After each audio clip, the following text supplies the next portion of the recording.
these Democrats, full of stuff, man. They full of stuff. I'm gonna keep on exposing them and showing you guys the truth, because we need it, and it makes sense to have it. It's common sense. It's not common with these people. When it comes to these Democrats, socialists want to get rid of the Constitution, and they claim Trump want to get rid of the Constitution, and that's stupid. He's the president. He respects the Constitution, but you got these Democratic socialists saying they wanted to get rid of it. What is it? 6-7. Let's get into it.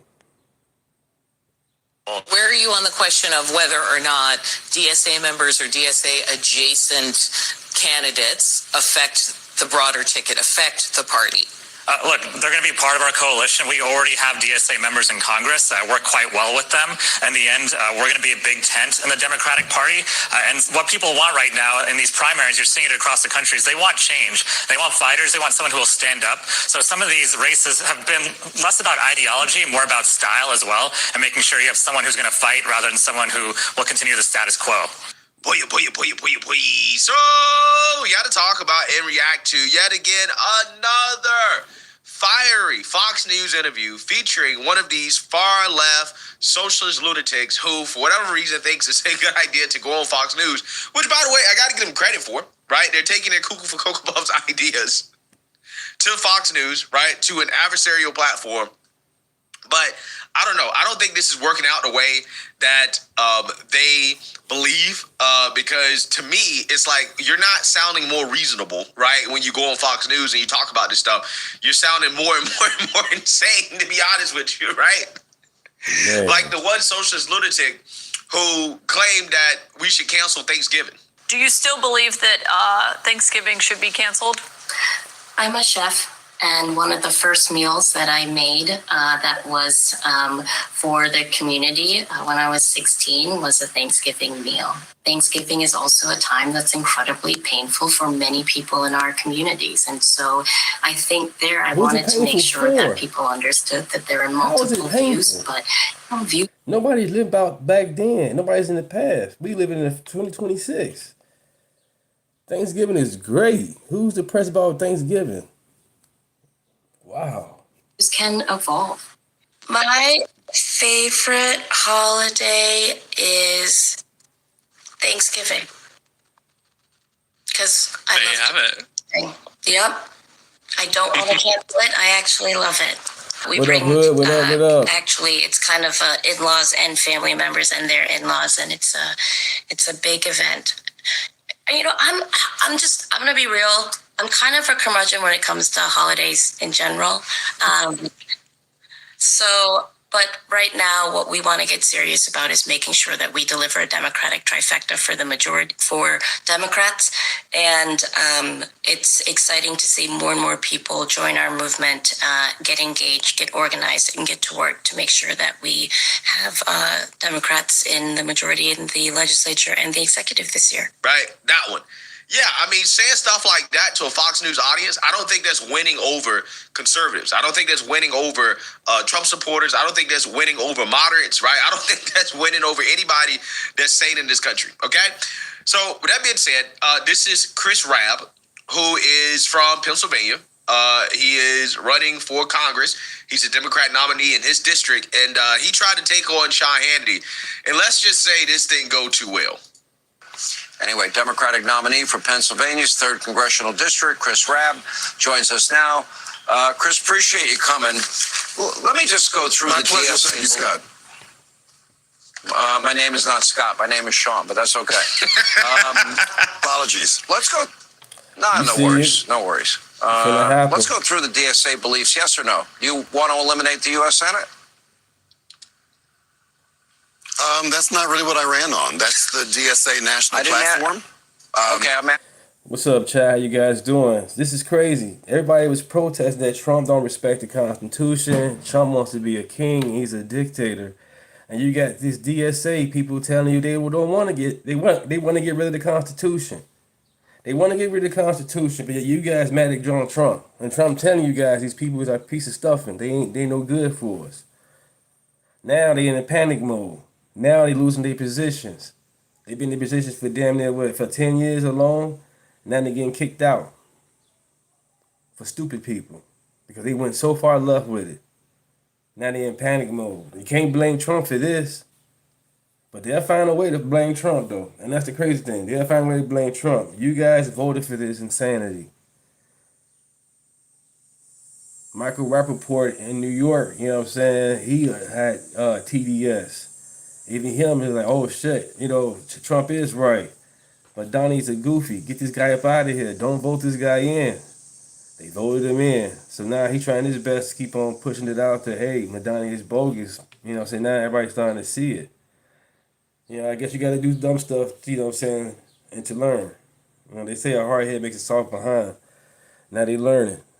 Voters' remorse. Same thing with Chicago. Same thing in Cali. These blue cities and states. Voters' remorse. These people are tired of these blue people states lying. These Democrats lying. These blue people, yeah, the blue people, the Democrats are lying to them. They can do all these policies, get in, and don't ever happen. That's what we like Trump. Trump says we gonna do, and it happens. Might not happen right away, but he's trying his best to make it happen at least. Joe Biden's in the damn basement. Obama want to talk to a gay professor, you know. You're a DSA member. I'm letting you know what I ran on because I'm the Democratic nominee for the 3rd Congressional District. These people are insane, bro. These people are so insane. It's so crazy to me. It's okay. They don't have any common sense. The fact that he can't just say, no, I don't believe in that, tells you that he does believe in it. He says, well, I didn't run on that. That's the DSA national platform. And I'm like, okay, you're a member of the DSA. He's asking you a fair question. Do you believe in the same things that the national platform believes in, considering how you are a member of the DSA? Now, instead of just being politically savvy and saying, no, I don't believe in abolishing the Senate, because it's just a very stupid thing to say, right? Like, you're running for office, right? It's just a very dumb thing to say. It doesn't look good. It doesn't sound good, right? You should have enough political sense and common sense to know that, hey, even if I actually believe in demolishing the Senate, that's probably not smart for me to say. Let me just say no, because let's be real, it's not happening.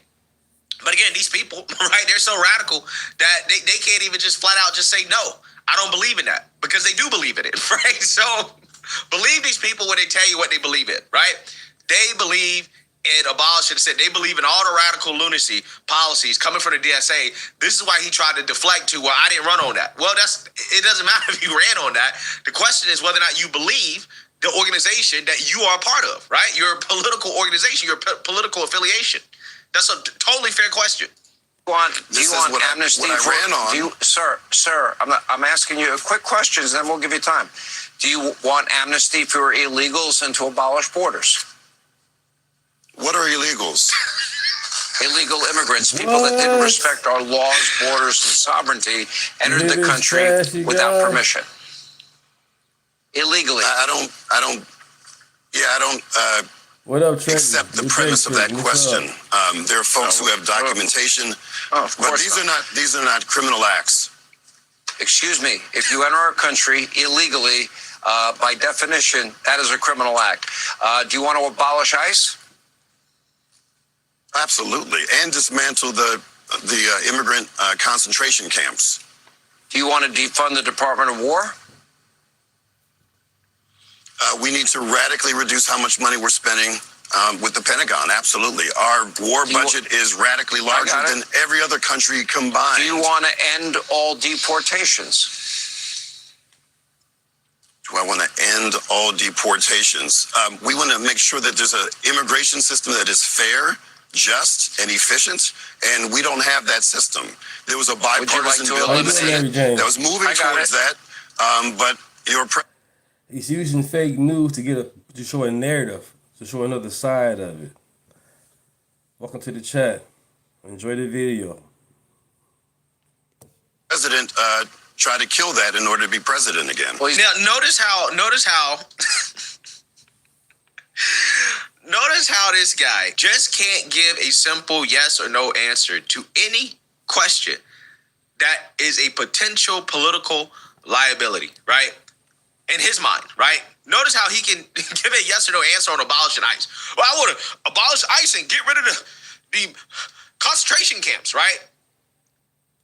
He can say, clear as day, yes, I want to do that. But when it comes to all the other questions, right? He can't give a straight answer. He can't give a straight answer, okay? Because clearly he believes in ending all deportations. He doesn't want any deportations. He wants to abolish the Senate, right? He wants to basically get rid of the military. He wants all that, right? But he knows that from a political perspective, it's probably not advantageous for him to give a straight answer on those questions. But to me, right, being a thinking person, the fact that he can't give a straight answer tells you everything you need to know about what he actually believes. He's also your president. You do live in the United States, whether you like it or not. Would you like to eliminate cash bail and establish a wealth tax? Absolutely. Okay. You want, obviously, I went through your list. You want the Green New Deal. Would you like to abolish prisons and abolish the police? Well, you know, what's interesting about that statement is long before there was any notion of policing, we had founders that did not even understand that term. Policing is something that's evolved over time. Ultimately, what we want is to have communities that are safe. And 99% of what police do are not going after the bad guys. All of that can be done in different ways. So you support professionals who are trained to do police. Okay, I'm talking about police that arrest bad people, that commit crimes and commit robberies and rape, the child molesters, the drug dealers, those people, the people that have guns that protect the innocent. Were there people who did that before the term police existed, though? I mean, let's talk about this in the appropriate context. You want to go by the definition. Everyone watching this show knows what policing is. You know what policing is. So let's not play word games. Do you want to? Yeah, he's trying to get academic. He's trying to get all academic on a very simple question. Do you want to abolish the police or not? Right? Yes or no? Right? I mean, the easy answer should be no. A sane person would say no. No, I don't want to abolish the police. Right? He can't give you a yes or no because he believes in abolishing the police, right? So again, he has to go common word salad, has to try to get all academic. Well, what is the definition of the word policing, right? What do you mean by policing, right? It's like that's not what we're talking about. Everybody knows what we're talking about, okay? We're talking about cops, right? Crime fighters, right?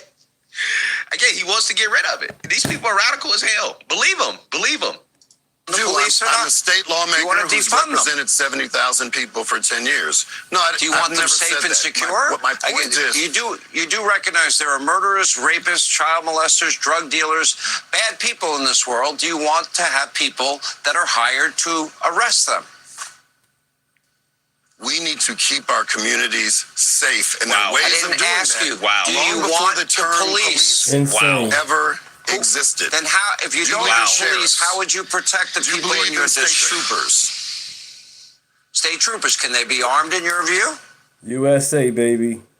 Hey, listen, I believe in arming oneself. Listen, my people are from the South. So do I. All right? So the only way we could protect ourselves was to arm ourselves because we couldn't trust the police because they were largely part of the Klan. So yes, all of my people. Oh my goodness. That is a generalization that is not true.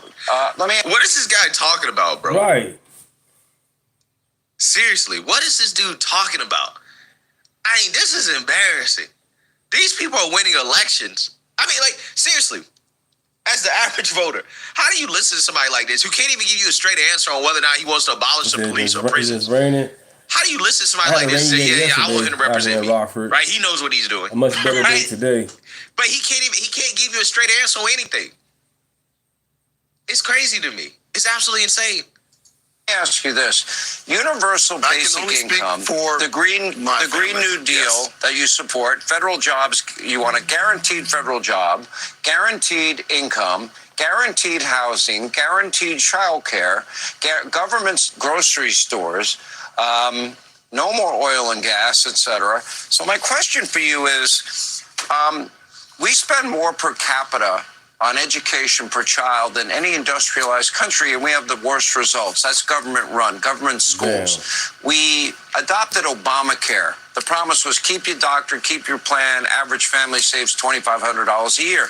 The results are in, and Well, millions lost doctors, millions lost plans, and the average family pays 300% more, and 40% of the country around that number has one Obamacare exchange option. Social Security was supposed to be put in a lockbox. This is all government run. You're putting your faith in government. So my question to you is right, why? So this is the same government that's run Let me finish my question. Republicans. My question to you is why you put so much faith, hope, and trust that you want the government to basically control every aspect of people's lives. Why? Why do you have to trust them so much with that failed record? Well, we're talking about a red trifecta right now. You all control everything, the Supreme Court, the presidency, the Senate, and the House.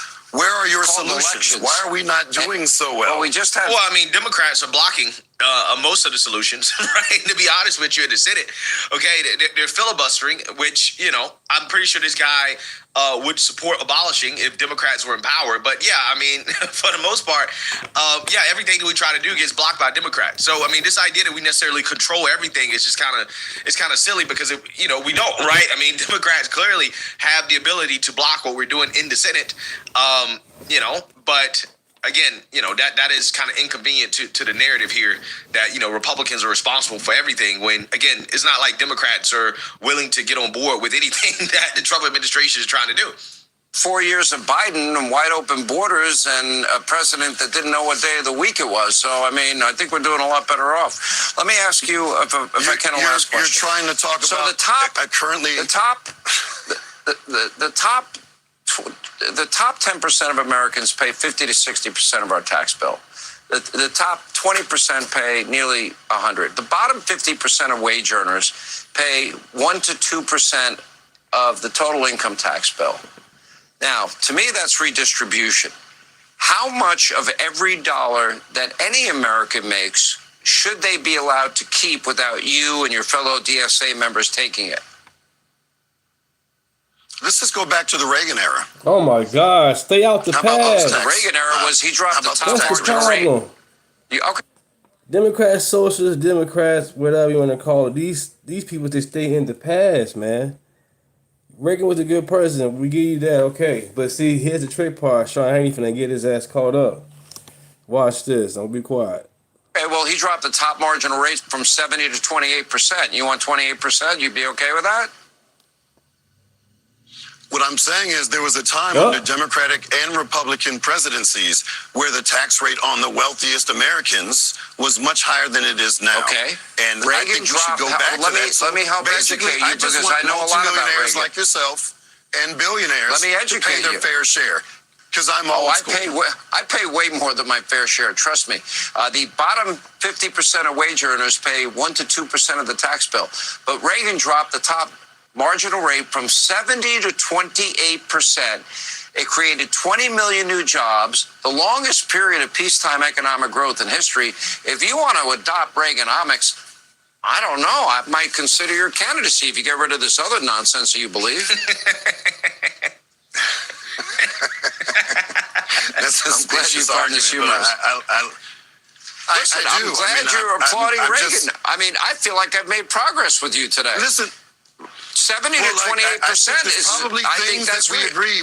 I think there's plenty of things that we can agree on. I've worked with conservative Republicans for 10 years in the nation's largest full-time state legislature. All right. Yeah. Well, that Reagan comment backfired 100%. That didn't go the way that he thought. He thought he had a gotcha there. Right? Hannity hit him with some facts. And it's like, nah. Reagan dropped the marginal tax rate, right? I'm sure that's not what you socialists want to do, right? You socialists are actually calling to do the exact opposite of Reagan. So I guess he was talking about when Reagan first got in office, right? After Jimmy Carter, right? After Jimmy Carter. Who, under him, inflation was out of control, right? So, again, it wasn't a gotcha that this guy thought, right? He thought it was a gotcha. It's like, well, Reagan, again, he lowered taxes. He cut taxes, right? That's not what y'all want to do. Y'all want to raise taxes. So what do you mean let's go back to how it was under Reagan, right? Are you talking about when he first got in office before he was able to do anything? Or are you talking about what he actually did, right? Because, saying that you want to go back to Jimmy Carter probably doesn't play well. Right? So I don't know what this guy thought he was doing going on Fox News. But clearly, he's in on his skis. Sean Hannity spanked him, right? Spanked this guy throughout the whole interview. This is embarrassing. These socialists, man, hey, keep doing it. It's endless content for me. In fact, they're going to be providing endless content for me at least for the next 3 or 4 years because these lunatics can't vote in the office and these far left. So again, it's going to be endless content. But you know, it's frustrating because it's like playing whack-a-mole, right? You get rid of one lunatic. I talked about Cori Bush, got rid of her a couple years ago. She tried to pop.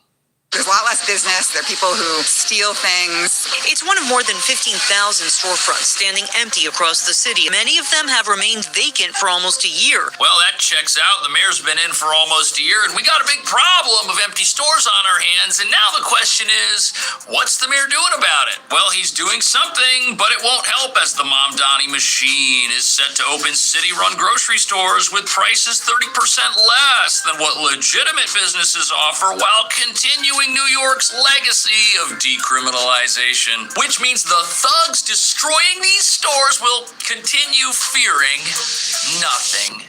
How bad is the shoplifting here? It's bad. We've seen it at pharmacies. So much stuff under lock and key. All an effort to fight the shoplifting epidemic. And scenes like these. Violence on our streets. And you always hear the politicians speaking about the aftermath. But what are they doing? They're doing nothing. Because instead of empowering the people, his policies have empowered criminals. I don't feel safe in the subway generally. They say there's lower crime, but I don't see that. It doesn't seem like it's such a big priority for him. There's times at night that I don't feel safe walking back to my friend's apartment alone if I'm alone. The cashier has to unlock the glass case to grab the medicine. Thieves are also targeting ice cream and meat. Who could forget the guy allegedly stealing all those steaks at a Trader Joe's in Manhattan? You bought the ticket, enjoy the ride. I mean, the Democrat Party's been embracing these socialists for years, wanted to use their energy to gain political power, and now they realize they've got a massive problem. Doing great, Glenn. New York is suffering from a new epidemic of what are being called zombie storefronts. Look at that, 15,700 of them. But nobody who has any problem with this wants to admit that if your jails are empty too, the criminals robbing these places aren't gonna stop. Ever. And nothing will stay open. But what's strange is this comes at a time when the mayor is out there talking about how we need city-run stores because there aren't enough local stores, while complaining that the places that are still hanging on somehow charge so much money nobody can afford to shop at them, which is why we need price rigging to keep things in the city-run stores 30% cheaper than anywhere else, which is just going to close down more stores faster because things aren't 30% cheaper at the city-run store. No, the entire city and the entire state are now paying so that whoever shops at the city-run store can save 30% on their groceries. So it's not cheaper. Someone's paying. And as these businesses get hammered with increasing taxes and increasing crime, there's only one option for them, which is to go out of business. But it gets even worse because we just witnessed local grocery stores throwing out all of their food when New York City's power grid caved during normal summer weather, which happened while investigators found out city air conditioners in government buildings were much colder than the 78 degrees the mayor ordered everyone else to turn their thermostats to. And when you add all of this together, you have a deck completely slanted against businesses, which generates massive applause from the communists who hate these places. Which brings us to the real reason these local businesses are closing down, shipping out, and being replaced by government-run alternatives. New York is being taken over and transformed, and it's happening fast. And to the communists, undercutting these local businesses that are barely surviving makes perfect sense. You see any local business out there, they deserve it. Their prices are too high. They're exploiting their customers, they're exploiting their workers, and if they get robbed by criminals, they deserve it. That is the attitude of those elected to protect these businesses. They think these businesses are evil because they can exist without the government, which is why shutting them down is the only thing the mayor cares about. Watch this. Selection of essential staples that will be predictably 30% cheaper at all 5 of our city-run grocery stores.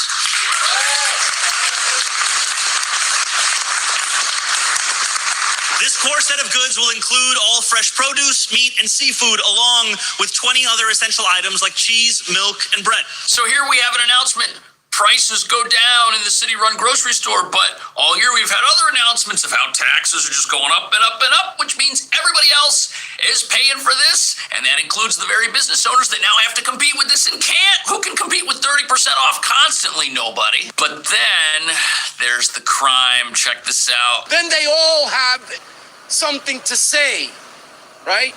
We know what the remedy is because we've lived through this before. The remedy is very simple. The governor, the mayor, instead of having a day out watching a FIFA game at Rikers, the mayor did that. Be advocating for victims. Protect the victims and their families. How?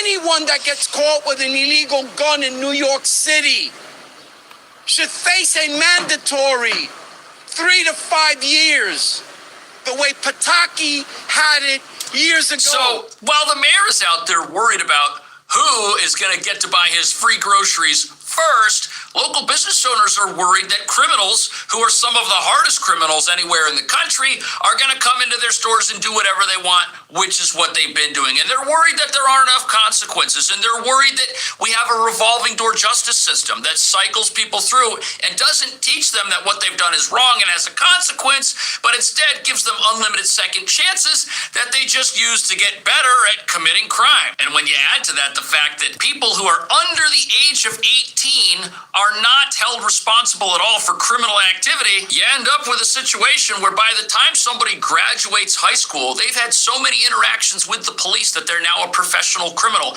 They have more experience committing crime and escaping from law enforcement and dealing with law enforcement than the new recruits coming into the NYPD have stopping criminals just like these guys. Think about that. The criminals have way more experience than our own police at a time when our justice system does absolutely nothing to stop people from committing repeat crime all over the place. And when you add to that the fact that every time there's a controversial arrest, the mayor always goes out and takes the side of the criminals and says the police were too harsh and says the charges should be dropped, something he's done several times already in his first term. You've got local business owners asking, is anyone going to come along and help us? The nonprofit behind the study says nationally, retail vacancies are around 4%, but in New York City, it's 11%.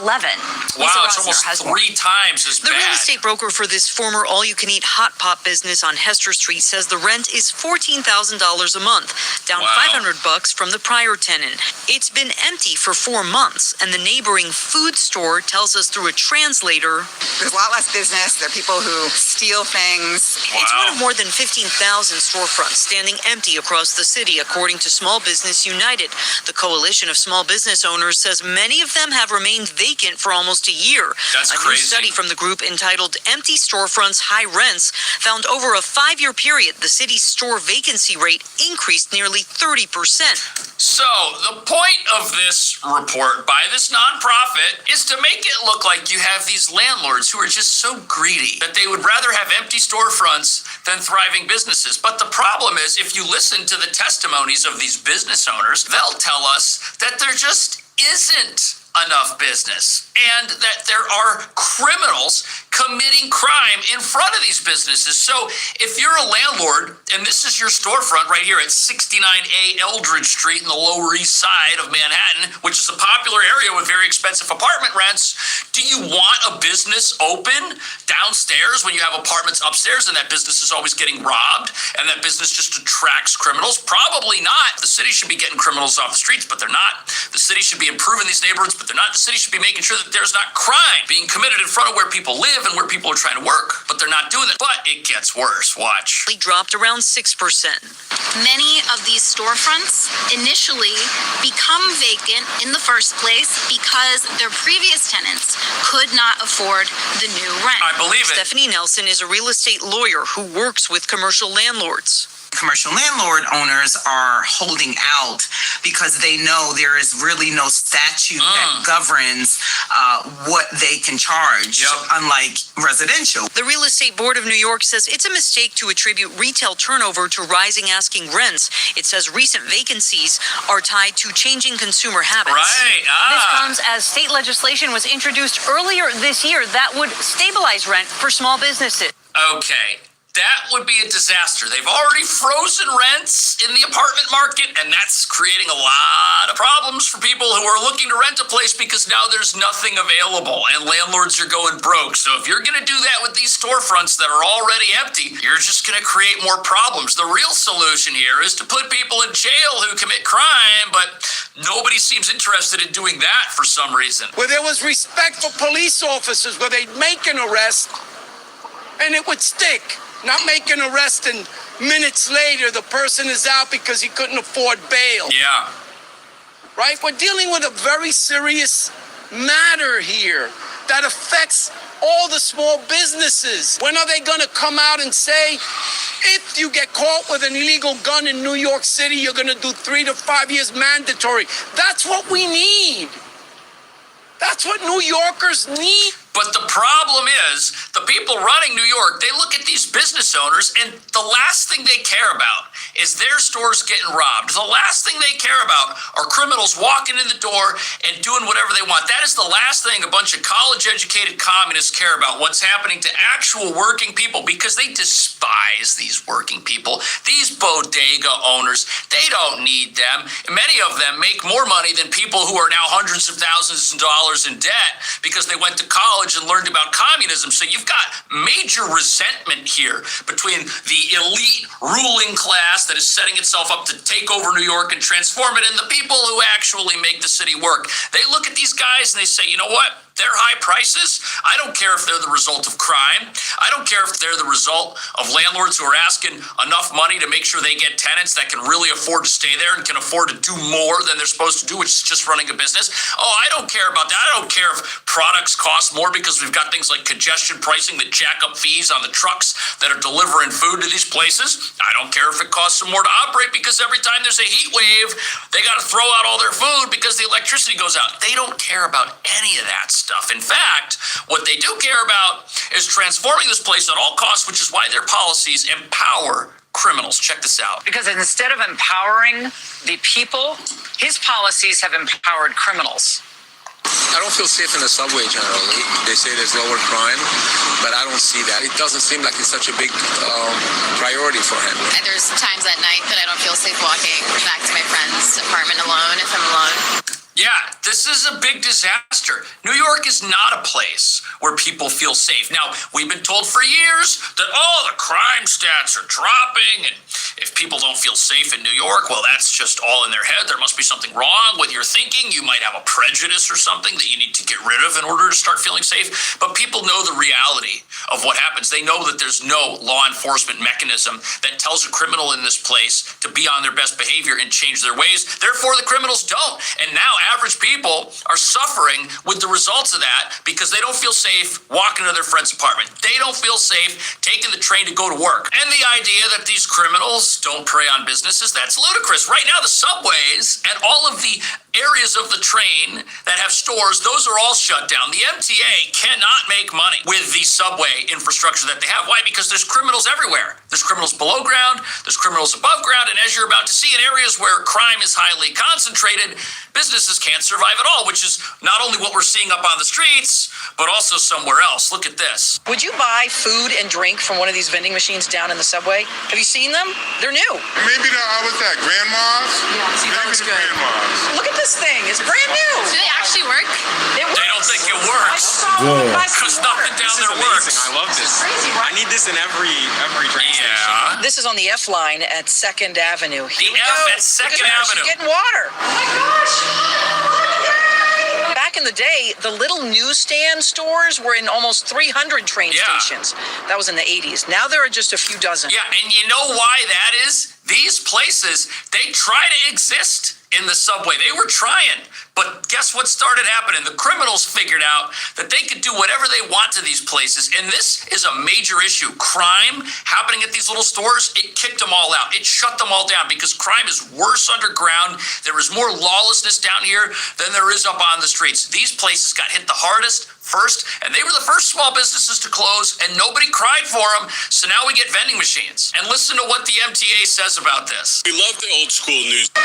Back in the day, the little newsstand stores were in almost 300 train stations.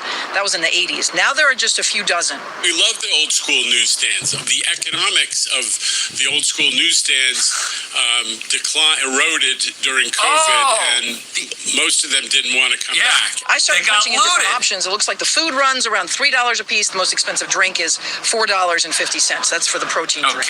All right, gummy bears. They got grandma's oatmeal raisin. How long do you think it's going to be before this brand new vending machine gets broken into and looted? This 2nd Avenue F train station, anybody who's ever been down there will tell you that there is a lot going on, but the city allows it to happen. They're allowing people to sleep down there. You can't have a snack machine like this and expect it to just be there and exist before somebody makes a run at it, and these things get totally destroyed, defaced, broken like everything else is down there. And pretty soon, these are going to be gone too. We just cannot have nice things in this city unless those things are given to us by the communists. That's just a Trojan horse for the DSA to seize power within the Democrat Party and then also America.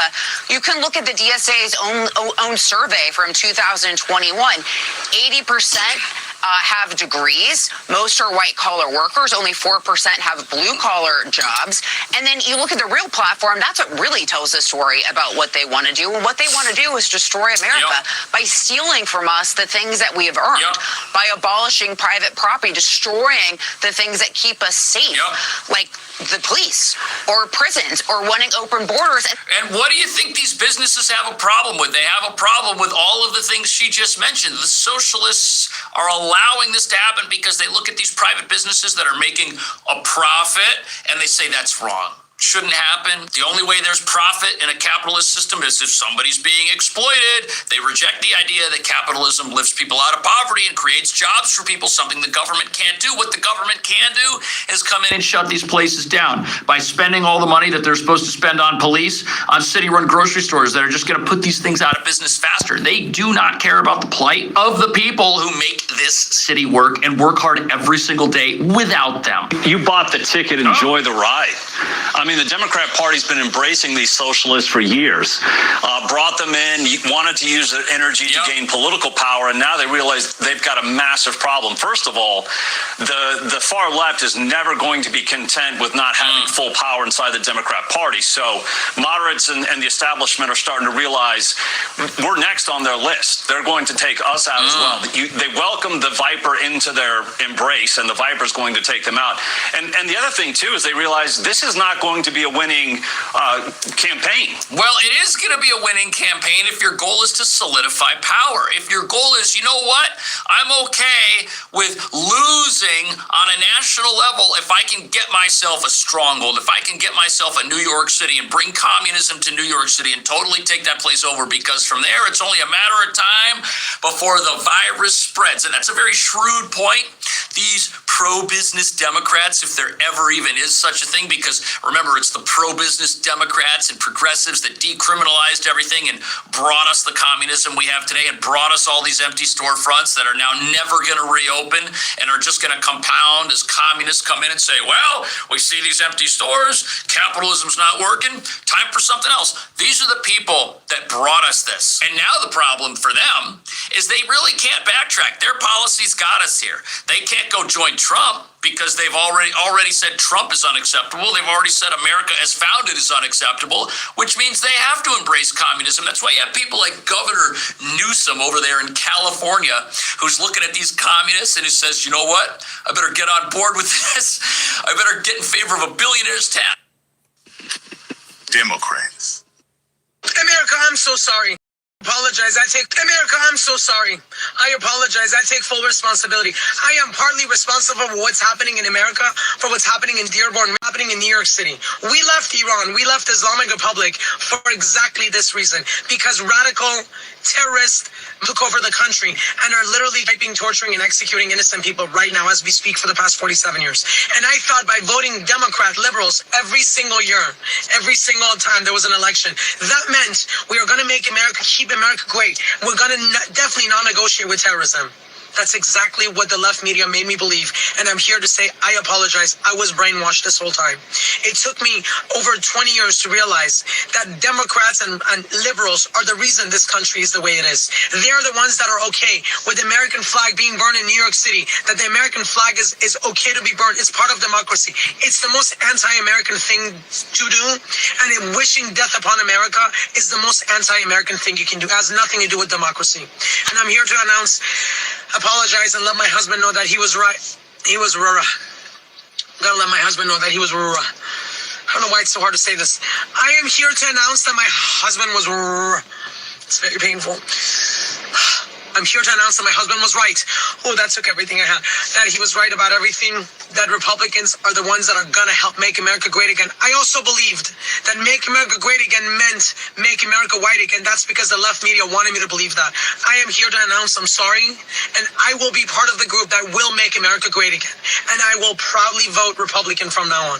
God bless, and again, I apologize for everything I've done. What's going on, everybody? I appreciate you guys pulling up, and I'm glad to see more and more liberal women coming out and getting off the crazy train. And the number one rule in my house, my kids, they could tell you, when they were here, they're, adults and living on their own now. But the number one rule in my house was listen to your father. I tell my wife the same thing. Listen to your husband. I am not here to steer you wrong. Because if I do, hey, I'm the one that has to pick up the pieces. So rule number one in the house, listen to your father, listen to your husband. So, ladies, if you got a good dude, listen to him. He's here to protect and provide. He's here to steer you and the family in the right direction. And I'm glad that this young lady could come out and say this. It sounded like it took a whole lot, out of her just to say that, hey, my husband was right. He was telling me this a long time ago. But I'm glad. Better late than never. Hit the like button, share the video, subscribe to the channel. We got a lot to get into. I can't believe you voted for Donald Trump. Why would you vote for Donald Trump? Maybe because the left is trying to destroy America and they literally tried to murder our president. Maybe because Kamala Harris's platform was the stupidest thing I've ever seen and I don't want all of our tax money going to that. Maybe because the amount of fraud in this country disgusts me and I work my butt off just to give 20% of it at least to the government. Maybe because I get called a terrorist for being a Christian in a free Christian nation, mind you. Maybe because the other side can't even say the Pledge of Allegiance. Maybe because me, as somebody in the working class, is paying for people who are not working. I'm tired of this woke garbage. Everybody keeps asking me what that means, and the basic definition of it is being politically correct, meaning you don't have a foundation to stand on, meaning your definition of what's right and wrong keeps changing. But one day it's no kings, the next day it's LGBT, and the day after that the kids are in the strip club and we're calling it story hour. I voted for Donald Trump because I'm an American, I'm proud to be American, and we are one nation under God, indivisible, with liberty and justice for all. We need more women like this. We need more women like this who not only can say, hey, I'm voting for this, but can actually explain to you why. I think that's a lot of our problem right now. We have entirely too many people in our country that are voting for people, and they can't explain to you why they're voting for them. My thing is this. If you want to support the Democrat Party because you love their policies and you can rattle off the things that you love, by all means, God bless you. I'm going to disagree with you, but God bless you. But we have too many groupthink, hive-minded individuals on that side of things. And I'm glad that there are more women that were, I guess, once former liberals. They're starting to wake up and they're realizing that they've been bamboozled. They've been hoodwinked. I've said that this feminist movement, it is the most demonic movement that has swept this nation. It's been less than 100 years of this. And look at how bad things have gotten. And now you have more and more women, especially those that practice and believe in that ideology. They're in a bad situation. They're depressed.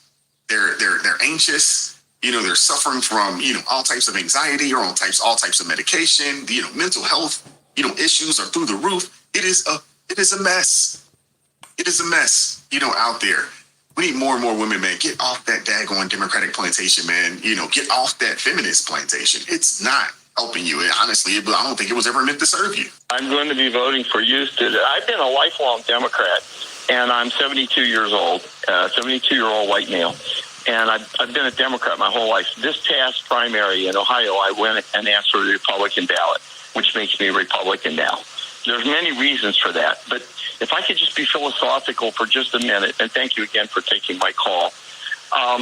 This chicken, this Democratic Socialist movement, this chicken has been coming home to roost for a long, long time. And you have to go back to the source of what's going on. 35 or 40 years ago, the Democrats and Republicans together decided that they were going to shovel every job that they could shovel offshore that they did. He's not lying about that. He is absolutely right. And the ones that weren't bolted down, they shipped first, and then they've unbolted the rest of them and shipped the rest of them. So if you're a young person in this country, we don't make any textiles. We don't make any electronics. We don't make hardly any cars. We don't make hardly any pharmaceuticals.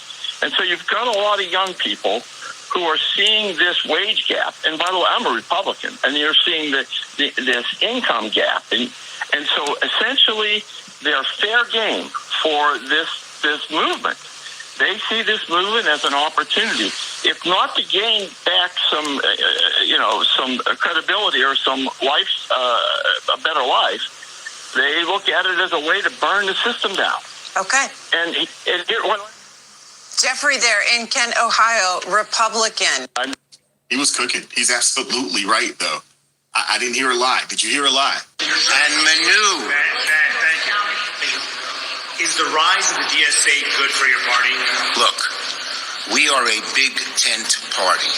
And being a big tent party is a strength, not a weakness. The Democrat Party has totally capitulated to the communists within their ranks. Communism has never worked, and it's very scary that a major political party in this country, the Democrat Party, is being controlled by communists. And their only real answer to any problem is to just take more from the individuals who make that country great and give it to the government. It sounds great to have free food, free healthcare, free rent, but who's paying for all of that?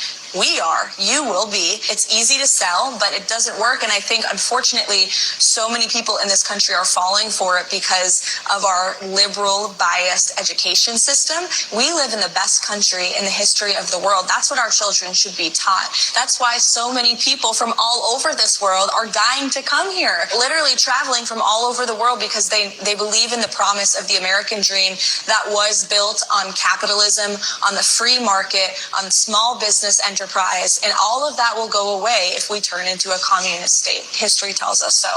She is absolutely right there. And it's unfortunate that this ideology is being pushed on college campuses. When you think about how this movement was pushed in other nations from way back when, that's exactly how they did it. They got into the schools, they got into the college campuses, they got with the young people, and the young people pushed this movement. Go back to your point about leftist violence. You have to understand this is not something new. This is not something that's randomly happening. It happened in China, it happened in Vietnam, it happened in Cuba, which I'm Cuban. So every single time the leftists take over, what do they want? Revolution. To what? Break down the status quo. How do they do that? Not through peace. They do it through revolution. Che Guevara, Fidel Castro, Pol Pot, Mao Zedong, Stalin. Every single time, that's how they do it. And you know who they use? All of you. They use the university students. They use leftists. The authoritarians, the strongmen, convinced the leftists to fight for them. It happened in Iran where the Ayatollah took over. It happened in Cuba with Castro.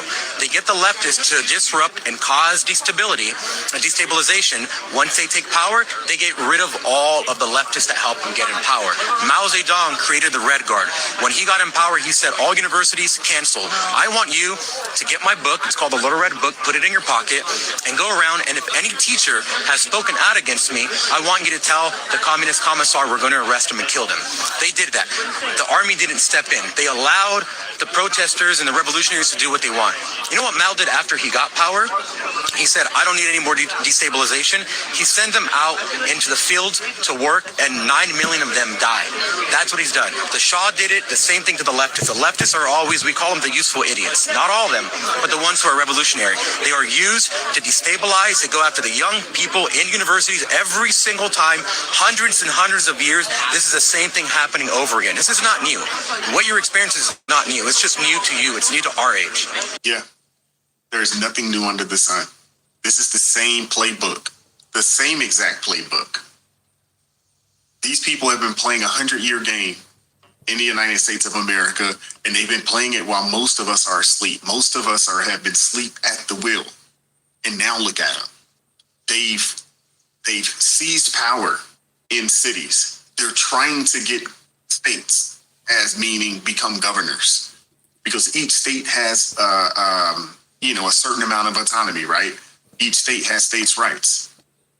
They're trying their best. The fortunate thing about us here in the United States of America is, yes, we have our federal government, but each state has its own, it's almost like its own separate entity. So each state can kind of be shielded from another state.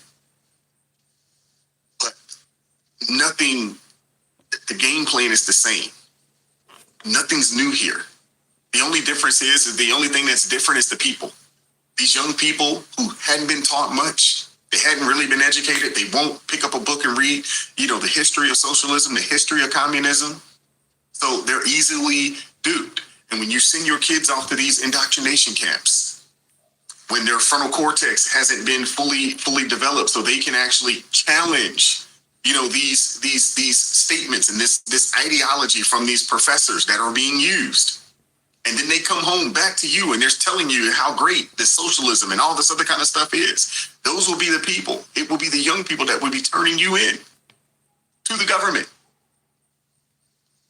I'm glad that there are people that are starting to wake up. I'm glad that there are people out here on these college campuses shaking things up and trying to educate these young people because they need to be educated.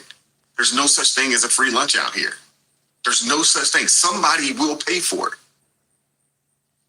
I want to hear from you guys in the comment section. What are your thoughts? Hit the like button to the video, subscribe to the channel, turn the notification on to all so you never miss an upload.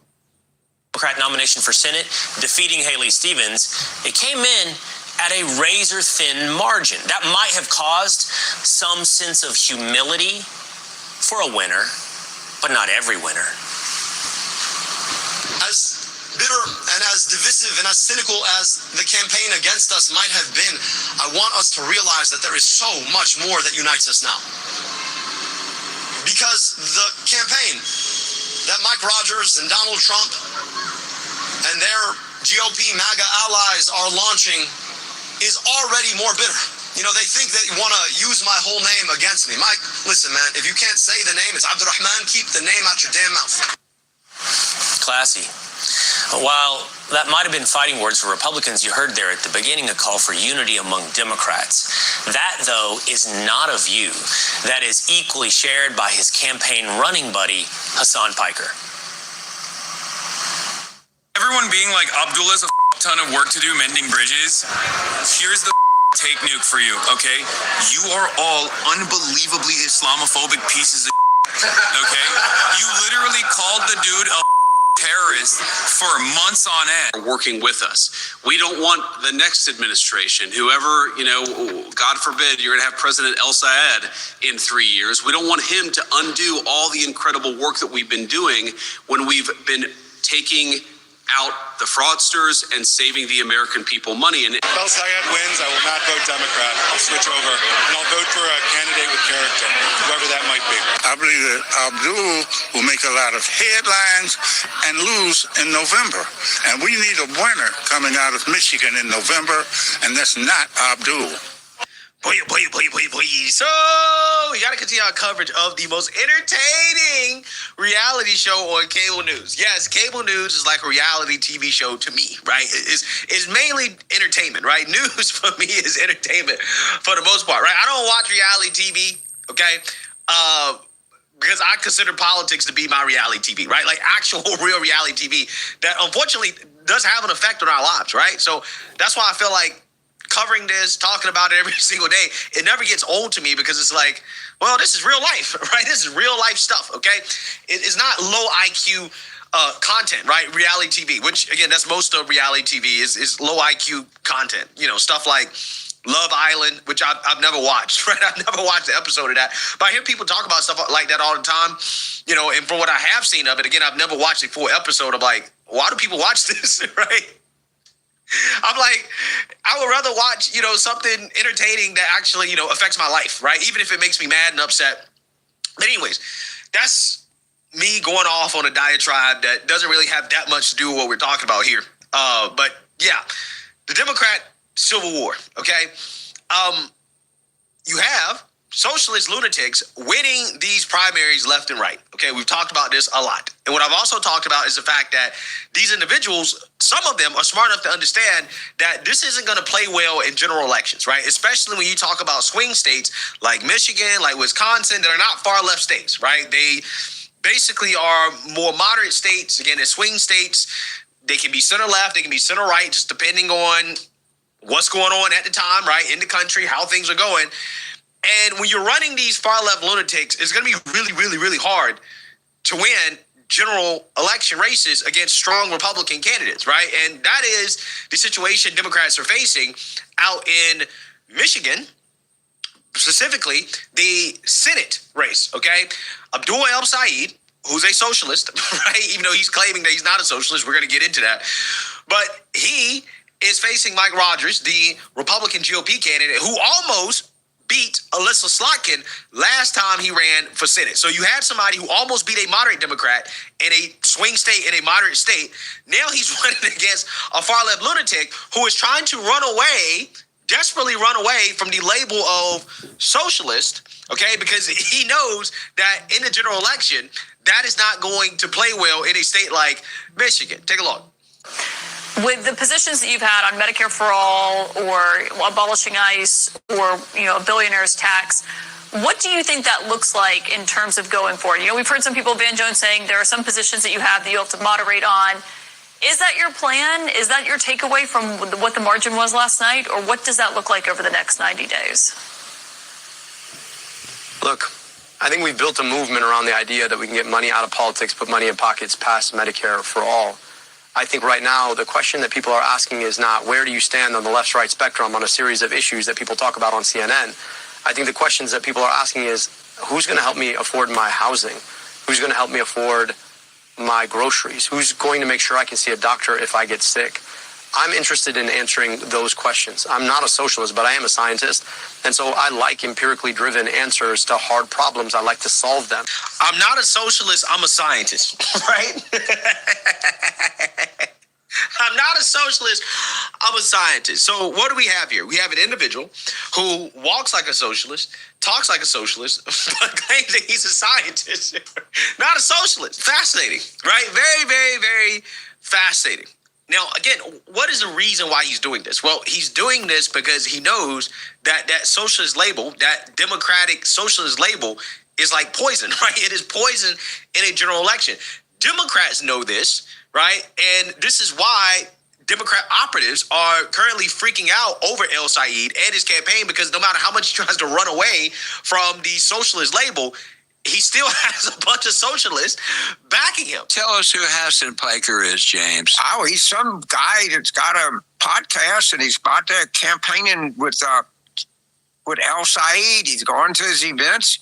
And Hassan Piker is, from everything I can determine, is a raving anti-Semite. The long-term prognosis of me and Hassan Piker ever being in the same tent politically is about nil. All right, correspondent Mark Meredith reporting live on this out of Washington. Looks like a lot of those Democrats, like James Carville, are distancing themselves from him. Cassandra, you're right, but Hassan Piker is also playing a larger role in this year's midterms. He's only 35 years old, but he's become a celebrity on the left, but also vilified on the right because of some of his past comments, especially about 9/11. Piker recently joined with squad member Congresswoman Ilhan Omar to rally for State Assemblywoman Francesca Hong in Milwaukee, the self-proclaimed Democratic Socialist who is leading in the gubernatorial primary polls. Piker also helped boost Abdul El-Sayed, who won the Michigan Democratic Senate primary this week. Some Democrats fear, though, the party's poll pull to the far left could be a major problem for how voters see them nationally. A lot of the things that he has done and said during the primary, we're going to come back to haunt, like campaigning with a guy that loves Hamas and is very proud to stand with communist regimes. So you're talking about Hassan Piker. Oh, yeah, definitely. Are you willing to unify with Abdul El-Sayed, for example, who's now the Democratic nominee, the Democratic candidate? Oh, yeah, the tough guy. He called me ugly and then I should be on a pike. And I'm like, Chief, I own mirrors. I know I'm an ugly guy. But if you want to put me on a pike, I mean, he has like a little man syndrome kind of energy. And now he was really arrogant in that race. And now he have just found out that, less than a majority of Democrats want him. And he has a serious responsibility between now and November to hold that seat. So you think he could lose to Mike Rogers? Oh, 100% that's possible, without a doubt. I mean, the polling seems to indicate that it is in danger. How should members of your party, the Democratic Party, come together to defeat the Republican candidate? Yeah, well, I can't come together with someone if you are willing to embrace people that loves Hamas or that thinks America deserved 9/11. I think that's reasonable, and I think that's the reasonable view. Being able to kind of be like, well, maybe and try to ignore those things. That's not a big tent situation. There are things that are unacceptable to have these views as a Democrat, I think. Republicans, including President Trump, appear to be thrilled with the outcome, arguing voters are going to embrace their message over socialism. But there are other Republicans who believe this should be a major warning sign for the country. It's alarming. I find this very depressing that these people are winning primaries. We can't let them win in November.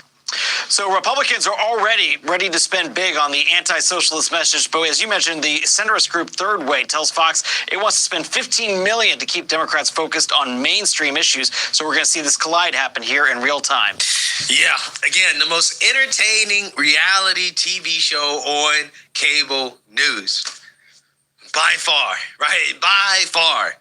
As John Fetterman laid out, yeah, the polling seems to indicate that Abdul El-Sayed is going to lose to Mike Rogers, right? We're going to see, right? Nothing is set in stone. Obviously, people have to get out and vote. But he was probably the worst candidate that Democrats can put up for Michigan. And again, this is why I'm not buying into the blue wave talk, right?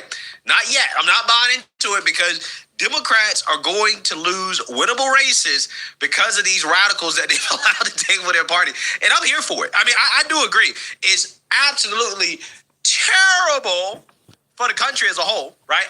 Absolutely terrible. But if Republicans can win, right, and we can flip some of these blue seats, okay, that otherwise would be Democrat, hey, it can be good, right? It can be good. But again, execution is the key here. Regardless, CNN is even sounding the alarm on El-Sayed and his chances in this Michigan Senate race. You know, once El-Sayed became the favorite for that nomination, and now that he's actually become the nominee, Democratic chances have fallen dramatically. You can see it right here. Cast your prediction odds. Take a look here. Chance to win the Michigan Senate race. You go back to April at this point in the month, Dems had a 79% chance. Look how that number has fallen dramatically. Down we go in the Lake Michigan. Now we're talking about just a 59% chance, while Mike Rogers, the Republican nominee, look at this, 21% chance, basically doubling, now up to a 41% chance. So the people who are putting their money where their mouths are quite skeptical at this point, or at least significantly more skeptical, that Democrats will be able to hold on to the Michigan Senate seat with El-Sayed as the nominee, though I still should note he is the slight favorite here. But given Michigan being a purple state and given where Trump's approval rating is, I think it's quite surprising that his numbers are not significantly high. Yeah, so yesterday when I first talked about this, we saw a poll that had El-Sayed losing by 10 points. Right? The Republican was up by 10. Now, when polled against the other lady that lost to El-Sayed, right, who's also far left as well, too, crazy lady, she was up by 1 over the GOP candidate, which tells you everything you need to know about just how terrible of a candidate this guy is. Higher. Let's talk about where things broke down and what that means for the future. El Sayed talks about, being the candidate for the working family, the working class. How did they vote for him? Yeah, this I think is the big problem, right? Democrats have been hemorrhaging working class voters without a college education. El Sayed comes in, the great promise of him, some populist message, I can connect with those voters.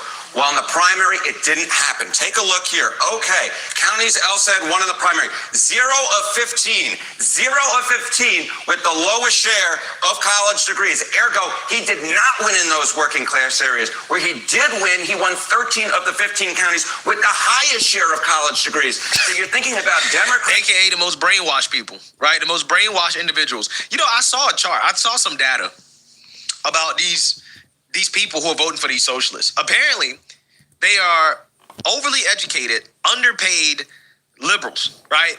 So people who went to college and got advanced degrees probably overpaid for their degrees, right? And they don't make as much as they should, right? So their income is low relative to their education. Those people are the ones that are most likely to vote for socialists. And the people who are most likely to vote Republican are those who have no college degree, but yet they went on to have a very successful business, right? To have high incomes, right? Which perfectly makes sense, right? It perfectly makes sense. So again, what you have here are people who actually work for a living, right? Who aren't overly educated, right? Or overly indoctrinated. Let's be real, overly brainwashed, overly indoctrinated, because it's not really education, it's indoctrination and brainwashing. People who actually work for a living, who, started successful businesses, who are successful despite not having a college degree.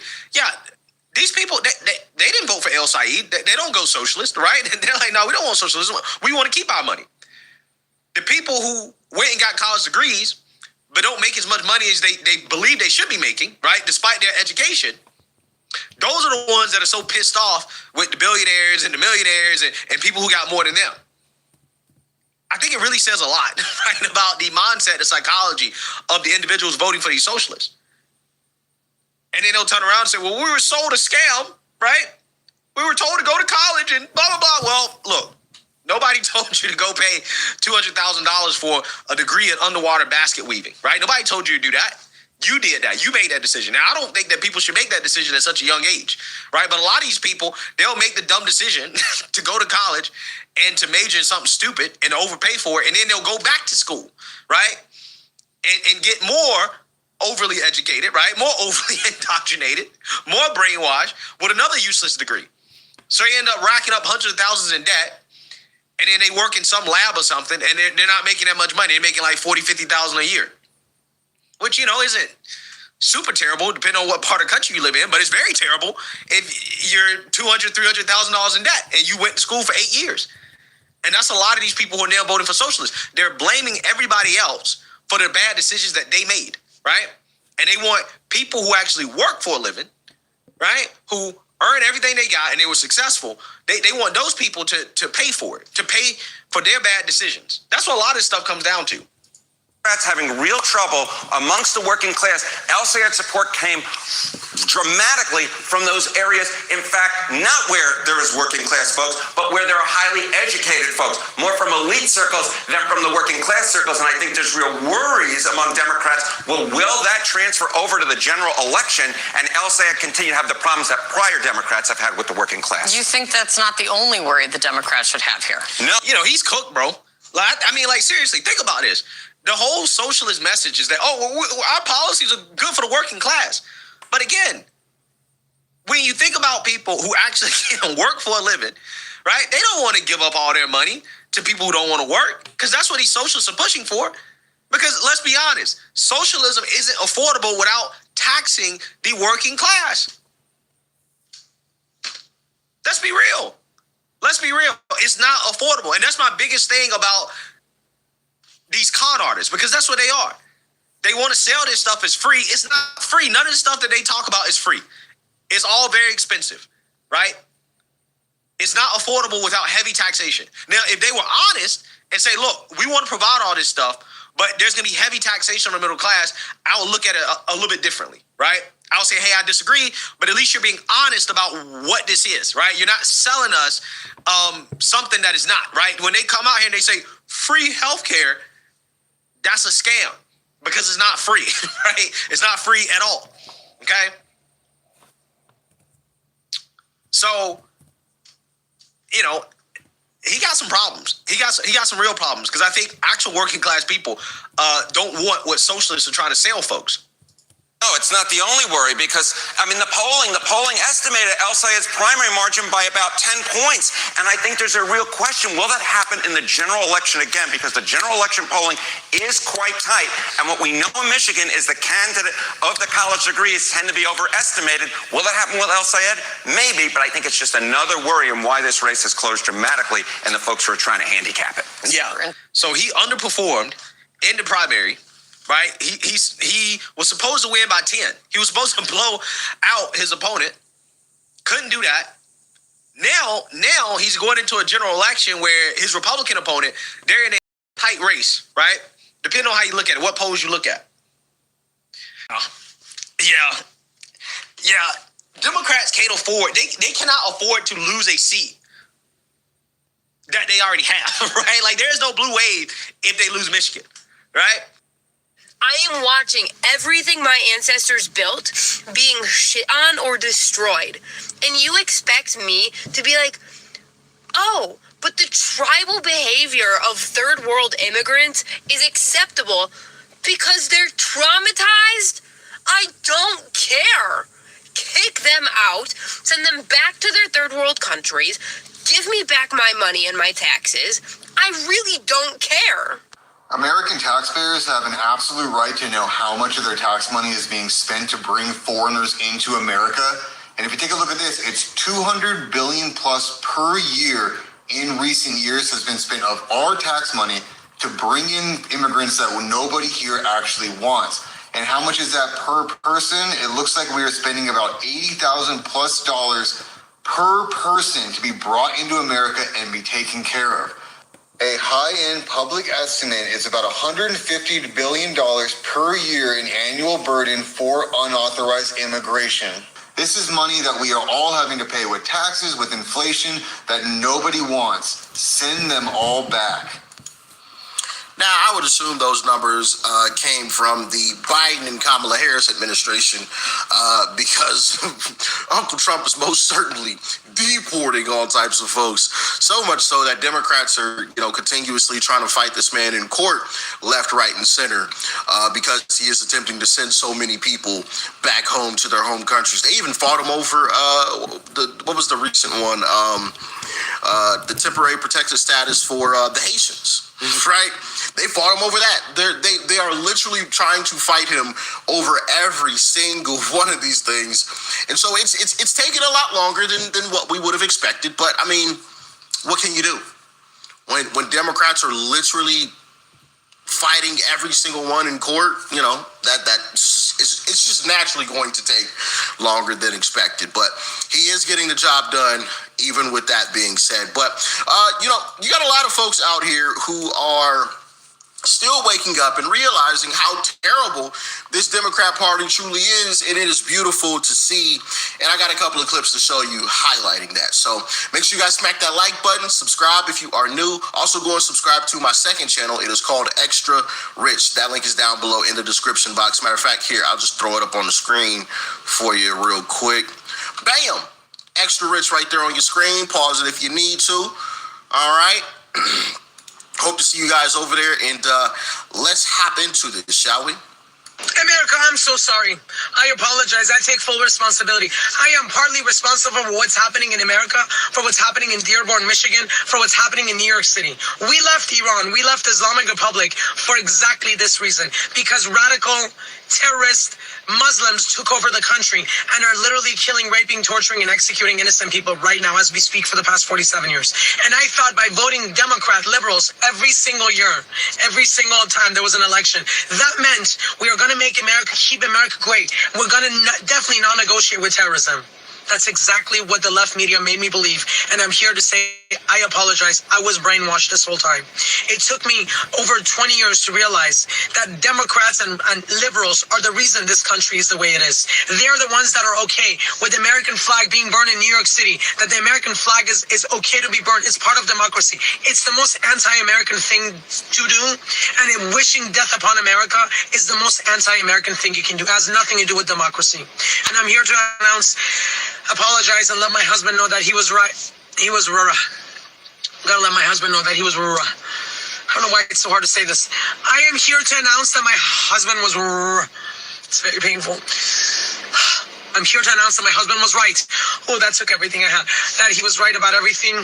That Republicans are the ones that are going to help make America great again. I also believed that make America great again meant make America white again. That's because the left media wanted me to believe that.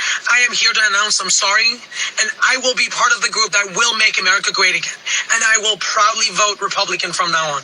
God bless, and again, I apologize for everything I've done. Ain't that amazing? Isn't that amazing? Someone waking up after many years of being, indoctrinated with BS, quite frankly, from mainstream media continuously telling people, oh, Republicans are bad, Republicans are terrible, Trump bad, and that's why they do it, right? It's because of that repetition really does something to some folks, to a lot of folks, to be quite honest. That's why they repeat it so much. And, and I've called this out before. I think it's also one of the reasons why they also repeat some of the same lines. You guys remember when all of a sudden, out of left field, they all started calling J.D. Vance weird? Like literally everybody on the left, the politicians and mainstream media, which also lets you know everything you need to know about mainstream media. When mainstream media starts saying the same things that a party is saying, but then they'll get on air and say that they're unbiased, but you're repeating Democrat talking points. You're literally saying verbatim what the entire Democrat messaging is. Their messaging at one point was J.D. Vance is weird, and you're repeating the same things live on air. J.D. Vance is weird. J.D. Vance is weird. Right. Same bullshit. Thank you guys for being in the chat with me. My name is Deunta. Thank you for stopping by. Like, share, and subscribe, you guys. Really appreciate it. Yep. I'm right here with you guys. J.D. Vance is weird. J.D. Vance is weird. But trust us, guys, we're unbiased news.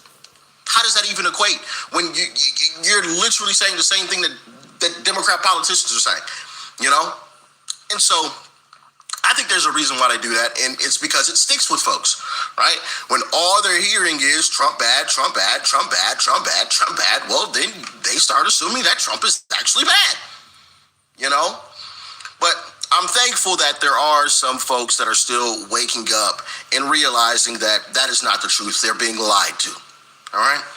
I can't believe you voted for Donald Trump. Why would you vote for Donald Trump? Maybe because the left is trying to destroy America and they literally tried to murder our president. Maybe because Kamala Harris's platform was the stupidest thing I've ever seen and I don't want all of our tax money going to that.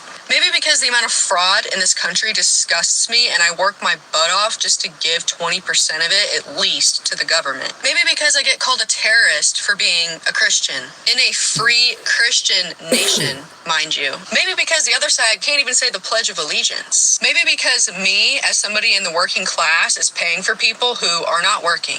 I'm tired of this woke garbage. Everybody keeps asking me what that means, and the basic definition of it is being politically correct, meaning you don't have a foundation to stand on, meaning your definition of what's right and wrong keeps changing. And one day it's no kings, the next day it's LGBT, and the day after that the kids are in the strip club and we're calling it story hour. I voted for Donald Trump because I'm an American, I'm proud to be American, and we are one nation under God, indivisible, with liberty and justice for all. Yes, ma'am. That. Facts, yes, baby. ma'am. Yes. Facts. MAGA for life, baby. We shouldn't be ashamed of voting for Uncle Trump.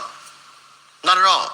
Now, once again, mainstream media and Democrats will try to make you feel ashamed for doing so. They'll also try to make you feel like we are the minority in this country. They continuously do that. When in reality, we're the majority. And I always go back to this quote. I always go back to it. A lot of y'all have heard me say this before, but it's stuck with me. And at the time, I didn't understand it. But as I've been, getting deeper and deeper into politics, I really do understand it. And it was when Trump said the silent majority. It's like, what does that mean? What the, silent majority? That don't make any sense. Anyway, next topic, But now I get it. The silent majority. A lot of Republicans or conservatives in this country aren't very outspoken about, who it is that they support or who it is that they vote for or what party. We just show up and vote. We just show up. And I think in large part that is due to the left being absolute lunatics. I talked about this in a YouTube short the other day. I think it's one of the reasons why you don't see the American flag flying a whole lot. It's because these people are batshit crazy. They see an American flag and automatically assume that, this guy's a terrorist, he's a Nazi, and blah, blah, blah, blah, blah. And next thing you know, they're keying your car. Or doing some other type of nonsense to damage whatever it is that you have, right? And a lot of people just want to be left the fuck alone, So it's just easier to just avoid putting the flag up or avoid having the Trump yard sign out front. I remember talking about this right before the election, letting you all know, don't be discouraged if you don't see a bunch of Trump yard signs. Just don't be discouraged. And look what happened, right? Who's in the White House now? I was right, not to toot my own horn, but I'm just putting two and two together as I'm scrolling through social media. I'm looking and reading through comment sections on my videos, other videos on social media, talking to people in person. And I'm just putting the picture all together. That's it. Anyway, I got one more clip for you. I have voted Democrat for decades. I thought I walked the party that was moral, the party of justice. But boy, was I wrong. Because here are some of the Democrats who won the primary in New York. Aber Kawas won a New York Senate seat. She suggested America's fault for 9/11. America did that because a system of capitalism and white supremacy and Islamophobia caused 9/11. She expressed solidarity with jihad convicted applying to blow up a Manhattan synagogue. She even waved a Hamas headband at a demonstration. She ran on Jew hatred as a strategy, and she is going to be sent to Albany. This bitch, not even going to say her name, nor can I pronounce it, so not even going to try. She's a co-founder of Quad, a group whose stated goal is to undermine and eradicate America through violence in America. She once posted that she wiped her dirty hand on an American flag when she couldn't find a napkin. She's now going to Congress. And has zero public service or any experience to be in that role. Celebrate October 7th. She supports Russia's invasion of Ukraine. She called Biden a rapist. She's a self-proclaimed communist who converted to Islam because Palestine is the single most important issue in her life. Not New York, Palestine. These are the positions of your likely future congresswoman. You see, in New York, the Democratic Party is winning the elections. Republicans have zero shot. New York City just showed the rest of America where the Democratic Party is going. The fact they were even allowed to run under the name Democrat says it all. So how did this happen? I want to talk about number one first, because this is real. Socialism sells well, and rightfully so right now. Young adults, my past students, are making less than their parents, the first generation in a long ever in America. Unemployment is higher with college degrees than people without degrees. People are angry, and they'll buy anything, even socialism that has been proven over and over to destroy nations. And the second one, no one fucking voted. Only 10% showed up. The wealthy are in the Hamptons. The Jews can't imagine those anti-Semites winning. Everyone just thought it'd be okay. Well, it's not. Yeah, no, it's not completely okay. I mean, I think in the end we will be okay, but watching these communists win some of these primaries is a little unsettling, to say the least, right? It does feel good knowing that in generals, against Republicans, more than likely, they won't win. That's, comforting to know, but still, some of these folks will slip in, right? in some of these places, like a deep blue New York, there's probably going to be a communist that makes it to Congress. It's just facts, right? It's just facts. Same thing maybe in a place like California. There's probably going to be one that slips through there too. But I think in general, across the board, you're going to have a lot of losses due to these communists winning these Democrat primaries. But only time will tell. Only time will tell. But that is my prediction. I think they will lose in these generals against Republicans across the board. But we shall see. Y'all get in the comments. Let me know your thoughts and your opinions. Peace and love. I'm out.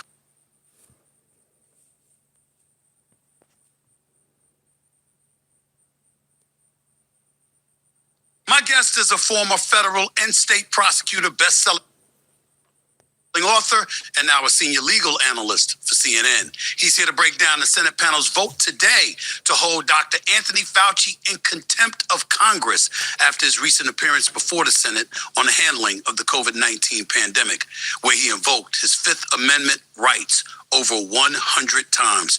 Please welcome back to the show, Ellie Honig for CNN. What's going on, man? How you doing? How's everything going? Stephen A., glad to be with you. Thanks for having me. This is such an interesting issue. I'm so glad to be with you. Man, please, thank you so much. Break it down for me. First of all, to the audience, tell them what happened this morning specifically and why.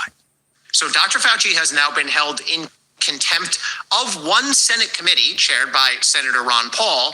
And the next thing that's going to happen, and we'll talk about this later, is the Justice Department is going to have to decide whether to prosecute Fauci. Now, to understand the legal battle here, it's a three-step analysis. First of all, any person who's being questioned in an official proceeding, including in Congress, has the right to take the Fifth, has the right to invoke the right to silence if they're fearful of incriminating themselves. However, this case is more complicated. Step two, as Rand Paul argued, because Joe Biden issued a very broad pardon to Dr. Fauci back on Biden's last full day in office, January 19th, 2025, that covered Fauci for anything from 2014 up until January 2025. And therefore, the Senate Republicans are arguing, well, if you've been given a pardon, you can't be criminally prosecuted.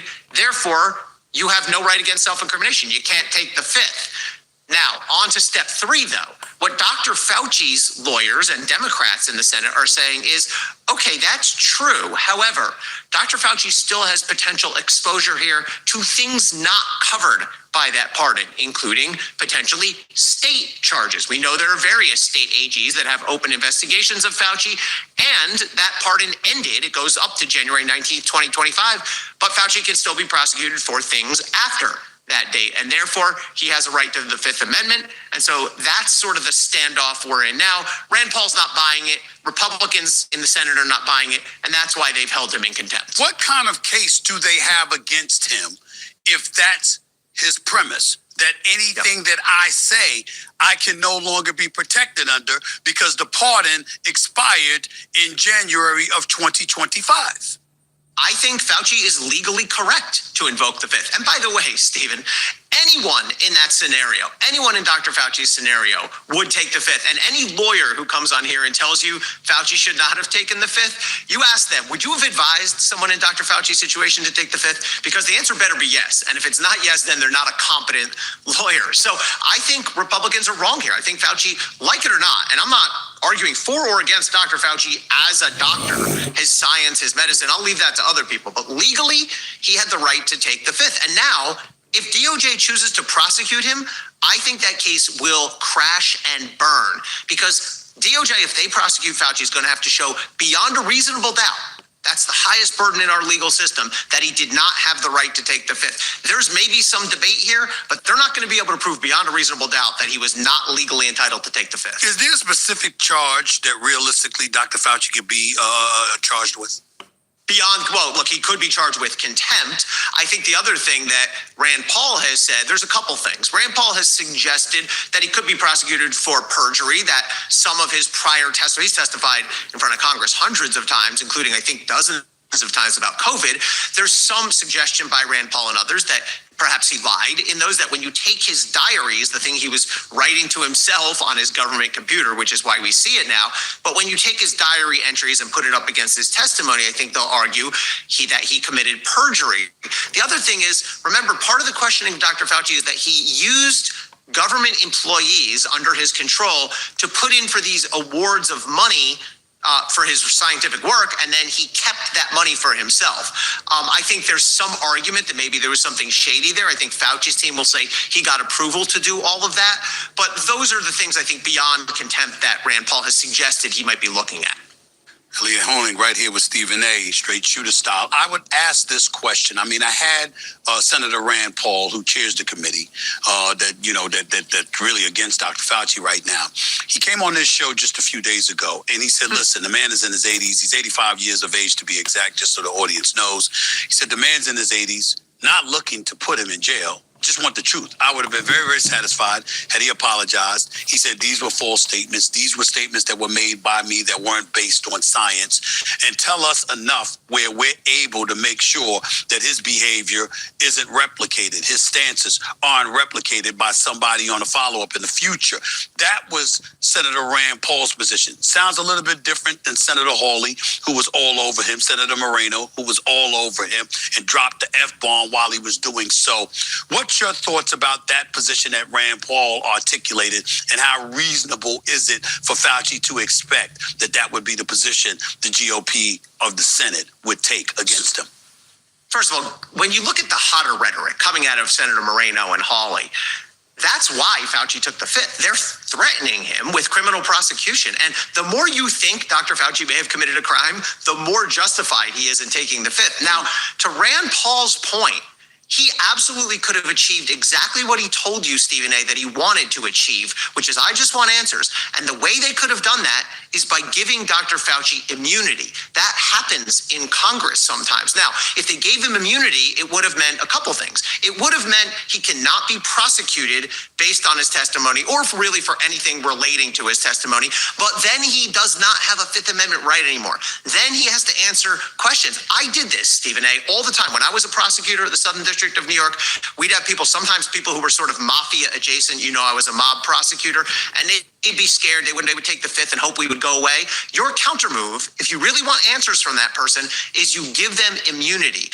And that's what Congress did with Oliver North back in the Iran-Contra scandal. And it meant they couldn't end up prosecuting him. The prosecution failed, but they forced him to testify. So if Rand Paul really was serious about, I want answers here, he has that tool at his disposal. He could give immunity. He could ask the Senate to immunize Fauci, but as far as I know, he's not done that yet. Well, based on that, I guess what I'm asking is that when we look at it from that standpoint, Ellie, my whole position is, doesn't that only protect them federally? That still doesn't protect them against the states?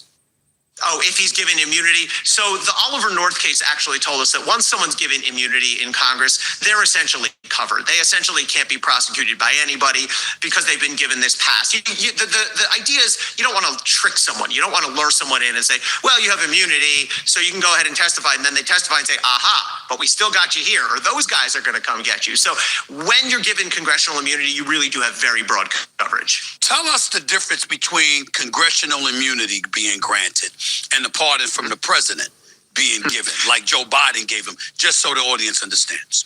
So the pardon from Joe Biden, let's take this case, says that Anthony Fauci is pardoned. He's not been charged with anything, but he's pardoned, meaning he cannot be charged with any federal crime from, they chose the start date 2014, I don't know why, but 2014 up until the date of the pardon, which was January 19th, 2025. A federal pardon does not cover him from a state prosecution, does not cover him for any prosecution after the date of the pardon. Immunity simply means your testimony that you give here today in this Congress, in this grand jury, in this courtroom, that can never be used against you. And therefore, you don't have a Fifth Amendment right. So immunity and pardons are related. I would say a pardon can be more sweeping than immunity, but immunity is the way you sort of get around the Fifth Amendment if you're a prosecutor or if you're Rand Paul. Give us an idea of the incriminating stuff in these emails that Fauci had on his government computer that the Senate is leading on right now.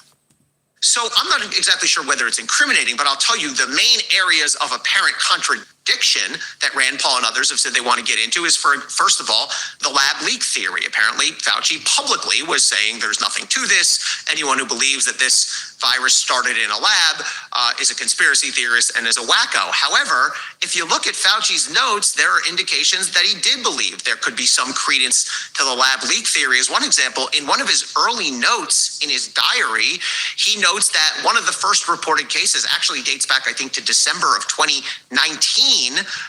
Came from, or could not have come from, the wet market, which was Fauci's theory. So his notes say this case could not have started in the wet market, yet publicly, Fauci was publicly saying, well, it came from the market. That's one example of where they're pointing out contradictions in things Fauci said. I'll tell you another one. Fauci said publicly that he was not involved in any school closures. However, again, his diaries show that he spoke with or persuaded various public officials, including Gavin Newsom, including Bill de Blasio, that he, either by his public remarks or in direct communication with them, encouraged them to close schools. So I think that's a sampling of where Rand Paul and others are saying there's contradictions, apparently, between Fauci's diary entries and the things he said publicly and to Congress. And doesn't that point to the assertions by the Senate that indeed some of the things, some of the decisions that he was making wasn't necessarily based on science? It was based on his own opinion about things and strictly about that, as opposed to scientific data that compelled him to take those positions. Isn't that the argument they're trying to make against him? Absolutely. And I think there's real credence to that. I myself have some questions about some of the things Fauci was saying publicly when you look at his diary entries. I think it's important, Stephen A., that we distinguish, though. There's a legitimate debate to be had that has been raging on for years and will continue to rage on for years about whether Fauci's guidance to this country was in fact based in science or whether it was based in other considerations, his own personal glory or politics or whatever. That's one question. That's a very fair debate. I always pull apart from that the Fifth Amendment. When you're talking about a constitutional right, to me, it doesn't matter who the guy is who's invoking it. It's about the principle. And I'll give you an example. 4 years ago, almost to the day, Donald Trump was being questioned by Letitia James, the Attorney General in New York State, who had said, I'm going to nail this guy. She ran for office. I'm going to indict him. I'm going to sue his ass. I'm going to get him for money laundering, whatever. Trump took the fifth, however many 100 times, 400 times. And a lot of Democrats pointed and laughed and ridiculed him and said, haha, that's an admission of guilt. Well, guess what? When it comes to constitutional principles, things have a way of coming around. And since then, we've seen two senior members of Jack Smith's team take the fifth. Not Jack Smith himself, he testified, but two of his senior prosecutors, they took the fifth. At least three senior officials under Joe and Jill Biden, including the White House Deputy Chief of Staff, Annie Tomasini. They've taken the fifth, and now Dr. Fauci has taken the fifth. So when it comes to constitutional principles, Stephen A., for me, it's about the principle. It's not about whether I like or dislike the person who's taking it. And remind our audience who Jack Smith was, the prosecutor. Jack Smith was the special counsel who prosecuted Donald Trump, who indicted him on the January 6th case and on the Mar-a-Lago documents case. A very controversial figure, but sort of flew under the radar a bit. But Congress subpoenaed several members of Jack Smith's team, and two of his senior prosecutors took the fifth rather than answer questions. That is their right. Like Dr. Fauci, I think they have questions to answer, like Donald Trump, all of them. I think there's questions I would have loved as a member of the public and the media. I would love to hear their answers, and I think they owe us answers. However, they do have that right under the Constitution, and I will respect that. Senator Hawley asked Fauci about the color of his tie and the carpet. Why did he need to plead the fifth about that? So Senator Hawley did a good job there, I think, first of all, creating a sort of, sensationalistic moment, but it resonated with a lot of people.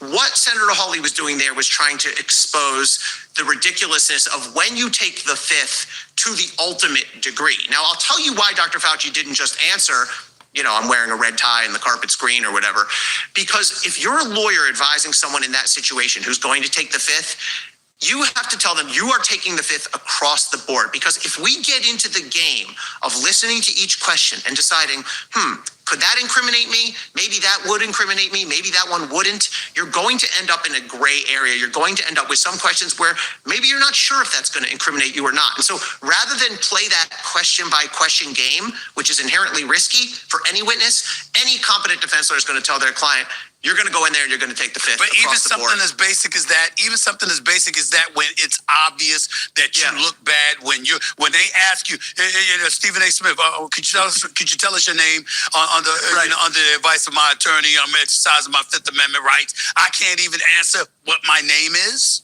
It's ridiculous. I agree. And that's the point that Josh Hawley was, and I think quite effectively, exposing. So look, there is a way you could have, I guess, approached that if Fauci was your client. And you could have said, look, if he asks you very, very basic questions that couldn't possibly incriminate you, go ahead and answer those. But then again, if you take one step in this direction, you could end up in gray area. So he could have answered those, and maybe it would have been smarter for him to answer those. But I thought that was an effective piece of rhetoric and stagecraft by Josh Hawley. But I'll tell you what's behind it. I'll tell you why Fauci was not willing to answer those. I'm sure his lawyer just said, straight across the board, I don't care if they ask you what your name is, what day of the week it is. We're not getting into answering some questions, but not others. Elione, I'm thinking right now, it's obvious that this has been politicized. It's obvious that because I didn't see one Democrat speak out against Anthony Fauci, all right? I mean, unless you want to count, Senator Fetterman. I mean, you didn't really see anybody on the left speaking out against him in any way. But the right clearly is coming after him, which reeks of politicization, and there's no question about that. What do the Republicans, the GOP, accomplish if indeed they're able to incriminate Anthony Fauci in any way?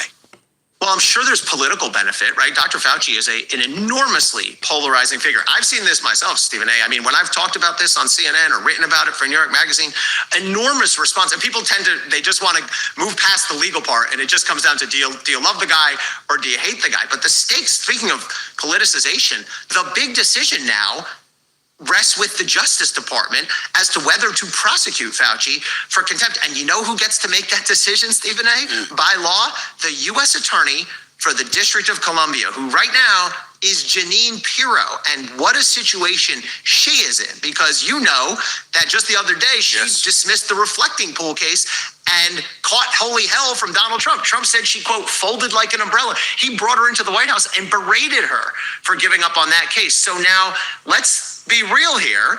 Jeanine Pirro probably came within an inch of getting fired by Trump. Which means she will be fired. That means she will be fired if she doesn't flow along the lines that Trump wants her to. There's no question she won't keep her job. She doesn't go after Fauci, she will lose her job. I think you're right, and she can't dodge this. She has got to make a thumbs up or a thumbs down decision. We're trying to indict him or we're not.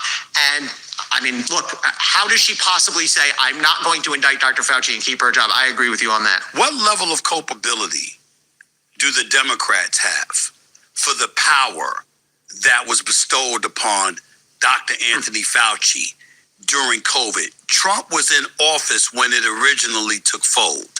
And Trump was somebody that Trump leaned on himself, although Trump ultimately tailed off on that to some large degree. And then Biden obviously won the election in 2020 and made it very, very clear that Fauci was his guy.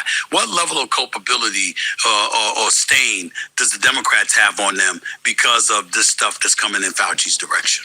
Well, I think the political reality now is anything that sticks to Fauci sticks to Democrats. I mean, that's just the way this has played out. Fauci has become the voice of the Democrats on the way we responded to COVID, and he's become a useful foil for the Republicans. And you're right, we've really just split along party lines on this. I would love to see much more, just both ways. Maybe there were some things he got right. I'd love to see Democrats acknowledge that there were some things he got wrong. But you're also right. Historically, we now just think of Fauci, Democrat, liberals love him, Republicans hate him. But you're right. In those first days of COVID, you remember this really broke out in March of 2020. He was there under the Trump administration, and he was a person who would stand on the podium behind Trump or next to Trump. And there was a bit of unease about that relationship. At times, Trump seemed to say, look, this is the scientist, we're going to use him. And then eventually Trump sort of sidelined him as time went by. But I don't think there's any denying the fact that we've lost a lot of the nuance here. And a lot of the people who say, we just need answers, we need sound, reasonable, look back answers. The same way we would look back at January 6th, the same way we look back at 9/11 is that we just need answers. it's become almost hopelessly politicized at this Ellie, time. I trust your judgment, and I trust that this is not politicization on your part. I'm just going to ask you straight up as a brilliant legal mind, I might add, doing a great job that you've been doing, covering a whole host of things. Give it to us straight. What exactly at this point in time, with COVID, even though still in existence, the degree in terms of the pandemic being behind us in our rearview mirror, at least hopefully, what is it that we need to know in your estimation? What do we need to know? About the response to COVID? Yes. Involving Cal Chief. So what do we need to know from him? So, look, I let me preface this. I am nothing near a medical expert. Sure. I am nothing near a scientific expert. But so I'm going to speak now as just a lay member of the world out there. Here we go. I think that one of our bottom line takeaways, number one, remember how much we didn't know at the time. Remember how much we had to learn on the fly. I mean, remember the early days, people were using spray on their groceries and stuff. Right. There was a lot we didn't know. I have no problem with any expert saying, that was in March of 2020. We didn't know much then. We knew more by May. We knew more by December. So I think we have to keep in mind that knowledge is evolving. But I think it's hard to look at all that we did without concluding that we overdid it in a lot of ways. I mean, I'll tell you one thing in particular that's personal to me. I think we went way too far with school closures. I think we did real damage to a whole generation of kids. My kids at the time were, what were they? They were in early high school and middle school. And that first year, it hit in March, and that whole rest of the year, March, April, May, June, was wiped out. The next year was optional in my district, public school district, where we sent my kids, whether the kids go into school. We sent our kids in. They were at times one of 2 or 3 kids in a classroom. Everyone else was by Zoom. That was a disastrous year. There was a real cost to that. And I get that it's not simple. I get that you have to protect teachers, but I think it's hard to look at that in retrospect and say, we did the right thing. I think we overdid it on school closures. And you can even see that in what Dr. Fauci is saying now, that he publicly denied that he was involved in school closures. If he thought that was a good thing, why would he publicly deny that he was involved in it? So that's my sort of lay view. I think there's lessons that need to be learned. I think there's things we overdid it on.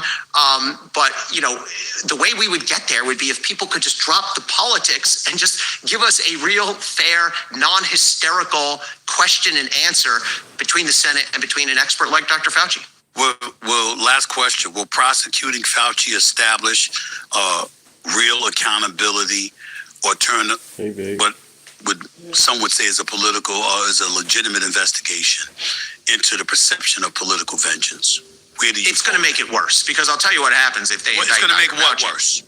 It's going to make the politicization around Dr. Fauci worse, because if they indict him, and by the way, I'm not even sure a grand jury will agree to indict him, but if they indict him, he's going to beat the case, Stephen A. He's not getting convicted, certainly not in Washington, D.C., where he would have to be tried. And again, you're not going to convict a guy for contempt where he has a reasonable, arguable Fifth Amendment right. And remember, a prosecutor, you've got to prove your case beyond a reasonable doubt. And so if the jury thinks, I don't know, did he have a right to take the Fifth? Did he not? Some scholars tell me he does. Ellie Honig tells me he did. I'm not a scholar, but Ellie Honig says he did. Other people say he didn't. That's not going to be proof beyond a reasonable doubt that he was outside his lane. So I'm kind of dreading what's coming next. If I had to make a prediction here and now, I would say DOJ will indict Dr. Fauci. And if they do, the case will fail. And that's not going to bring anyone towards togetherness. That's not going to bring anyone towards actual answers and accountability. So if it's not going to do that, then what's the purpose of all of this, particularly from Trump, who's going to force his, Janine Bureau to do just that? I mean, a loss is a loss in the end. It's almost like as long as he makes things inconvenient and a headache for his adversaries along the way, he's good with it. I mean, you're on the nose there. I mean, look at the record. Look at the track record from this justice. Well, let me run through it real quick, okay? They indict Letitia James. I'm not a fan of Letitia James. I mean, I've been a critic of Letitia James. They indict her. It's a bogus case. Court throws it out. They tried to re-indict her 2 more times, and 2 more grand juries reject it. Okay, they indict Jim Comey. Also, I'm quite critical. I've been critical in my books of Jim Comey. Bring a bogus indictment against him. It gets thrown out. Now they have this 86-47 threats case, which will die in the courts. They will not convict Jim Comey on that.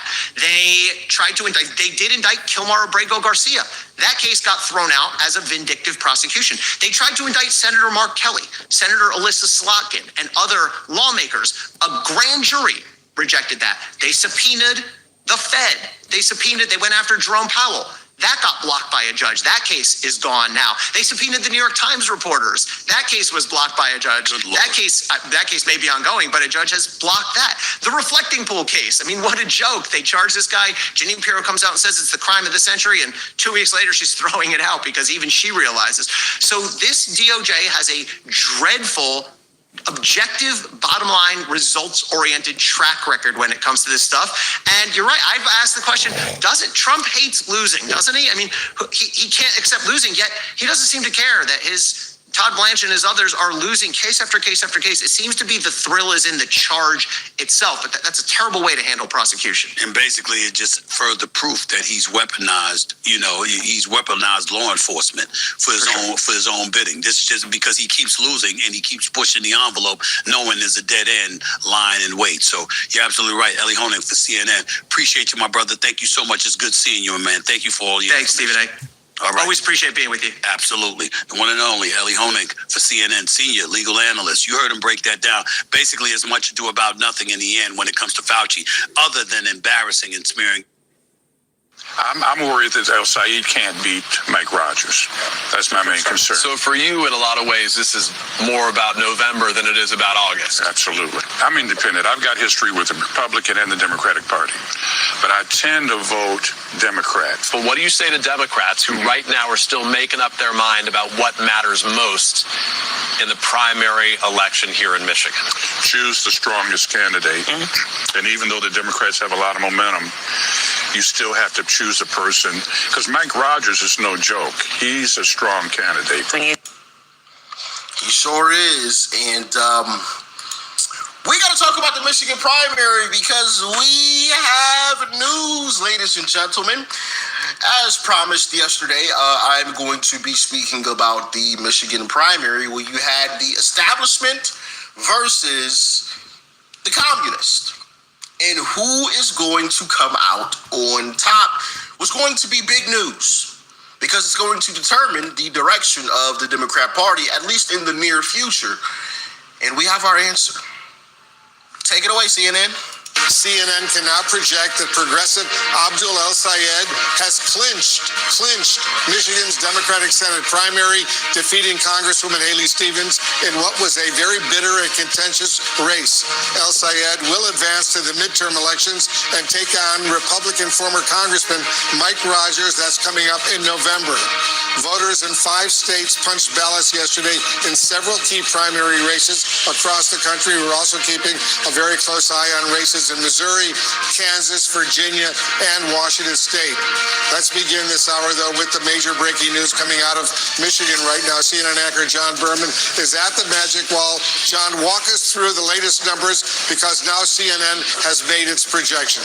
Yeah, CNN projects that Abdul El Sayed, seen as the progressive candidate, will be the Democratic nominee for Senate in Michigan. But man, it was close. Less than 1 percentage point separates him from Congresswoman Haley Stevens.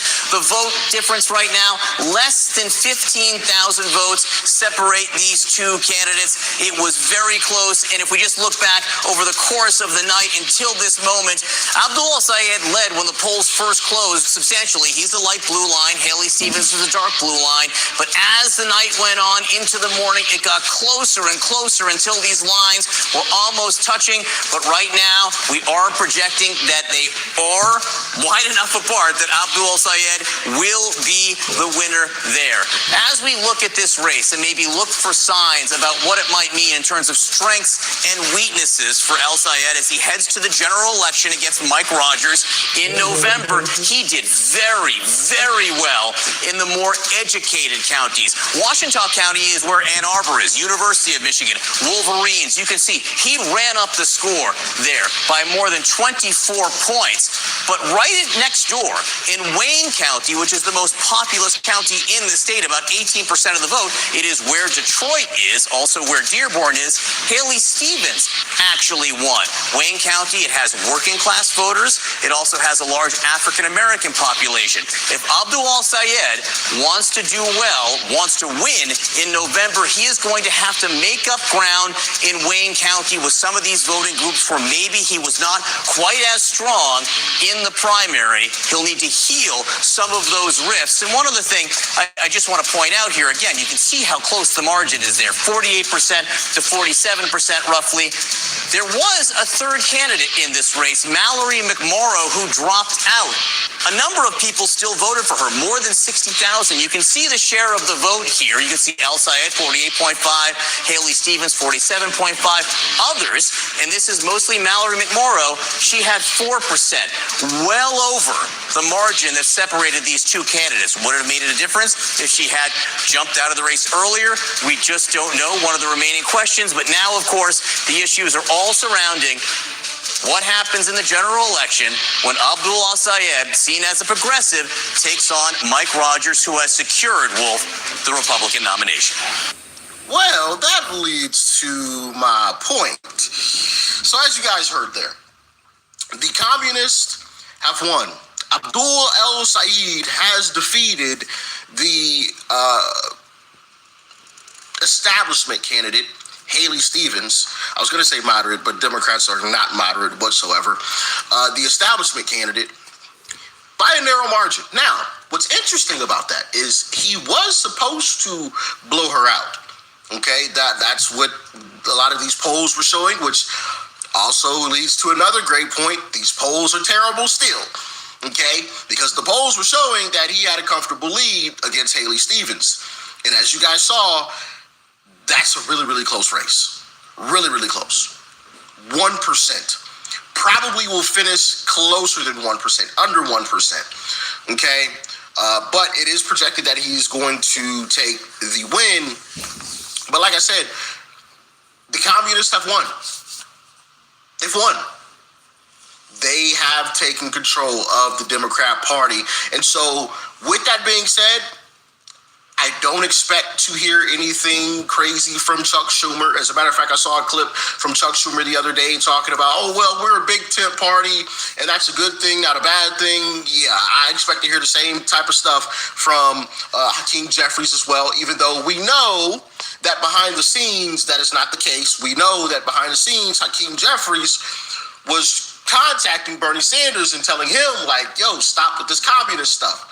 Stop endorsing these folks. But here we go. Here we go. And I want to get into this poll because I've been talking about this for quite some time now, where, Democrats, they kind of had it. They kind of had the win. Okay? I mean, yeah, in presidential elections, Michigan has kind of flipped back and forth, but in terms of like the Senate, they voted Democrat for quite some time now. This is a Democrat seat, but because they allowed the communists to take over their party, that is about to change. Let's jump into it. And also putting the Republican Party in a prime position to flip Michigan's Senate seat in November.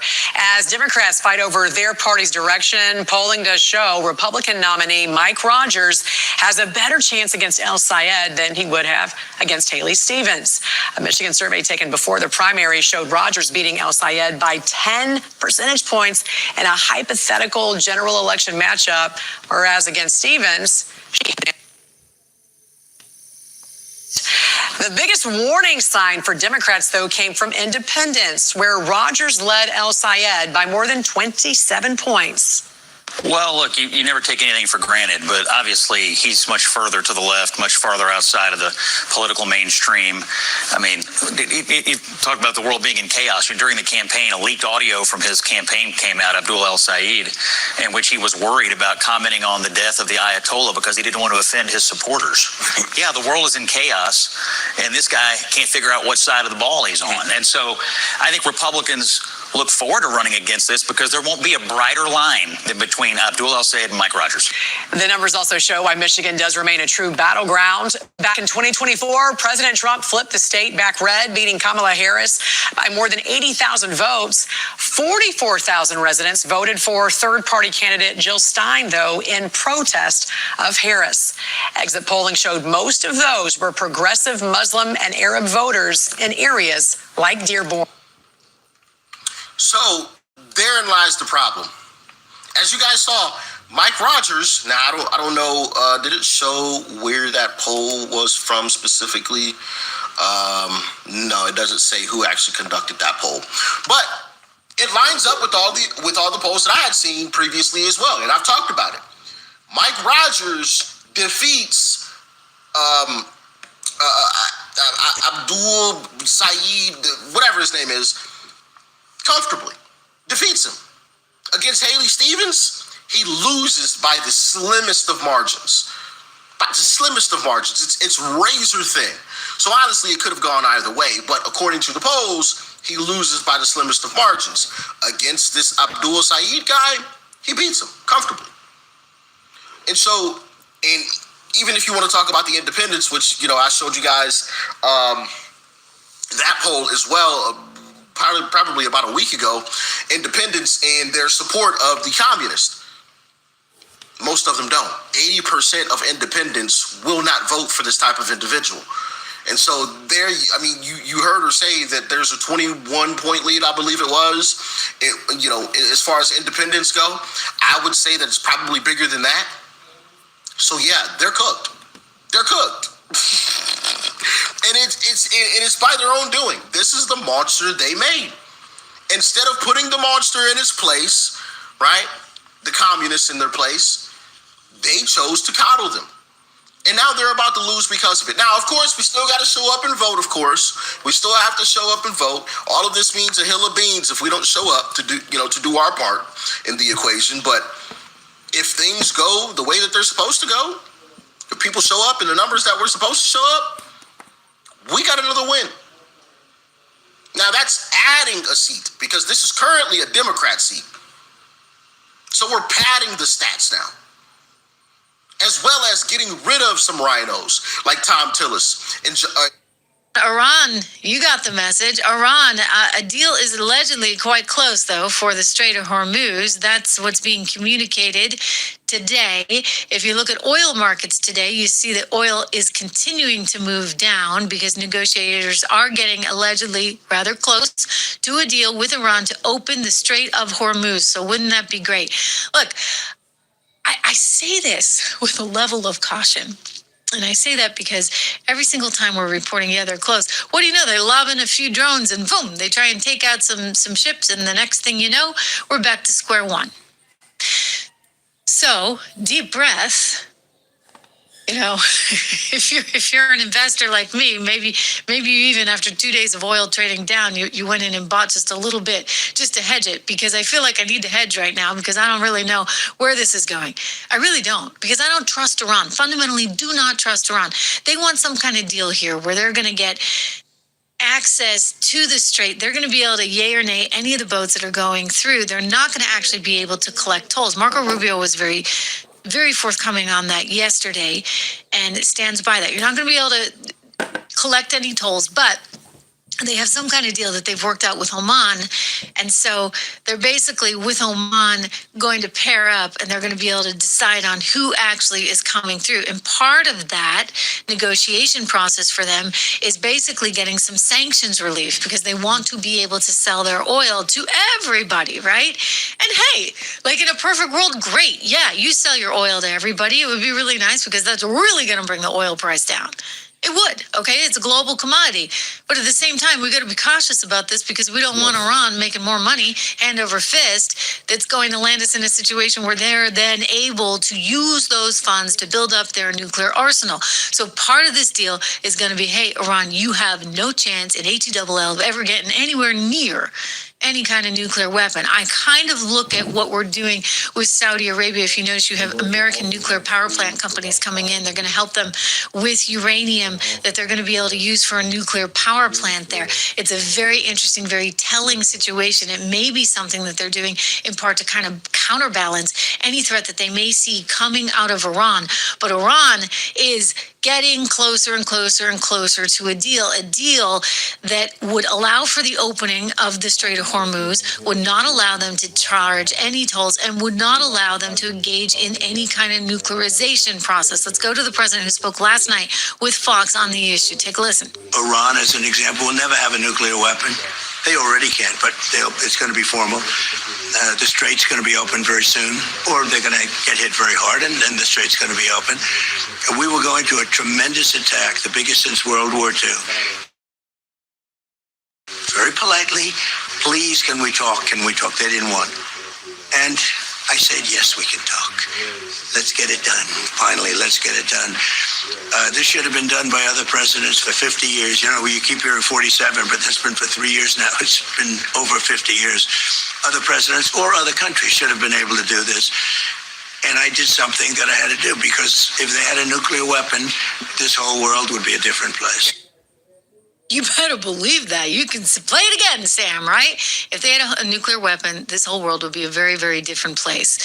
Thank you. I'm glad the picture's looking good now. Wonderful news to hear. I don't think they wanted the Oxford comma stuff gotten out, right? But anyway, he's right to say, look, they can't have a nuclear weapon. If they were close to having a nuclear weapon, and look, that's all the intelligence reporting we've gotten, and Israel apparently was very convinced that they had the ability to put a nuclear weapon together quite quickly. I mean, they were like weeks away. And let's not forget, they actually told MSNBC, like one of their guys went on MSNBC, figures MSNBC, right? Or whatever they call it now, the Miz network, Miz Now.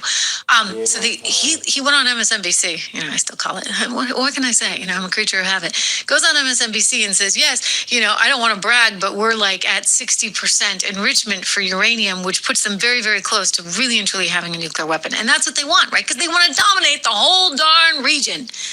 Well, we don't want that. We can't allow that, because let's face it, if they dominate the whole darn region, then they're going to make Saudi Arabia, our ally, squashed. Israel, forget about it. And all our other allies, UAE, everybody, like, is suddenly then in jeopardy. And then you get China and Iran and maybe Russia taking over the whole shop. That's not going to fly. It's not going to fly. But, you know, listen, we're not going to do a dumb deal. We're going to do a good deal. Okay? We're only going to do a good deal. And I feel good because Marco Rubio is back in the thick of it with these negotiations. And he made it very clear while meeting with the Paraguayan counterpart there yesterday. We did a deal with Paraguay, too, which is good because Paraguay actually had a little section of it in this tri-border region that I've traveled to down in Ciudad del Este, right near Iguazu Falls, actually lovely in Argentina. But it's like a no man's land, and they had a ton of terror financing that was going on down there. Basically anything goes, everything was for sale there. And it was sort of an all cash industry. And basically a lot of that money was going right back where? Oh, to Hamas and Hezbollah. So Marco Rubio is knocking that one out. Totally of commission. And when he was meeting with his Paraguayan counterpart, he had this to say on Iran. Listen. Nonetheless, I think that there's a conversation and a negotiation that we are involved in between Oman and Iran on how more ships can be able to go through there safely in the short term as we move towards these longer term talks about denuclearization. And suffice it to say, there's been progress in those talks, but not finality yet. We're hoping that will happen very shortly. Thank you, guys. Okay, so that was yesterday. He said there's progress going on. The president, meanwhile, as of last night, when he was coming back from LA on the tarmac, he said, look, I think we're going to have it back open in 48 hours, guys. 48 hours. So that's why you're looking at oil markets showing, again, some softness in the price of oil. Not quite like yesterday. I mean, yesterday, when I was talking to you, we were looking at basically a decline of somewhere around 6% in oil. And right now, as I come to you live, you know, we are not seeing quite that level of downturn in oil prices, but we're seeing something. We're seeing something which tells you, well, down 0.6% on crude right now. So it tells you gold actually up 4%. Interestingly, silver up 3.6, copper up 1.6. I should also point out the market doing quite nicely again. The Dow up 0.7%, S&P kind of flat but in positive territory, and we're seeing a little bit of pull off there in the Nasdaq. That's in part related to SpaceX. I think we told you not to buy that IPO. You know, just saying. you wait for it to go down rather than, which leads me to remind you, If you want to know what you should be buying, please check out my model portfolios. They're at 76research.com. I got 3 of them: American Resilience, Inflation Protection, Income Builder. You can see all those stocks doing really, really nicely. Those are our top performers in those model portfolios. You can get all of them at 76research.com. If nothing else, just get the 76 reports, $1 a month for the first 2 months. It goes to $9.95. Thereafter, you can cancel anytime. So, at worst, you're out $1. I mean, you're out nothing, I should say, because we'll refund your buck. How do you like that? And then you should look at those portfolios, because again, I think that there's still, I believe in what's going on. I believe in MAGAnomics, we can call it, and the good things to come still. So again, negotiators very, very close here to some kind of deal with Iran. And you've heard it from Marco saying we're close. You've heard it from the president saying it's going to happen in the next 48 hours or so. This agreement would give Tehran basically a role in overseeing the traffic in the Strait of Hormuz. So I don't necessarily love that, but apparently they're feeling like they have to give up something. They just can't allow for Tehran to charge anything in terms of fees. So they'd have oversight of ships that are entering basically the Persian Gulf. They would not be levying fees or tolls. That's important, but they would know who's there, and effectively there would be an inbound lane near Iran and there would be an outbound lane near Oman, and they would share it with the US of A and countries in the region, according to various sources, and this is coming through numerous reports in Bloomberg and Reuters and in the Wall Street Journal. You had the Iranian spokesperson out today saying that indeed they had that deal with Oman. They had created this quote-unquote safe route with Oman, so they're going to have control over those lanes. And then with this deal, the U.S. would be involved as well. But again, I caution because we've been down this road before, right? Fool me once, shame on you. What does it go? Fool me twice. Shame on me. So, I remain skeptical. Trust but verify, right? As they say.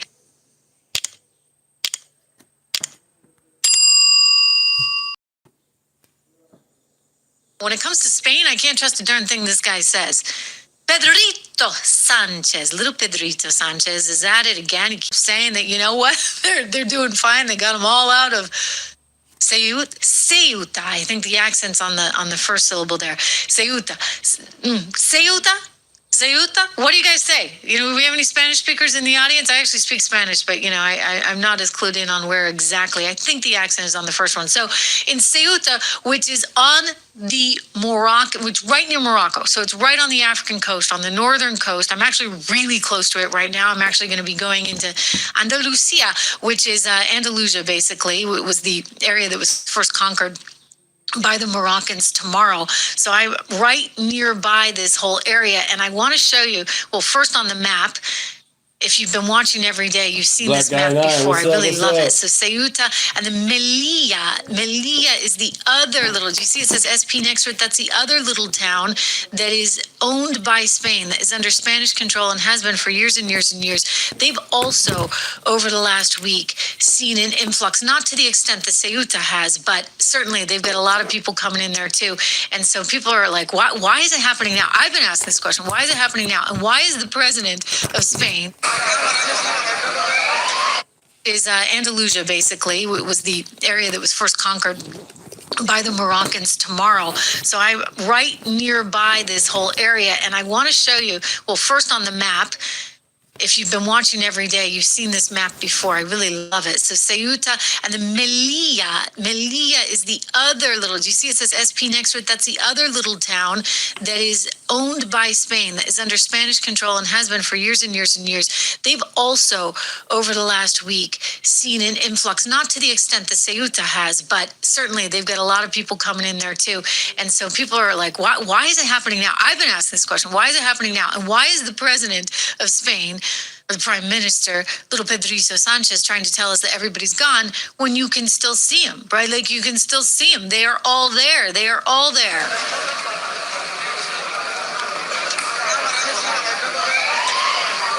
Yeah, that's video taken 2 nights ago in Ceuta, and they're all still there. And Pedrito wants us to believe that somehow he cleared out all 50,000 of them. By the way, Ceuta and the mayor says there were 60,000 that came in, and there's plenty still there. And they're out there causing chaos in the streets, shouting Allahu Akbar, and so it goes. So Spain is now offering up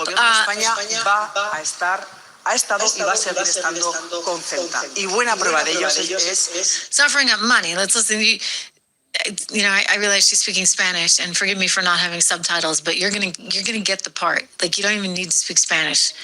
Listen to this. You're gonna get it. Trust me. El anuncio que les quiero hacer. She said, I'm gonna announce something. España va a habilitar una partida extraordinaria de 25 millones de euros. 25 millones de euros. What was it? De euros. Okay, so that was the part. A Ceuta para la atención de los menores no acompañados que se encuentran en la. So for attention to the young people, we are going to give them $25 million. 25 million euros. Okay, 25 million euros. That's coming in through Spain. So what else do you think is coming in through Spain? All the people. All the people. And so now you've got a city that's completely under siege. This is the headline in the Daily Mail. City under siege. Huge mob of Moroccans chanting Allahu Akbar clash with Spanish police after marching through Ceuta. I told you yesterday, you know, there's been lots of Spanish media out there reporting, and they asked the Spanish military, can you do anything? And the answer they got back was, no, we're not allowed to. We're not allowed to do anything because we're just being told that we have to just urge them to go towards the border. We just point them towards the border. We ask them nicely to go home. And I just think that that's probably not going to be enough. Dare I say, not going to be enough. Let me show you this as well. This is important to see. I want to show you in Andalusia what they're seeing. And we'll see, you know, I'm going to be in that area tomorrow, so I'll be on the lookout. But take a look at this.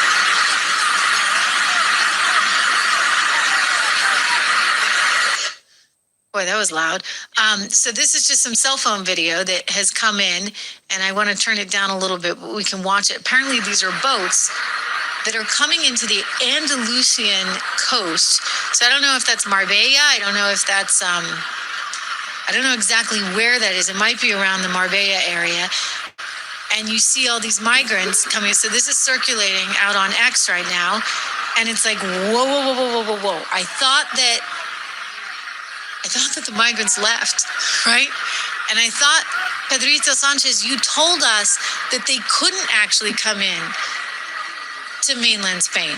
But we're looking at video of them getting off of boats coming into mainland Spain, which is why, can you blame Giorgia Meloni for saying, okay, we're going to end this Schengen agreement. This is not really working out for us so well, because if they come into Spain, they're going to come into Italy. And if they come into Spain, they're going to go into Portugal. If they come into Spain, they're going to go into France. And so France is like, okay, hang on. We need to have better border checks. And I actually think that this could cause, if you would, the full-on undoing of the European Union and the whole Schengen extravaganza of open borders that they have. Not to mention, you already have the State Department in the U.S., and we've talked about this at length. In fact, I led with it on Friday because they're looking at what can we do in the U.S. to make sure that we're not allowing for Europeans or Spaniards to come in. But if we're not going to allow the Spaniards, you understand, like, it extends to the rest of Europe, because if you have a passport from Spain, ka-ching, you suddenly have a passport to the rest of all of Europe. And that means you can come into the U.S. with no problemo, right? Well, if you've got a bunch of Moroccans and Somalians and plenty of other people, because it's not just Morocco that they're coming from, they just use that as an entry point in to then penetrate the rest of Europe, we're going to have some serious problems. They're all men. They're all young men. There's no women and children from what I've seen in these videos.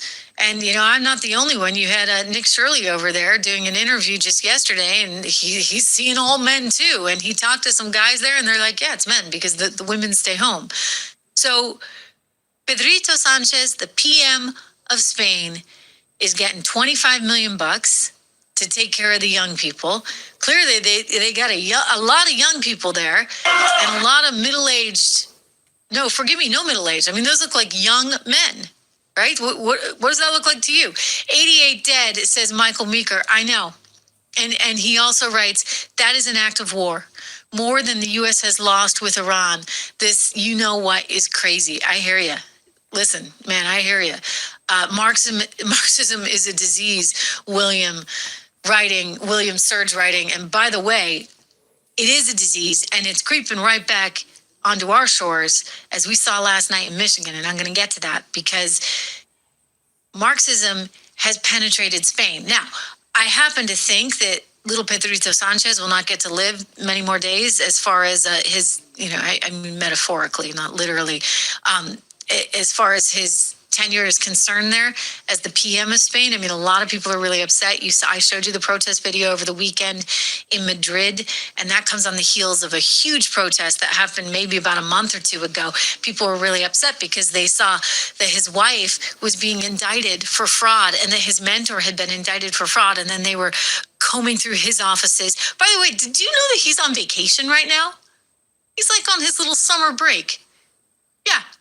This is going on in Ceuta, and little Pedro takes off on summer break, where if you look at the security outside his house, he's got more security than they do at the Moroccan-Spanish border, for goodness sakes. Yeah, again, rules for thee, but not for me. I mean, it's very symbolic. We've seen it over and over and over and over again, and this is Marxism that I think is coming by way of Morocco. And, they're going to use this idea of religion, and they're going to use this idea of freedom, and they're going to use this idea of what's fair.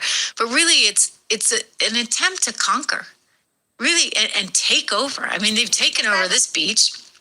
This is a Spanish reporter that was reporting maybe about 48 hours ago in Ceuta, and those are the people that were there on the beach. Again, lots and lots of young men, as you guys are pointing out. 88 people dead right now. It sure seems like an invasion to me. I don't know what else you call that. And I do wonder, why this is happening now, especially when you consider the trucks that were busing people in. And look at that. I mean, they were all coming up to the Moroccan border. I actually don't even fully blame Morocco for this. I think this is something else. I really do. And when you look at all the NGOs that are involved and they're out there, the Red Cross, wants to get brownie points because they're handing out free food and water and all that stuff. Look, I mean, it is a humanitarian crisis. I get it. You don't want people dying in the streets, and you don't want 88 people dying. But that's why you need to have a firm border, so that you're not encouraging people to do bad things. And this is a bad thing because you're putting yourself in full-on harm's way. More pictures of those trucks that came to the border. And you guys, I've showed you this before. They're all waving. They're all excited. Somebody had to orchestrate that, okay? Somebody had to, have that kind of infrastructure put in. Classic Wizards saying, you know what, we need a travel ban for Spain. I agree. And I think that they're looking at all avenues right now. And I'm hearing that. Thank you, David. I appreciate your kind words. I'm hearing that. But the question becomes, if we say, hey, Spain, no way, Jose, pun intended, what happens to the rest of Europe? It's the same as with the tariffs, right? I know the president's like, okay, well, we're gonna tariff them, and we're not gonna trade with Spain. But then, does that mean you're not trading with the rest of Europe? Effectively, that's exactly what it means. And so that's why Ursula and company, and they all start to get really, really, really nervous. Here's the Red Cross, by the way. Like I said, this is the only woman I've seen. Look at that in the red. The only woman I've seen. Everybody's a young man in their Adidas shorts and things like that. Very strange. So somebody brought them there, and somebody's helping to take care of them there. And you've got to ask yourself, how is this all happening at this particular time? I mean, given that Iran is trying to flex its muscle, given that Iran is trying to say, okay, we're going to collect fees. They're not going to be able to, but believe me, they're trying in the Strait of Hormuz. Given that Iran is buddy with Pedrito Sanchez, ask yourself those questions. And then Pedrito Sanchez saying, okay, we're going to take care of it. I'm getting the government involved. I'm going to make sure that, we stand with the people of Ceuta. I'm taking care of it. We just deported 50,000 of them. And then you look at the pictures, I look at the pictures, and they're all still there. And Pedro goes on vacation. I mean, it doesn't look good. And so I don't think that we're going to really have much of a choice other than to say either Europe, you get your act together, or you go back to some other kind of agreement. The Schengen thing's really not flying. By the way, I came into Europe via the whole Schengen thing, and it kind of cracked me up because I get into Italy and there's this big long line of Americans, and they're letting everybody in. España, Italia, anybody else got right through, but we all had to wait in line. And I'm like, gee, talking about biting the hand that feeds you in more ways than one. Like, who's actually the tourists that are spending the money? It's us. It's the Americans. And the giant line. And then all the Europeans get rushed right through. And the Americans have to sit there and wait until the Italians feel so inclined as to let us in. I'll tell you, they got to work that out. They got to figure it out. I think they got to go back to the drawing board. I don't think the EU is ever going to work. I think it's a completely failed experiment. You cannot have all these different economies. You just can't without one central power. And trust me, Brussels is not it. It ain't it, right? As they say, it is not it, because Brussels doesn't have the final say. You still have all these presidents and all these prime ministers, all these different languages, all these different cultures, and now they're getting saturated with everybody from Africa and the Middle East. That's really not going to fly. So they are in a very, very bad state. And I'll tell you one thing, we can't go there. They want us to. Mayor Zoran Mamdani is collapsing. Ladies and gentlemen, are you ready for some more dancing? Oh, no, we're not.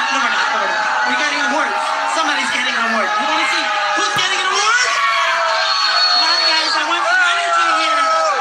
That's Mamdani getting booed off stage in Staten Island this week, and that's part of a growing chorus of New Yorkers who are experiencing major buyer's remorse. And if the latest data reports about recent job losses in the city are accurate, New Yorkers haven't seen anything yet. Stick with me to the very end of this video, because we're going to see how Mamdani's socialist policies are already having a disastrous effect on the city, and precisely why those boos forcing Mamdani off the stage are just getting started. Hey gang, it's me, Dr. Steve, your patron professor, here to help you make sense of the madness with breaking news and analysis you're not going to get anywhere else. So you know what to do. Make sure to smack that bell and subscribe button. When Zoran Mamdani isn't busy wasting tens of millions of dollars on government-run grocery stores, he occupies himself with plans to raise the minimum wage to an astounding $30 an hour by 2030, branding it 30 by 30. The plan phases in increases for large employers from today's $17 an hour to $20 an hour in 2027, $23 an hour in 2028, $26 in 2029, and then finally $30 in 2030, with smaller businesses given until 2032. Council member Sandy Nurse formally introduced the legislation in March of this year. What was particularly notable is that the bill also ends up eliminating the tip credit for restaurant workers, requiring owners now to pay the full minimum wage regardless of tips.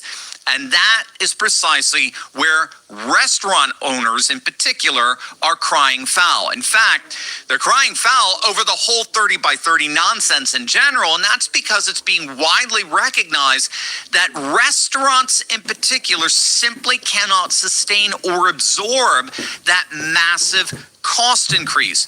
Vital City NYC built an actual economic model for a mid-sized New York restaurant. $2 million in annual revenue, a 5% profit margin, which is very, very thin, but it's typical for the restaurant industry. Right now, labor costs eat about 35% of revenue. Appreciate you guys. Been live streaming for 2 hours and 25 minutes. Thank you guys. Thank you, mods. You guys are on it. I really appreciate it. Oh, yeah. I'm right here with you guys. At $30 an hour, once the tip credit is fully phased out, labor costs jump to 59% of revenue. That's a 70% increase in total labor costs for that business. Now, run that math forward, and that same restaurant, which was making a modest $100,000 profit a year, remember, it's a 5%, is now losing $380,000 per year. There is no menu price increase that closes that gap. There is no just absorb it for a business with 5% margins to begin with. A $30 minimum wage is simply mathematically impossible for the restaurant industry. Now, Harvard Business School's research adds a second layer to this. Every $1 increase in the minimum wage raises the closure probability of a median ranked restaurant by 14%. Okay, I'll say that again. Every $1 increase in the minimum wage raises the closure probability of a medium ranked restaurant by 14%. Mamdani's plan won't raise the wage by $1. He's going to raise the wage by 13. So if you compound that 14% risk across all $13 of that increase, you're looking at a restaurant that is roughly 5.5 times more likely to close than it was before. That is an industry demolition. Columbia Business School's Stephen Zagar called the likely effect on the restaurant industry a devastating tsunami. And the irony, smaller operators, owners of small restaurants, they're the ones who get pushed out, all the while the big chains who have all the capital take over. And here's the irony. We're already seeing it. We don't even have to wait for Mamdani's $30 minimum wage hike to see the devastating effects of rising food costs, rent, insurance premiums, and delivery-related costs. Take a look at this. This is coming from the New York State Department of Labor Statistics. New York City restaurant jobs have declined in 2026, since Mamdani took over, by roughly 9,600 jobs year over year. Nearly 10,000 restaurant jobs are gone, given the appalling business conditions in New York City. And Mamdani hasn't even gotten started. And the same results have happened everywhere else this nonsense has been tried. I mean, just look at the fallout from Los Angeles hotel minimum wage ordinance that raised wages to $22.50 per hour. Hotels saw their largest job loss in 10 years. They're expected to eliminate roughly 6% of positions when all is said and done here. Look at California's $20 an hour fast food wage from April 2024. Independent studies put the job losses between 10,000 and 23,000 positions statewide. But if Mamdani has his way, New York's minimum wage hike would make these job losses pale by comparison, not to mention passing the cost to consumers. One analysis found that a $21 hamburger would suddenly surge to a $33 hamburger under these wage increases. Their staffing models show them cutting servers in half and shifting to QR code ordering just to survive. Fewer humans, more automation, higher prices. That's Mamdani's New York. And it's so bad, it looks as if he's already backpedaling. Yeah, even Mamdani himself was going, oh crap, this isn't working. You're not going to believe this. But first, gang, one of the most frequent questions I get asked by our audience is this. Maybe you wanted to ask this. Dr. Steve, is now really the right time to buy gold? Right? It's a fair question. Gold has had a tremendous run. Silver's been moving higher and higher. So naturally people wonder, so did I miss it? Is it too late? But I actually think that's the wrong way of looking at it. The real question isn't whether gold has already gone up. Obviously it has. The real question is whether the reasons for owning it have changed. I mean, think about where we are today. Central banks continue buying gold at record levels all over the world. Global debt continues to explode. Geopolitical tensions aren't going away. These are the very trends that we've been talking about on this channel for years. And if those trends haven't changed, then why would the case for owning physical gold and silver? So that's why more and more people are taking a closer look, not because they're chasing profit. Convince you, from where I sit, they haven't. Click on that link below right now. Here's the basic math that contradicts everything Mamdani and his socialist ilk stand for. A restaurant with a 5% profit margin isn't hoarding wealth, okay? It has almost no cushion. When you mandate a labor cost increase that exceeds the margin of profit itself, you have not redistributed profit to workers because there was no profit large enough to redistribute. You mandated a loss, and a business cannot operate at a sustained loss. It's got exactly three options. It could raise prices until customers leave. It could cut staff until the labor bill fits the smaller revenue, or it could close down. This is the mechanism that every version of forced wage redistribution runs into, whether it's a minimum wage law, a rent freeze, or a government price setting scheme for any other good. You can mandate a price, but you cannot mandate that the underlying value exists to support that price. The restaurant doesn't have a machine that prints extra revenue because the city council passed a bill. The business still has to sell the same number of hamburgers at the same rents in the same competitive market with the same customers who have their own budget limitations and constraints. This is the fundamental flaw in every top-down redistribution model, and it scales with the size of the mandate. The bigger the mandated shift, the more businesses you find sitting exactly where that vital city NYC model sits, with a gap between the new cost structure and the old revenue structure that's simply too large to close through operational adjustment. You're not asking businesses to tighten their belts. You're asking them to generate profit margins that never existed in that industry to begin with. It's basic economics.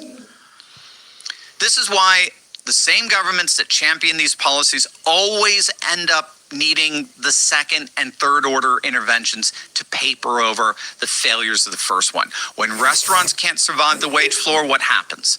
Some cities respond with subsidies, right? Tax credits, stimulus grants, attempts to manufacture the revenue that the mandate destroyed using your money, taxpayer money, instead of market activity.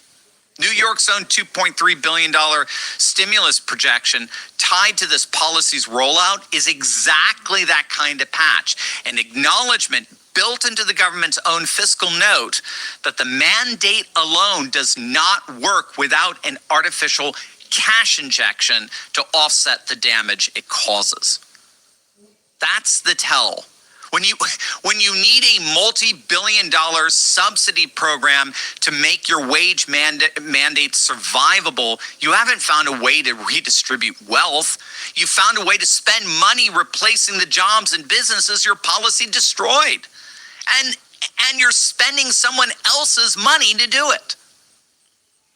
Now, the math is just simply so devastating here that it does look as if Mamdani is actually backpedaling.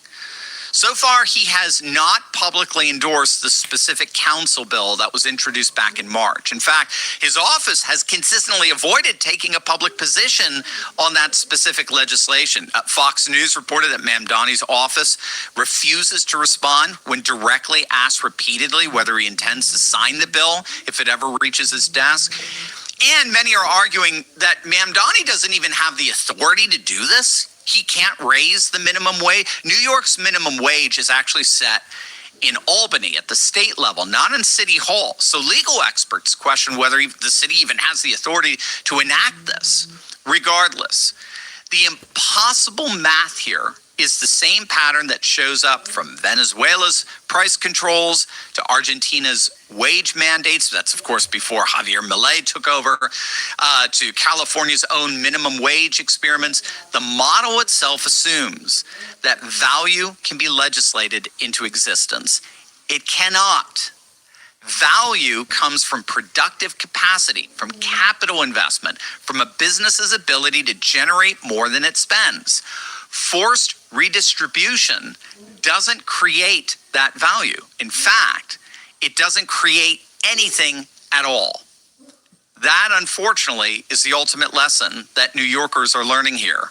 And if this ever does go into effect, I expect the boos forcing Mamdani off stage are just beginning.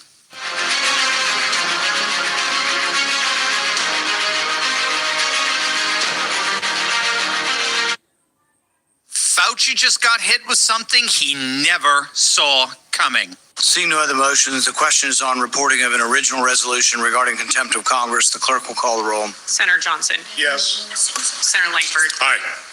Senator Scott. Yes. Senator Hawley. Aye. Senator Moreno.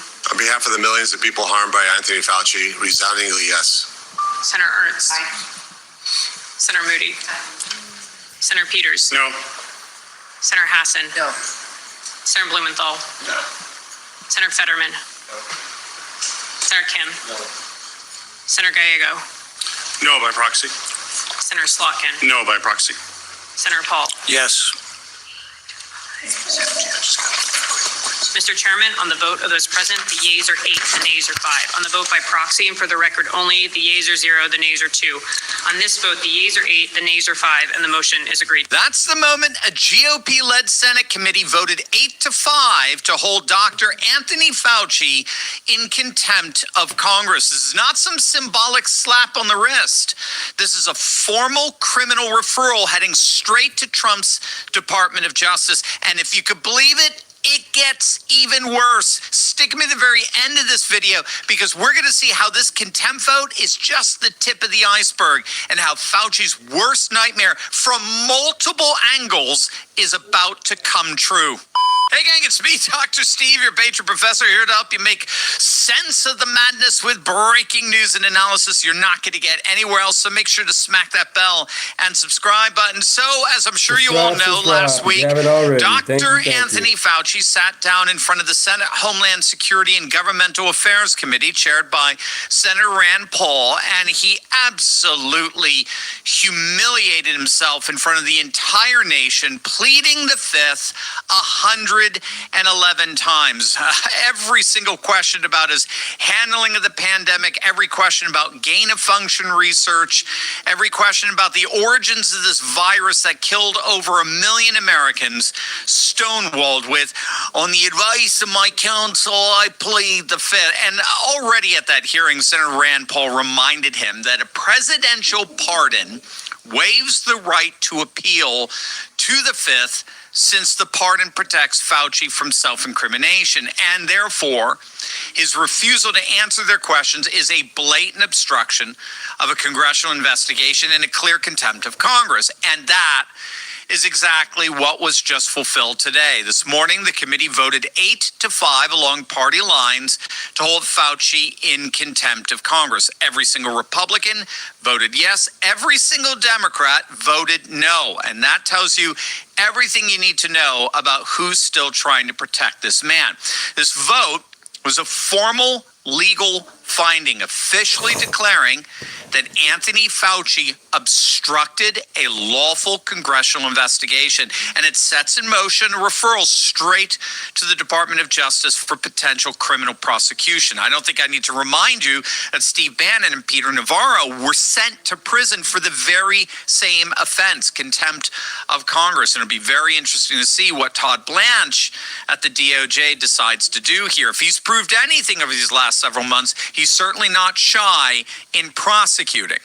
But now we're learning that this contempt charge may in fact be the least of Fauci's worries. Take a look at this. Talk about yet another hammer blow.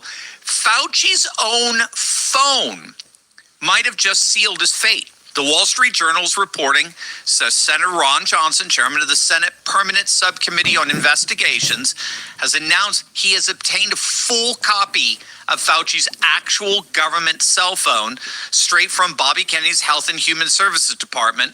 Johnson didn't hide his intent, posting on social media that he hoped the device would, quote, clarify many of the questions that Fauci refused to answer during that combative hearing, meaning the man who invoked the Fifth Amendment over 100 times may no longer get to control the narrative because his own texts will speak for him. This promises to be absolutely devastating for Fauci. We're now going to see every text, every contact that Fauci had during that horrific period of time, and no amount of Fifth Amendment stonewalling is going to cover that up. And that, of course, will be combined with his now infamous personal diary that was just published. These were personal daily notes from his time running the National Institute of Allergies and Infectious Diseases during the pandemic. And Senator Paul released roughly 1,000 pages of Fauci's personal handwritten pandemic-era journal entries covering December 2019 all the way through December 2022, where Fauci was found to have repeatedly contradicted his public statements. So, for example, a January 26 entry states explicitly that, quote, "We now know the market," the Chinese wet market, the open air marketplaces in China, "we now know the market was not the source of the virus," completely contradicting Fauci's public wet market narrative. And there are entries that also show him privately taking credit for pushing lockdowns and school closures that he later publicly denied recommending. And he also allegedly fed preferred questions to CNN, particularly Jake Tapper. Not to mention that he fanboyed over his own fame, that he celebrated himself as being the most famous person on the planet. So this combination of his personal phone records as well as his personal diary recorded during the COVID years, both of that promises to, at the very least, finally set the record straight of what this guy truly is all about. But as bad as finding his phone and diary is, that may not even be his worst nightmare. You see, presidential pardons, even auto pen ones, while they may protect you from federal prosecution, they don't protect you from state prosecution. Or how about states, plural, prosecutions? Well, my friends, that's exactly what we're about to see. This is going to absolutely blow you away. But first, did you hear this week about the 2 deaths in Michigan from the Cyclospora parasite? Are you familiar with this? It's crazy. The CDC has more than 18,000 confirmed cases. You may have heard about this explosive diarrhea outbreak in the U.S. this summer. Yeah. The CDC just confirmed the culprit. It's this new parasite found in grocery store fruits and vegetables, which has exposed hundreds of millions of Americans across over 30 states. The CDC is investigating a multi-state outbreak of Cyclospora. That's a parasite linked to contaminated fresh produce. It can cause severe diarrhea, stomach cramps, nausea, fatigue, and other debilitating symptoms. Now, if you get sick, the CDC recommends a standard antibiotic. Most people know it by its brand name, Bactrim. And that's why the wellness company created the medical emergency kit with generic Bactrim plus several other additional prescription medications to help treat more than 25 common illnesses and medical emergencies, all prescribed before you need them. Getting your kit is simple. Complete a secure online medical questionnaire. If approved by a licensed physician, your kit ships directly to your door. Don't wait until you're sick to wish you were prepared. Visit twc.health/Turley and use code Turley to save up to $45 off plus free shipping. Kits available to U.S. residents only. It's not just Congress anymore. Fauci is now a wanted man in 3 states and counting. Just hours after the damning Senate contempt vote, Florida Attorney General James Uthmeier went straight to Fox News and dropped a bombshell of his own. He has just issued a formal state subpoena demanding Fauci turn over records on what he knew and when he knew it about vaccine safety and efficacy, while he was out there publicly telling Americans to trust the shots without hesitation. And the Florida Attorney General didn't stop at vaccines. He went straight to Fauci's wallet, accusing him of using his COVID-era fame to chase book deals, awards, and connections with high rollers that could net him millions upon millions of dollars outside his official government role entirely. But Florida isn't fighting alone. This is now a full-blown multi-state manhunt for accountability. Louisiana Attorney General Liz Murrill joined the fight days earlier with 2 words that landed like a gut punch. Quote, Fauci lied. Bureau says Louisiana and Missouri already deposed Fauci once before, where he claimed, quote, he didn't recall key details 174 separate times, but newly uncovered diary pages and now his phone records directly contradict that sworn testimony. Alabama has joined as well, and West Virginia. They both signed on just this week, bringing the active investigating coalition to at least 4 states digging for potential fraud, obstruction, and perjury charges. And here's the part that should terrify Fauci more than anything coming out of D.C. Behind these 4 active states stands an even bigger army waiting in the wings, a coalition of a stunning 17 Republican attorneys general from Texas to Missouri to Kansas who spent over a year building the legal groundwork to bring Fauci to justice in courtrooms Biden's pardon can't touch.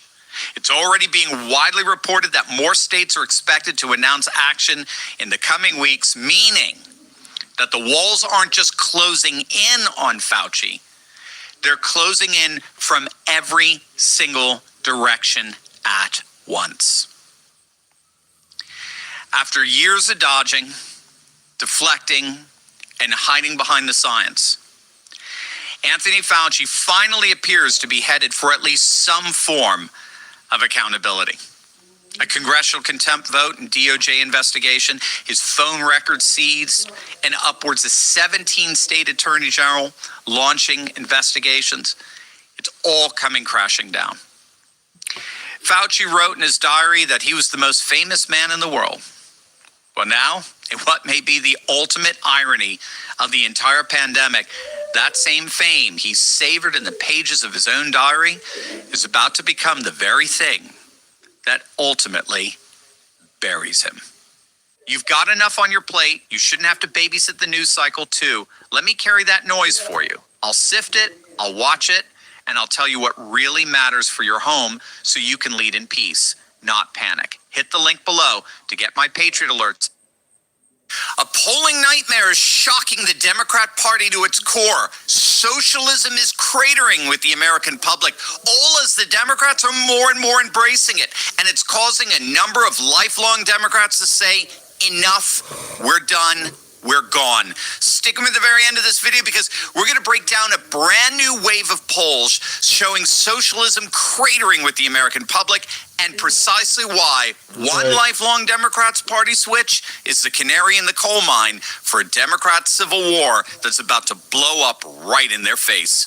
Hey gang, it's me, Dr. Steve, your Patriot Professor, here to help you make sense of the madness. With breaking news and analysis you're not going to get anywhere else, so you know what to do. Make sure to smack that bell and subscribe button. Also, if you are new to this channel, don't leave it up to YouTube's algorithm to show you my next video. Sign up for our Patriot Alerts, my free newsletter, and get my commentary straight to your inbox every day. Links below, just takes 10 seconds, and you're all signed up.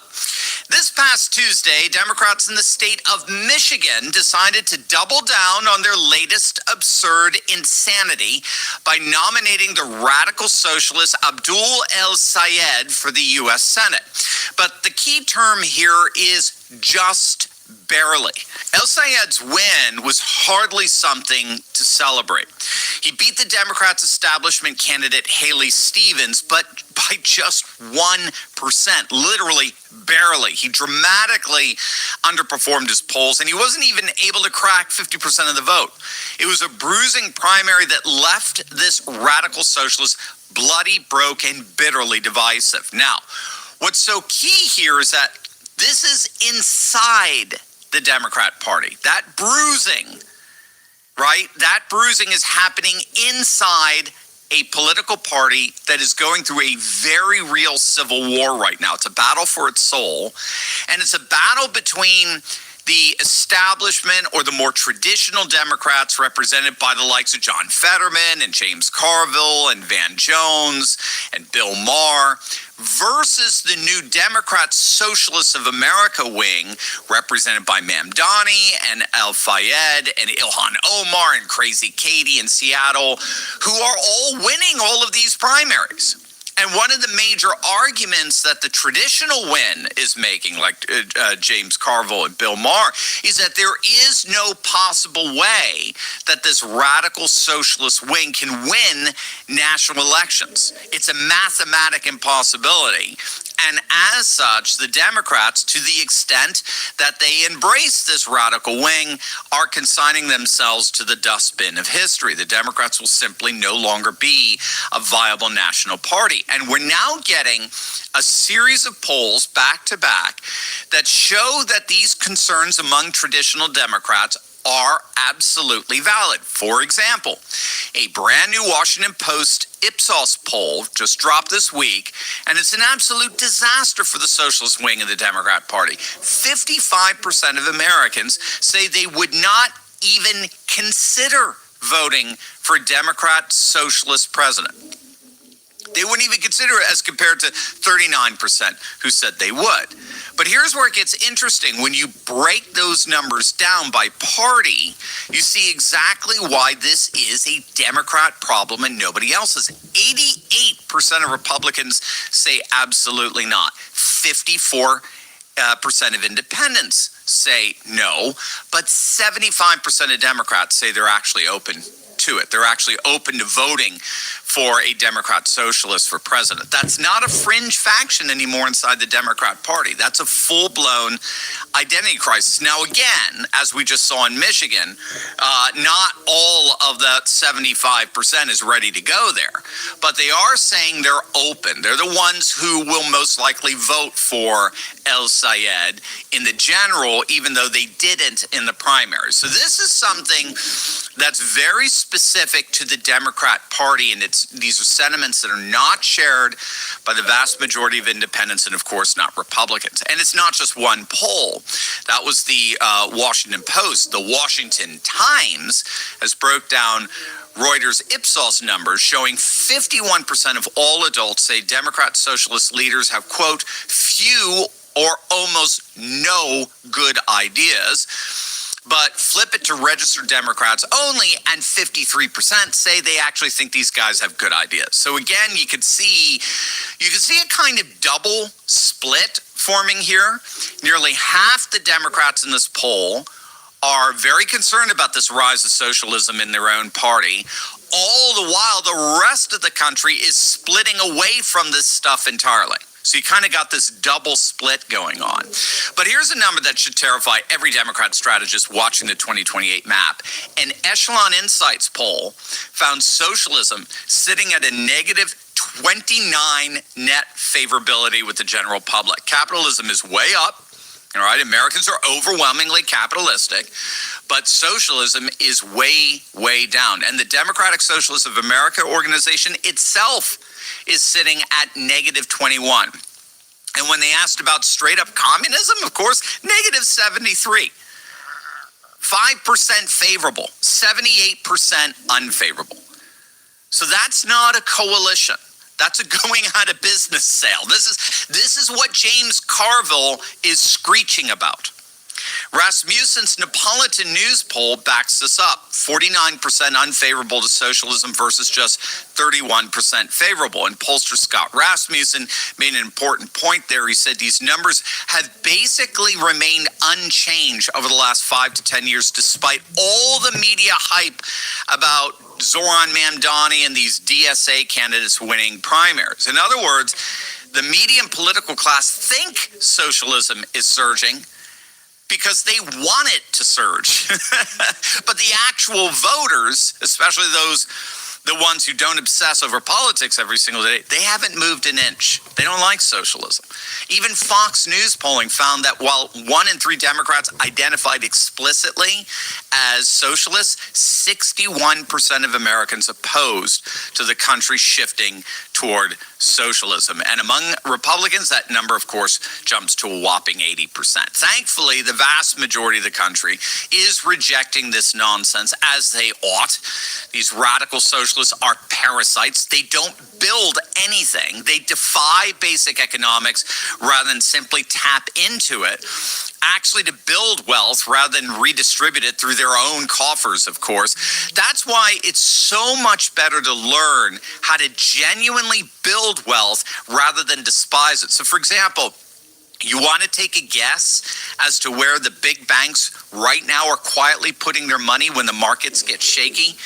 Not by law. I'll see you in the masterclass. I'm going to be voting for youth today. I've been a lifelong Democrat, and I'm 72 years old, 72-year-old white male. And I've been a Democrat my whole life. This past primary in Ohio, I went and asked for the Republican ballot, which makes me a Republican now. There's many reasons for that, but if I could just be philosophical for just a minute, and thank you again for taking my call.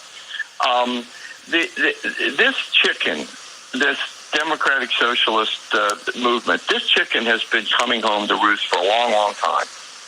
And you have to go back to the source of what's going on. 35 or 40 years ago, the Democrats and Republicans together decided that they were going to shovel everything, every job that they could shovel offshore that they did. And the ones that weren't bolted down, they shipped first, and then they've unbolted the rest of them and shipped the rest of them. So if you're a young person in this country, we don't make any textiles. We don't make any electronics. We don't make hardly any cars. We don't make hardly any pharmaceuticals. And so you've got a lot of young people who are seeing this wage gap. And by the way, I'm a Republican, and you're seeing this income gap. And so essentially, they're fair game for this movement. They see this movement as an opportunity, if not to gain back some credibility or some life, a better life. They look at it as a way to burn the system down. Now, that was brilliant. That was one of the most articulate breakdowns of what's happening inside the Democrat Party that you're going to hear from an ordinary voter. This is the chickens coming home to roost. This is the consequence of decades of Democrats, and as he pointed out, and Republicans together shipping American jobs overseas. Textiles gone, electronics gone, cars gone, pharmaceuticals gone.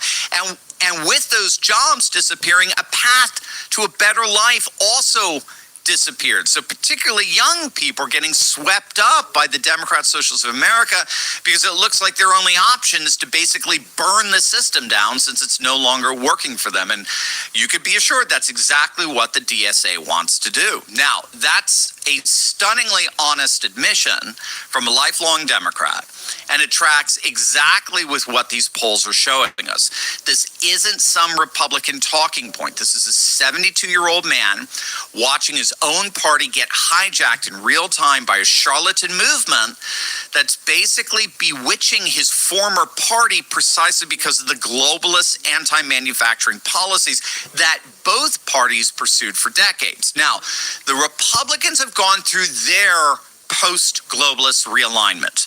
They've embraced nationalist populism as the way forward, or what's often referred to as civilizational populism, defending our border sovereignty, bringing manufacturing back home, celebrating rather than denigrating our unique cultures, customs, and traditions. The Democrats are going through their own post-globalist realignment, but unfortunately, it's one that's combining their penchant for collectivism and economic centralization together with their descent into cancel culture wokeness. So what we're seeing in the Republican Party is the best of what the party has to offer: nationalism, populism, traditionalism that appeals to upwards of 60% of the population. But what we're seeing emerge in the Democrat Party is the worst they have to offer: progressivism, socialism, and wokeness. And the irony here is that caller from Ohio, that lifelong Democrat who just switched parties, he's a microcosm of his own state, right? He's calling from a state, Ohio, that used to consider voting for Democrats. Ohio was your classic purple swing state. They voted twice for Bush, twice for Obama. Those days are gone. Ohio is consolidated into a solid red state, voting Republican by double-digit margins. They have a Republican supermajority in their legislature. The post-globalist consensus is clearly nationalist populist, not progressive socialist. And to the extent that the Democrats continue to double down on this, they are going to fulfill the fears and the warnings of their more centrist traditionalist wing. And they're going to take their place on the ash heap of history. If today's video raised more questions than answers, I go deeper in my new book, Civ Cosm. Theopolitics, technopolitics, astropolitics, three forces converging into one word that didn't exist until now. Order your copy at civcosm.com.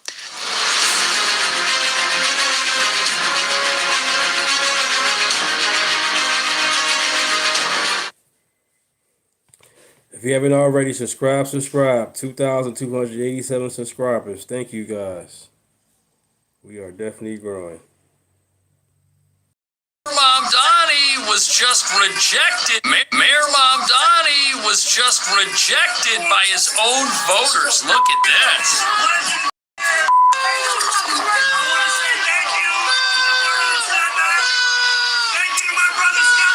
The mayor. Look at him yelling at the mayor.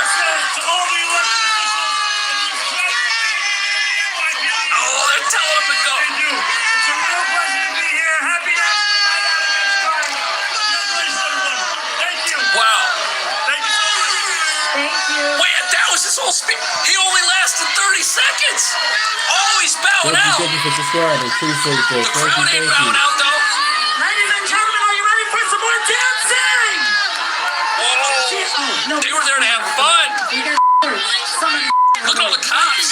Who's getting the award? Come on, guys. Yeah, they're giving him a hard time about the cops. Cut his speech short the other day.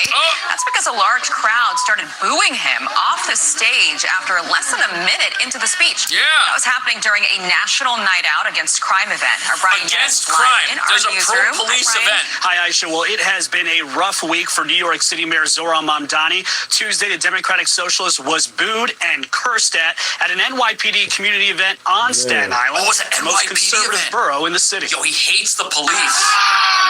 This is when he took the stage.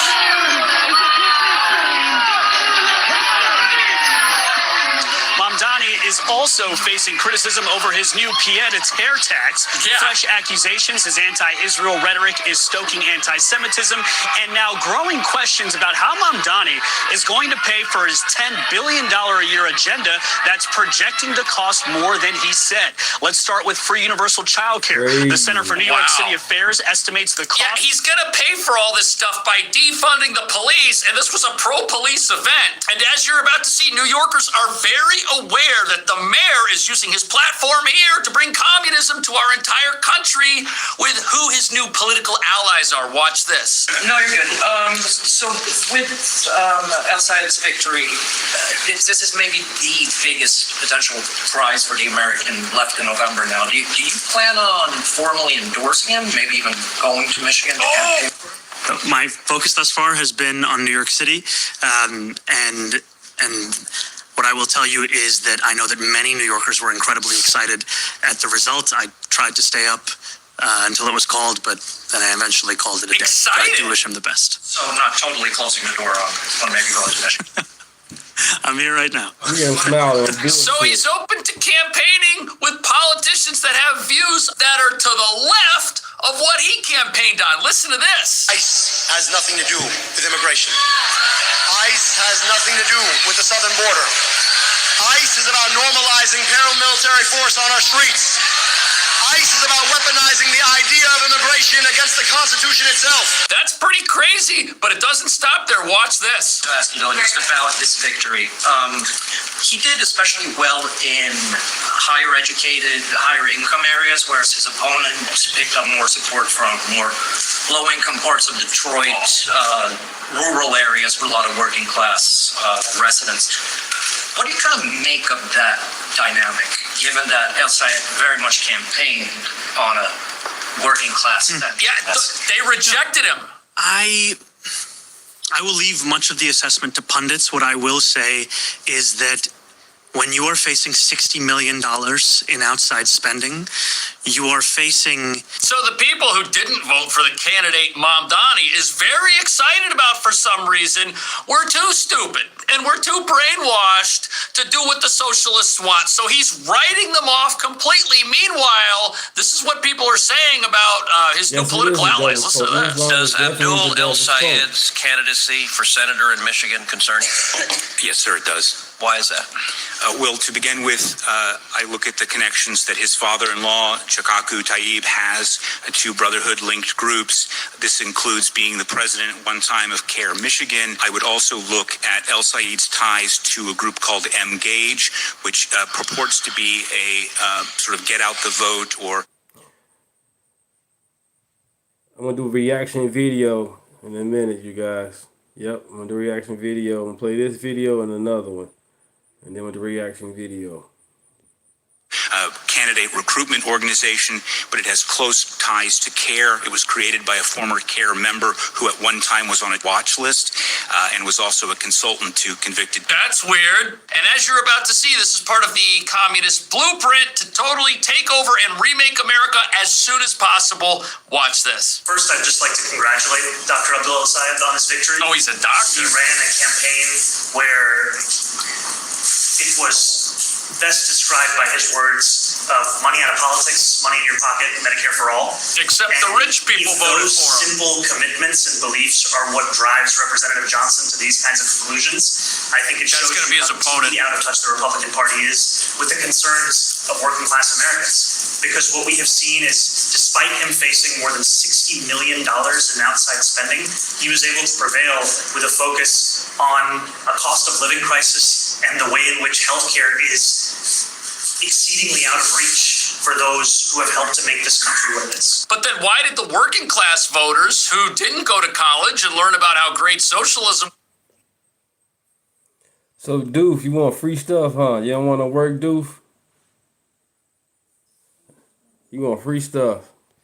Was going to be for all of us. Why did they reject this guy? These people are dangerous, and frankly, they're lunatics. They're crazy, and we can't let them get into office. Communism is the greatest threat. He's right.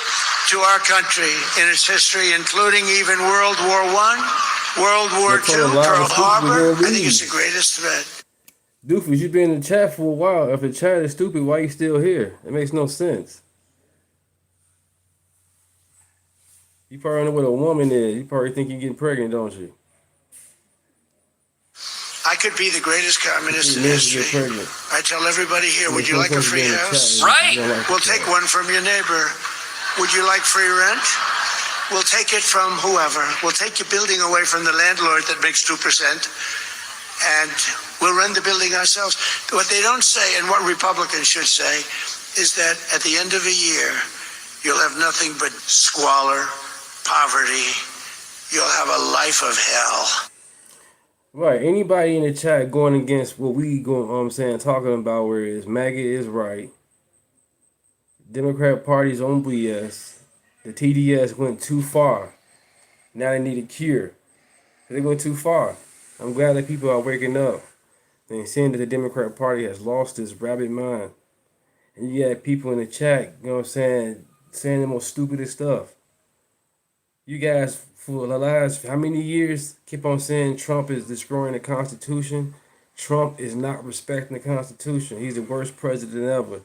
But you people finna vote people in that's not born here, and then knowing that they not born here, their mind is still stuck in a third world country. They want to come here and disrespect the Constitution and just want to rip it up. But you guys keep on saying MAGA's a cult, MAGA is stupid, y'all call us all types of crazy names. But yet you guys keep voting for the same stupid stuff every freaking time. And he won't change. Like this dude in the chat, he been in the chat for a while, going back and forth, but yeah, he said that the chat is lame and stupid, but yeah, you still in here. It's like, just leave. If not, go ahead and continue being in the chat. Appreciate it. You have the algorithm out. But don't come in the chat saying we stupid or MAGA is stupid, and you got these people telling you they're going to destroy the Constitution. And I guess you must be with it then. If that's the case, then you might want to just go ahead and just leave America then, because why are you here? Makes no sense at all. And the important thing to realize here is every single thing these communist candidates are out there promising, whether it's frozen rent, whether it's a free grocery store, whether it's a free home that gets taken from somebody else, all of it gets taken from somebody else. They're not promising affordability. They're promising punishment for those who have been able. Everybody's welcome to the chat. I don't mind people being here. Just don't ask for no trolls and no bots. Other than that, we're going to have an agreement and disagree. We all are grown adults here. Facts over feelings. If you offended, be offended. That's it. If you don't like it, move on. But other than that, we're adults. Common sense. It's only two genders. Men cannot get pregnant. Men should stay out of women's sports. And a Democrat socialist should never be in power, in period. They wasn't born here. Why are they in elections? And then you never have a blue-collar job. Why are you here? If you didn't work a real job, at least McDonald's or something, some of these people shouldn't be in politics. Shouldn't be in politics. Be politicians. Period. They messing everything up with this goofy ass mentality. They work for us, the government. We the people. We the people, not we the government. We the people. I like Trump. I like, a lot of people. I love everybody. When it comes to the Constitution, it's not about Trump. It's about we the people. Any president, anybody put in power. It's about us. It's about us, the people. Us Americans, period. With or without Trump. It's about we the people. That's what the Constitution said. And this Democrat socialists want to destroy it. And you guys keep on talking about MAGA and Trump is bad and the Epstein files. You guys, they don't understand. They want to flood America just how Spain was flooded. Or flooded how they did during COVID. We can't have that happening. That's why prices in certain areas and the economy is messed up, because we got too many people here. And too many people are here if they are on low income or no income at all, and they're causing chaos, and it's hurting us Americans. Black, brown, candy stripes, any part of it, how you want to put it. If they're not coming here to work and do better, they shouldn't be here. But they coming here, most of these people that came was all men. Military age men on monkey ball. When they got here, they hurt our women, not children. But y'all want to hear nothing, y'all want to say nothing about that. Y'all want to complain about how ICE shot at somebody. And the reason why ICE shot at somebody because the fucking goofies woke up and decided to agitate the officers. If you stay at home and let the officers do their job, you can't get shot at or get touched at. Period. But they want to wake up and watch CNN and watch goofy channels and 10-second video instead of a 10-minute video. They'll watch a 10-second video and go out there and do stupid stuff. And now all of a sudden, now they the victim. Makes no sense. We need protection. You can't have all as many people in America and no security, no protection. Just, chaos. And then they talk about getting rid of the jails. If you do a crime, just keep on going. No problem at all. That's lazy paperwork. That's what it seems like. And that's what's going on with these Democrat socialists. They lazy. How in the hell you don't want nobody to do the police work? You can't go to a gunfight with no gun. You can't talk your way out of that situation. You need a gun to go a gun with a gun. It's crazy. Let's continue. To succeed in this country so that they can give what they have to everyone else for some reason. And why do we have affordability in this crisis? I don't know. Maybe it's because we had a wide open border and we let an estimated 20 million people into the country who didn't even have permission to be here, and those people didn't live on the streets. Right. Thank you, guys. Look at that. 2,288. We're growing. I appreciate it. Whose policies were those again? Well, to get the answer to that, you'd want to ask the stump of the Democrat Party, which used to be attached to a tree, which has now been cut down, and out of that stump is growing socialism. That's the answer to the problems that they've caused, that they're only going to exasperate by just punishing more people. But that doesn't matter to these voters. They want to see punishment. They want to see vengeance. They're disguising their hatred of our country as affordability. Well, I think it says a couple things. First of all, the base of the Democratic Party just wants radicals. It wants these DSA types. It wants people who hate even the idea of private property ownership. Right. But it also, I think, tells us that that particular set of ideas is very popular in places you wouldn't expect. Because Al-Sayed, he's this guy who holds himself out as a working class hero, as a guy who's going to fight for the working class. How does he fight for the working class? By flooding his state and his country with low-wage immigrants. Of course, those people will drive down the wages of the working class. And he also doesn't want to do anything to protect the Michigan auto industry. He has fought against the Trump tariffs that have saved the Michigan auto industry. That's crazy. These politicians, they're literally out there promising to cure the very problems they cause with the policies they want even more of. It's so wild.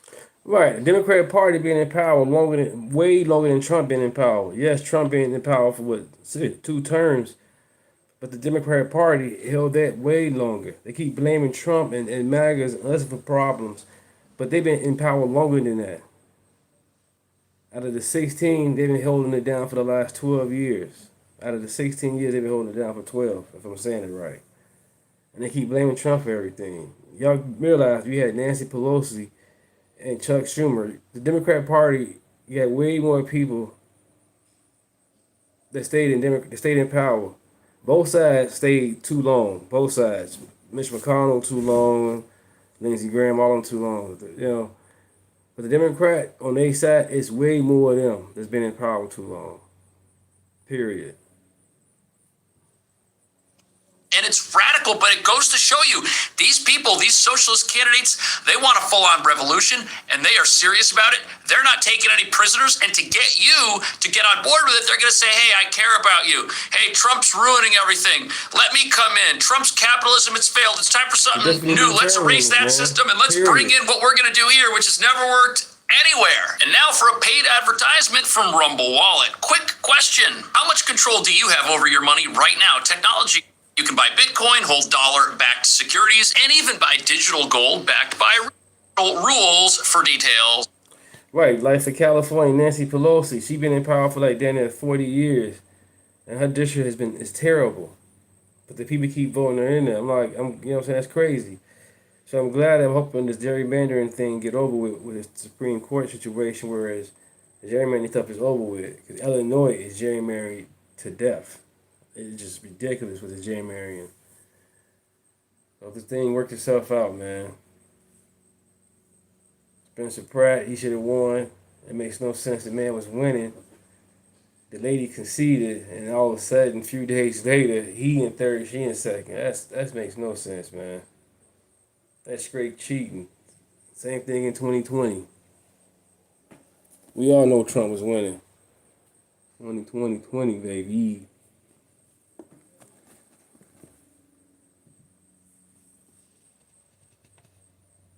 So, interesting. If you haven't already, like, share, and subscribe. Name is Deunta. Everybody is welcome. Common Sense Channel. Adults are in the room. As much as the media will pull this guy out as a socialist, as a guy who's trying to stand up for the working man, where did he do the best? He did the best among wealthy white liberals and among new immigrants to the United States of America. He basically represents the modern Democratic coalition, which is self-hating white liberals united to people who just came to the country for the first time and don't actually have the sense of appreciation for it that they should. Wow. Those are the people who are voting for Al-Sayed. He doesn't have a constituency among the work. Right, the man, Biden was in the basement most of the time during his campaign and all that, and rallies. You barely even seen Biden. You ain't see, you know what I'm saying? It's a meaning that there was no way people vote for somebody they didn't see. Barely know what the man policy was. Eating ice cream. They straight played this, man. Weekends at Barney's when they did with Joe Biden. Weekend at Barney's. Straight up. We told you guys, MAGA would say, hey, this man brain ain't right. No, he cool. We gonna vote for him anyway. Lesser of two evils. Most stupid shit ever. So the man get in the office, everything rainbow. Frog suits everywhere. Grown men in stretch flower suits, prancing around. You know what I'm saying? You barely saw the American flag. It was all rainbow flags and Ukraine trash. Man, straight bogus. But they voted for it. It's going nuts. They like the government. That's the problem, man. These people like the government. They want more government. And that's the sad thing about it. That's how lazy people are. Working class he pretends to represent. Right, he's going to shut down the auto industry in Michigan, which is the only thing keeping it alive right there. And you know something? Affordability starts with all of the stuff these communist candidates are against. It starts with law and order. Put the criminals in jail. Now it's safer to walk down the street. Now it's more affordable because you're not getting robbed. You're not one of the news statistics. Right, he flashed his chest and everything right on the front. Flat. It was like, there's a lot of them flashing their chest on the White House lawn. Nasty and bogus as heck. And they get mad at us having a UFC fight. At least these men are real men fighting. You got trans running around. And then you got kids. That's the nasty thing about it. You had kids out there.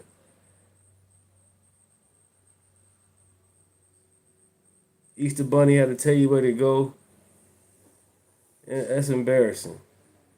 You're supposed to be a leader. How the Easter Bunny gonna lead you?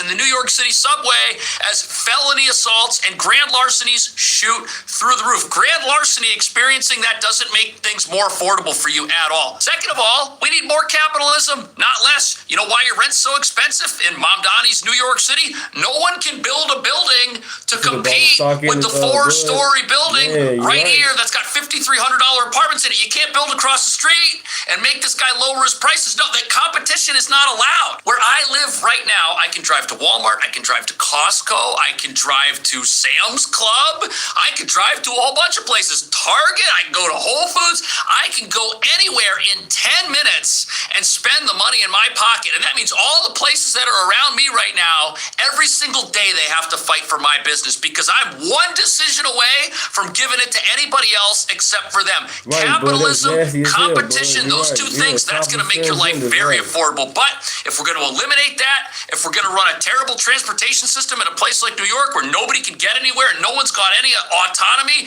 you're going to be paying for the $10 ice cream in the fridge. You're going to be paying through the nose prices at the only grocery store you can find because that's the only one you can get to. You're not going to get to the Mom Donnie free grocery store. It's so crazy how backwards their system is. It's already failing everywhere.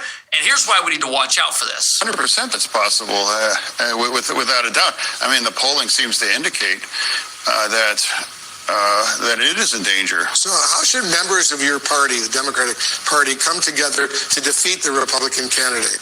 Yeah, well, I can't come together with someone if you are willing to embrace people that...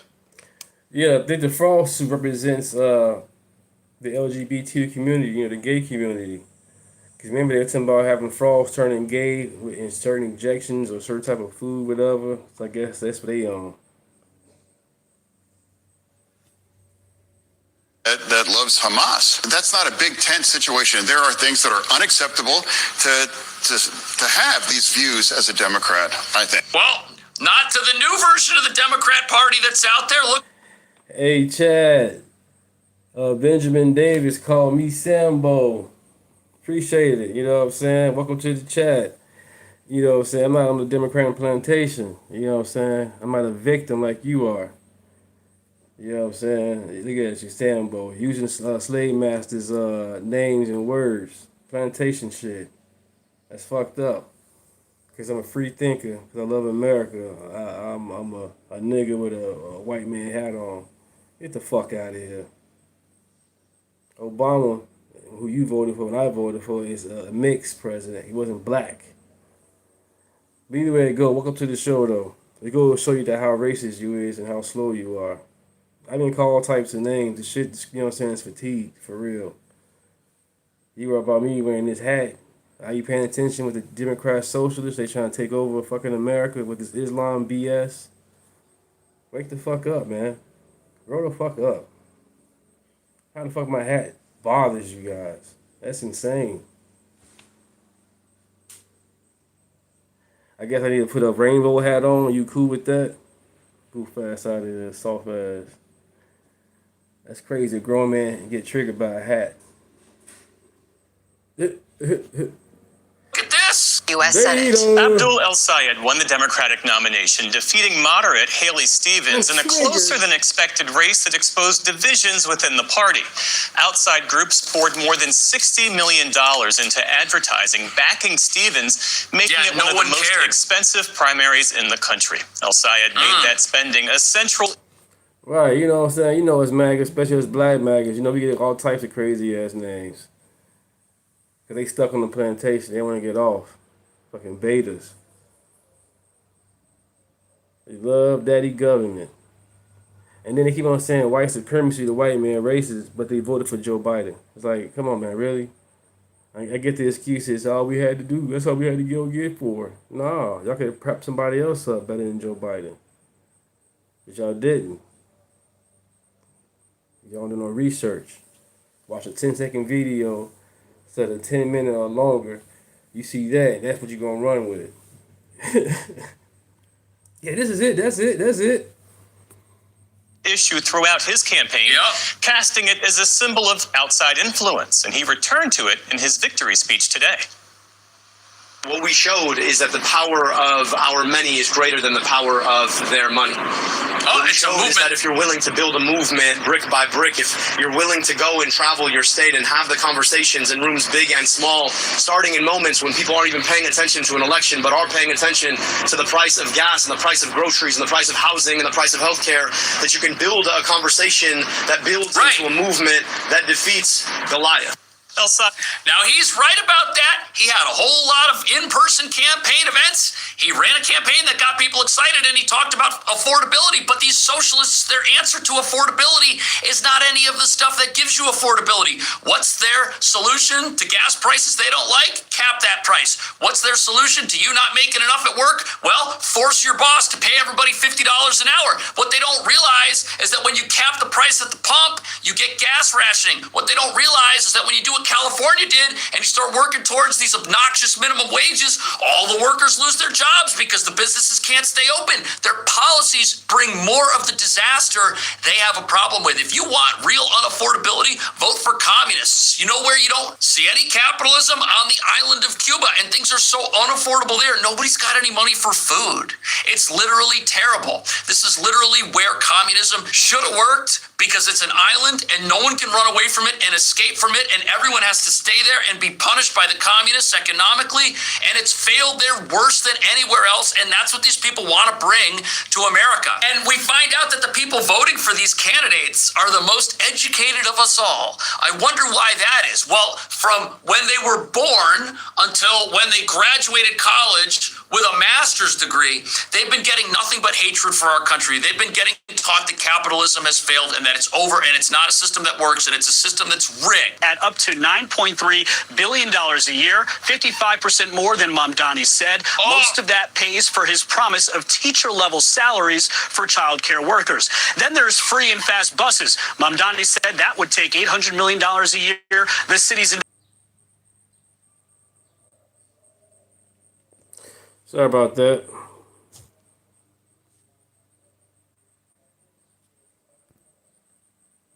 Yeah, one of the most expensive primaries in the country. El-Sayed made that spending a central issue throughout his campaign, casting it as a symbol of outside influence, and he returned to it in his victory speech today.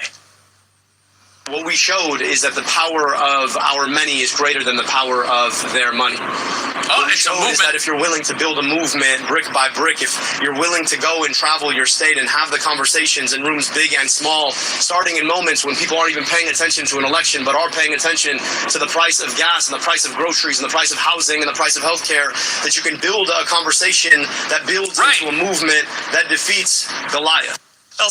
Now, he's right about that. He had a whole lot of in-person campaign events. He ran a campaign that got people excited, and he talked about affordability. But these socialists, their answer to affordability is not any of the stuff that gives you affordability. What's their solution to gas prices they don't like? Cap that price. What's their solution to you not making enough at work? Well, force your boss to pay everybody $50 an hour. What they don't realize is that when you cap the price at the pump, you get gas rationing. What they don't realize is that when you do what California did and you start working towards these obnoxious minimum wages, all the workers lose their jobs because the businesses can't stay open. Their policies bring more of the disaster they have a problem with. If you want real unaffordability, vote for communists. You know where you don't see any capitalism? On the island of Cuba, and things are so unaffordable there. Nobody's got any money for food. It's literally terrible. This is literally where communism should have worked, because it's an island and no one can run away from it and escape from it, and everyone has to stay there and be punished by the communists economically, and it's failed there worse than anywhere else, and that's what these people want to bring to America. And we find out that the people voting for these candidates are the most educated of us all. I wonder why that is. Well, from when they were born until when they graduated college with a master's degree, they've been getting nothing but hatred for our country. They've been getting taught that capitalism has failed and that it's over and it's not a system that works and it's a system that's rigged. At up to $9.3 billion a year, 55% more than Mamdani said. Most of that pays for his promise of teacher-level salaries for childcare workers. Then there's free and fast buses. Mamdani said that would take $800 million a year. The city's independent budget office says $1.1 billion. That plan is now on hold. Mamdani said he would raise $10 billion a year, mostly through new taxes on corporations and millionaires. So far, he's projected to raise about $1 billion a year. So the new taxes don't work. The punishing of the corporations won't work. What it will do, the more... Yeah, see, you know what I'm saying? Marcus on everybody's MAGA channels. Like, it's insane. Like, if you don't like MAGA, why you keep coming to MAGA channel? Because we're not going to change who we are when we voted for. Period.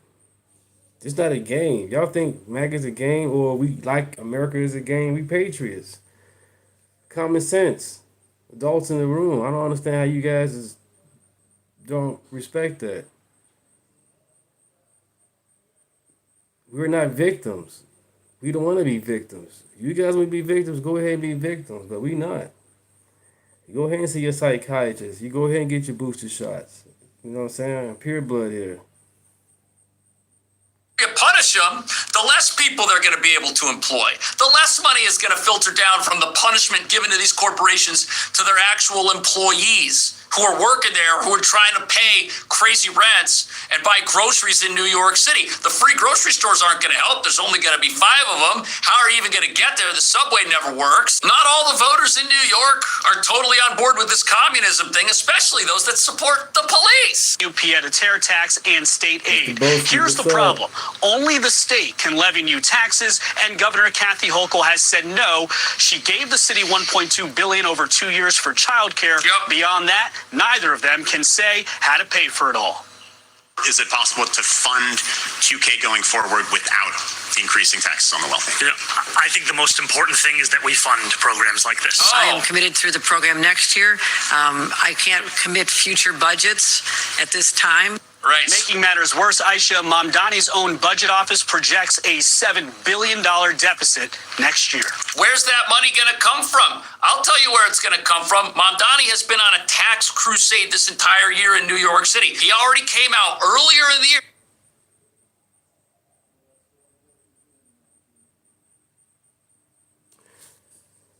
Once again, we MAGA, but at the same time Republican, and we believe American first. So without Trump, we still good, bro. I don't understand why y'all think we need Trump. It's about we the people, not we need Trump. What's wrong with y'all? We the people. That's what the Constitution is about. Are you paying attention? The DSA is trying to destroy the Constitution in America from the inside and out. We fighting to keep America sane. We fighting for the Constitution. We're fighting for you guys to wake up. But you don't want to do that. You're too soft. You in your feelings. Use logic. See what's going on. At first they was telling you, what I'm saying, it wasn't like this. Now it's full blown. Yeah, get rid of the Constitution. Get rid of the presidency. Get rid of everybody, goddamn it. That's crazy. All right, ignorance over logic. They constantly attacking us, but people telling you they want to. People telling you saying fuck America. We like America. We love America. At Trump rallies or anywhere without Trump, we patriots always saying USA, USA. We respect the Constitution. We respect the flag. We do our pledge of allegiance. You know what I'm saying? You guys are weird. Weird.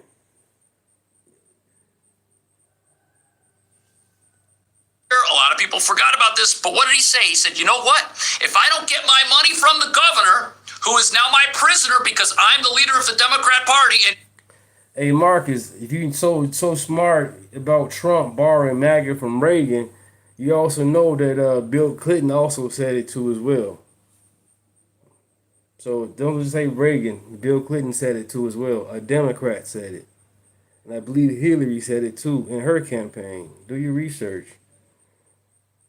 she's in my party and we're communists now. If she doesn't give me what I need, I'm going to raise taxes 8% on middle-class homeowners in. See what I'm saying, MAGA? Common Sense Channel. See how Mark is trying to jump in to also like he knows something. Oh, Reagan said it first. Reagan would make America great. Ha ha ha ha. Goofy. He went name call people in the chat. Your boy Democrat Bill Clinton and Hillary both ran with that shit. So stop it. And not only just them even ran on it and saying it, they policies lined up with Trump policies. Obama said get rid of the immigrants. Obama said close the borders. The Porter-in-Chief. Hillary Clinton. All of them. Most of the Democrats in the early 2000s all saying the same thing Trump saying and doing. It's just when they got elected, they flipped it. New York City. That's the only way I'm going to be able to pay for all the stuff that I promised. I don't want to do it. I hope the governor doesn't make me do it. And you know what? He got her to give him the money. And property owners in New York are out there thinking, oh, we dodged it. We got away from that. Oh, thank God the mayor saw the light. Look, there's 3 more years of this. And they need even more money next year. Where is that money going to come from next year? You know what's going to happen next year? The mayor's going to go out and he's It's really an honor. It's truly an honor to stand here before you and speak. Oh, sorry, it's TGI. I have a little mom brain going on right now. I'm so sorry. No, he's going to take off. Thank you. Thank you. Truly, thank you, Mr. President. That was President Trump playing granddaddy, always in the moment, always present, always composed, always sober and lucid. And I don't know if you heard him or not. So he invited this family on stage while he was in Vegas yesterday talking about his economic plans and no tax on. Hey, Marcus, we voted Trump to be president. We didn't vote Trump because he cheated on his wife. Who gives a fuck about that shit? That's your problem. We voted him to be president. You want him to be a celebrity, whatever, some weird shit. Who gives a fuck? He cheated on his wife. Really? Like, he's so innocent. You know, if you're gay, that's a sin too. You know, if you steal, that's a sin. If you lie, that's a sin. Eating too much is a sin. Watching porn is a sin. It's all sin. You know that, right? Nasty self. He cheated on his wife. But yeah, you had Bill Clinton. I guess you don't know about Monica Lewinsky. He cheated on his wife in the Oval Office multiple times. And he rode an Epstein plane multiple times. The man got excited when he showed him his old pictures with Epstein back on the island. You didn't watch that video, did you? How Bill Clinton got excited, reminiscing back in the day, him and Epstein. Yeah, you want to talk about that, huh? Oh, okay. Because I can pull that video up, how excited he got. Tips and things like that. Dana White introduced him. It was quite an event. And, the mom, of course, is giving a speech. But, mom duties never quit. You got a baby running. And Trump goes and intervenes and says, hey, and protects him. And then He yells out, he goes, I didn't want him to pull a Biden and fall over. I don't know how you don't love this guy. You don't have a soul if you don't love this guy. Trump blasted. Oh, and this video, yo, gonna love it. I don't know where that accent came from, but I'm having fun because this video puts a little sunshine in my chest, and it will for you Say it too. with your chest. Trump blasts Muslim jihadist, anti-America, the guy who approves of the comment, or at least didn't disavow it, by Hassan Piker, who said America deserved 9/11, who just won the Senate primary in Doomsday, Michigan. Michigan is in Doomsville. Michigan's in the dumps. I thought California, my home state, was bad. Holy macadamian nut. Michigan, what in the world is going on? Have you been to Dearborn? Or I should say maybe Islamabad? Woo-wee! It is bad, but Trump blasts him. Mamdani gets booed. He ends Michael Moore's career. And also Klobuchar, the worst vice principal that you've ever had in your nightmares as a kid in middle school, high school, or elementary. She gets booed. I hope you're ready for a treat, and I'm going to start with the best of them all. Here is Trump right here. Check this out, saying that El Habibi. Hold on, this for you, Marcus. Hold on. You had mentioned about Reagan. Let me go ahead and pull this up. You wasn't here earlier when I had played this. I'm going to go back to Professor Ned's. Let me go to this right quick. I like what Sean Hannity broke down to dude, because dude looking goofy. Where are you on the question? So whether or not he wants to abolish the police or prisons. Robberies and rape, the child molesters, the drug dealers, those. President again. Well, now notice how. And it's long before child care, government's grocery stores pay nearly 100. The bottom 50% of wage earners pay 1 to 2% of the total income tax bill. Now, to me, that's redistribution. How much of every dollar that any American makes should they be allowed to keep without you and your fellow DSA members taking it?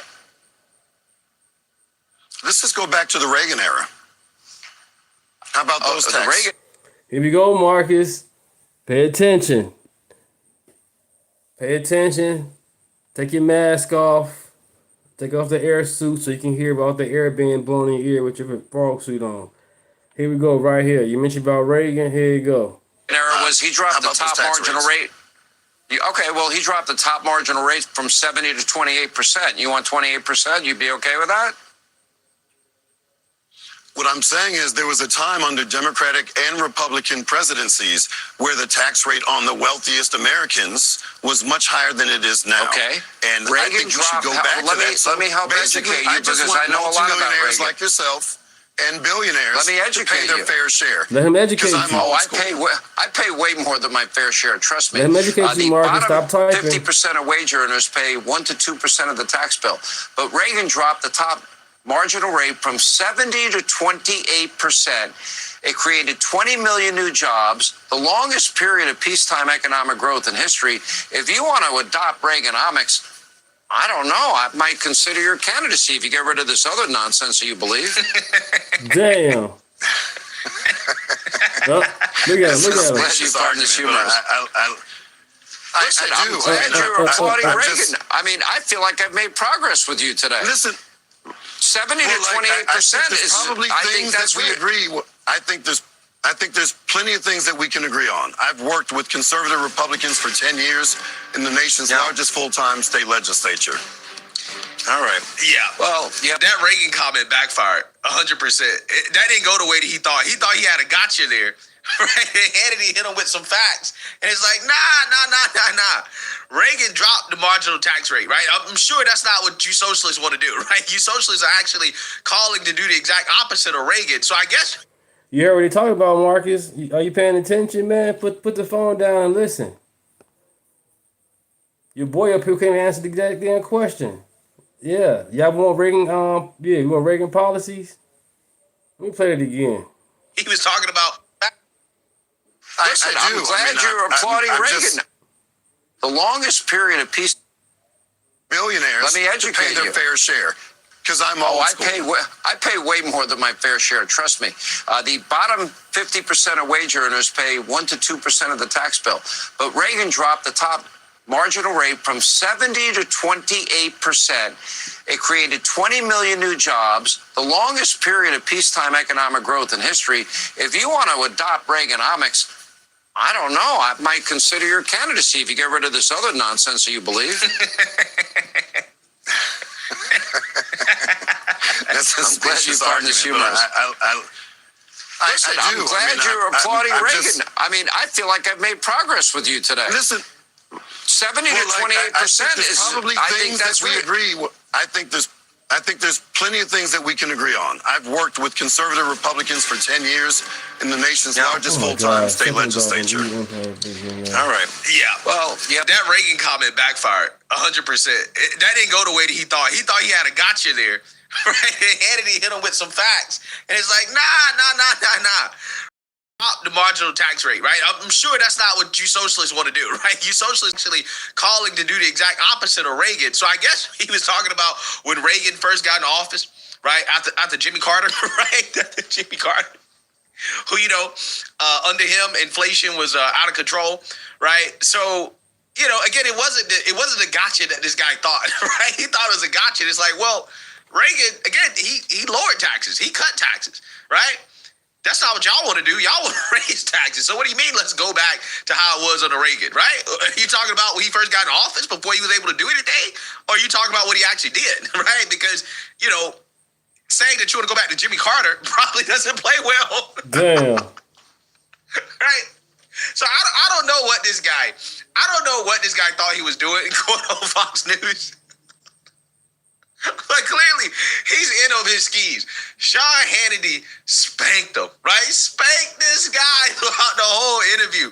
This is embarrassing. These socialists, man, hey, keep doing it. It's endless content for me. In fact, they're good.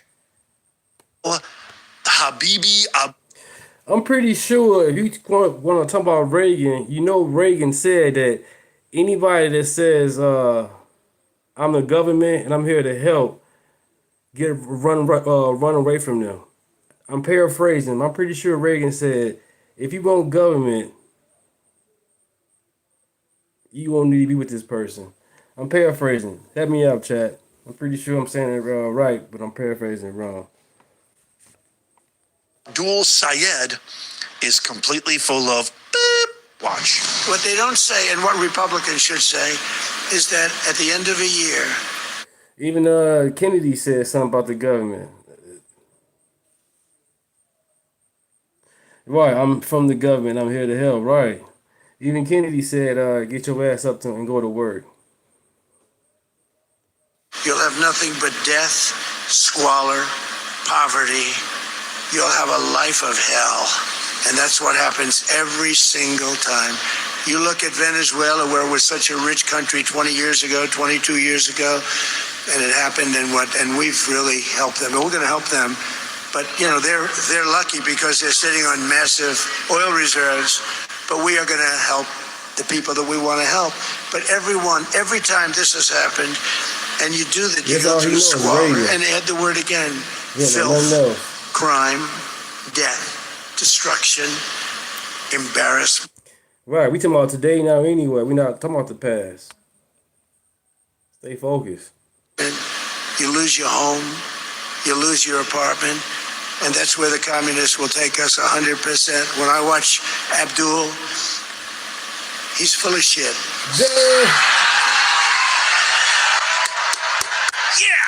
Yeah, President, yes. This is what I was going for. God, I love this guy. Tells it like it is. Woo! So, if you remember, during my State of the Union speech from a little while ago, I made a very strong statement. I said that America will never be a socialist country. And I was right. What I didn't say is What they're trying to do, they want to skip socialism. They want to go right down to the bottom of the barrel. That's communism. They want it to be a communist country. We're not letting them have it as a communist country. Nope. Not even for a minute. Not even for a minute. Together we will defeat. Marcus, are you paying attention? You want America to be a communist country, Marcus? Are you paying attention? You got your mask on? Take your mask off so you can pay attention to the conversation. So you can breathe. Get the oxygen in your brain. Stop hating on Trump. Stop hating on MAGA. Don't hate nobody. Love everybody. But you can see they trying to destroy America, man. Communism, socialism, and Marxism in America once and for all. It's defeated. It's going to go down. It always goes down, but sometimes it takes a lot of people with it. It takes too long. You got to nip it in the bud. The Democrat communists in Congress claim to stand for working people, but every single one voted against our tax cuts. They voted against securing the border. They wanted open borders. The Democrats voted against securing the border. They want to raise your taxes to levels that you've never had to pay before. Remember this. They want to raise your taxes. You know, all my life I've been watching politics, and I never knew I'd be doing this. Who the hell ever thought I'd be doing it? But all my life I've been watching, and every politician, Democrat, Republican, they always said, we will cut your taxes, even if they didn't have any intention of doing it. They always say it. You know, I said, that guy is lying. He's not telling the truth. But I'd watch, we will cut your tax. These guys say we will raise your tax. They say we're going to raise your taxes. I never heard of anything. And then they actually get votes. The whole thing is crazy. When he says us, he's talking about you, me, the silent, what Nixon called the silent majority. I truly believe in the fiber of my bones that most Americans oppose this crazy ideology. We didn't have our amazing men who fought and sacrificed World War II, Korea, Vietnam, fighting the spread of communism to end up having this be an adopted ideology. And now you've got people like Bernie Sanders and these absolute despicable folks saying, well, we've got a big tent. What we have is we have a big tent and everybody's allowed in. You know what I want to tell you about your tent, Bernie? Go and F your tent. What a cringy, annoying, repulsive way of describing, just like everything, these slinky, slimy, lying-ass, degenerate Democrats of saying, we have a big tent as a way of saying that communism has hostily taken over your party. Thank God for President Trump and Americans. And we got amazing people watching this show, listening to this show all over the world. I love it. Oh, wait, it just gets better and better. Check out this clip right here of Mayor Communist Zoran Mamdani, who tried to speak at a New York, an NYPD event instead. Thank you, guys. We're growing. 2,289 subscribers. Wow. I almost said 2,500. We're getting there. Thank you. Staten Island, and he got booed off stage. This is glorious. Medicare is not only confusing, but it's very in the business. And Professor Nez says hello.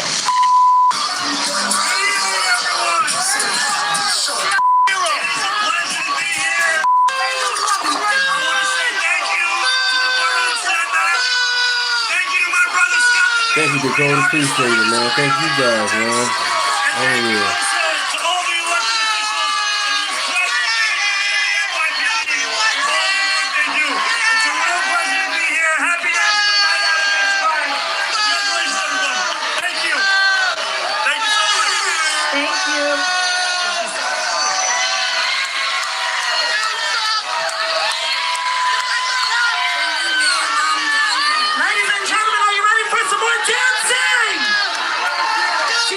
No, we're not. You guys somebody an award. You want to see who's getting an award? Still going. Come on, guys. That's what I call true New Yorkers. You know, I took my family to New York City over the summer for a vacation. It was the first time my kids had ever seen or walked or been around in the city. We did the whole family thing. We did the Statue of Liberty, Empire State. It was wonderful. It was fantastic. Great food. It's such a magical city. One of the oldest cities, greatest cities ever in the history of mankind, in the history of our country. And, you know, I talked to a couple of the police officers who were just kind of walking there in the beat.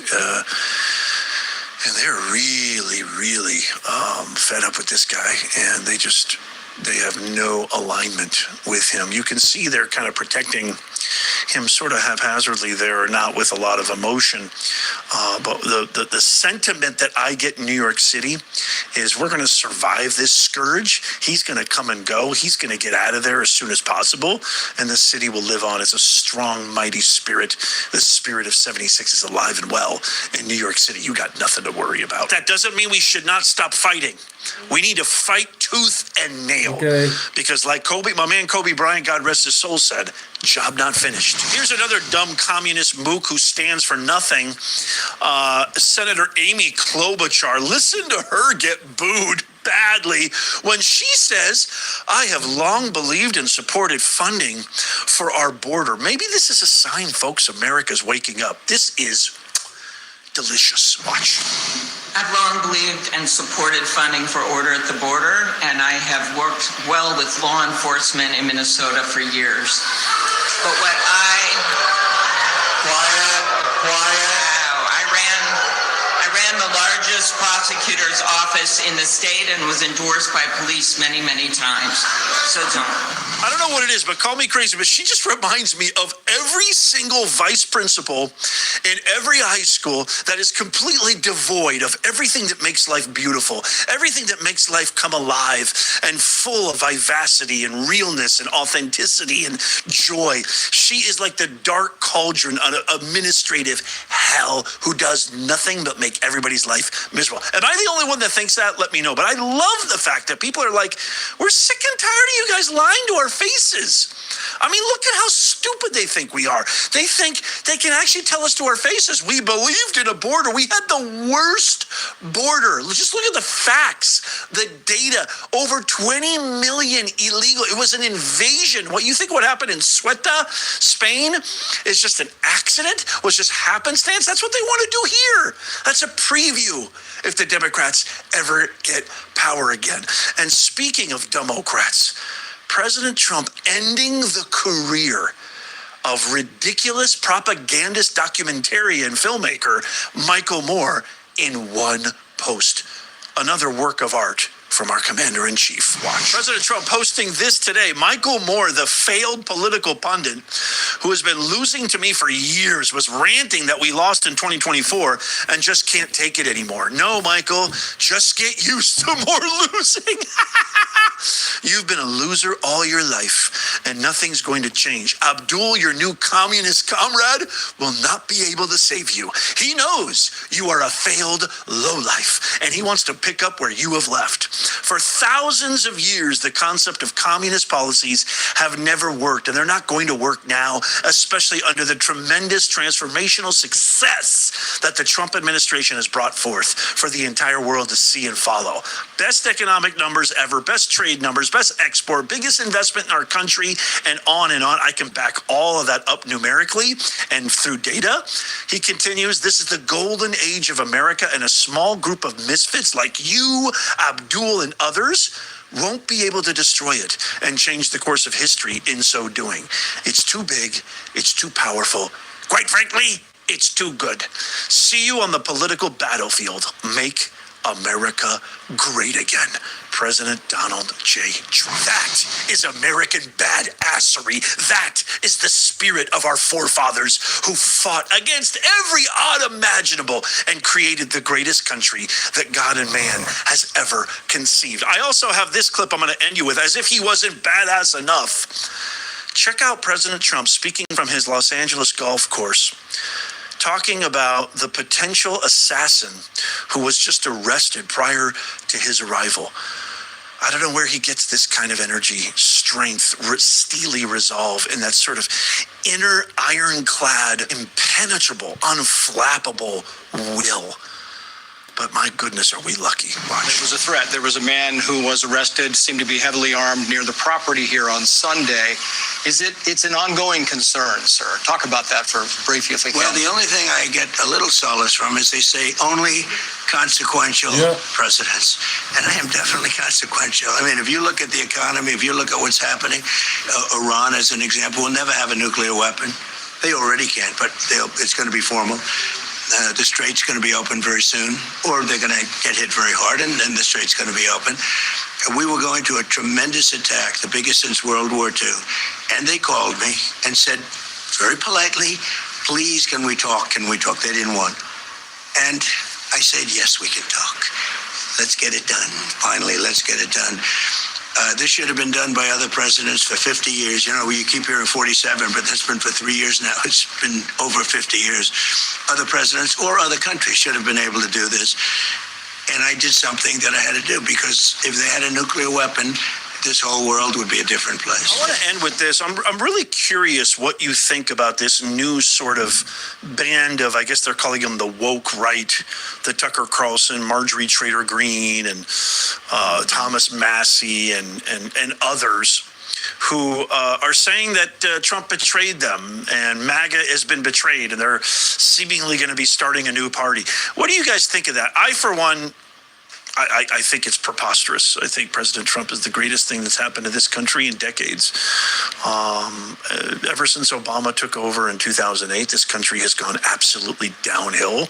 Democrats have controlled all three branches practically, for the most part, for 12 of the last 16 years. Everything that's happened now, racial division, chaos, economic instability.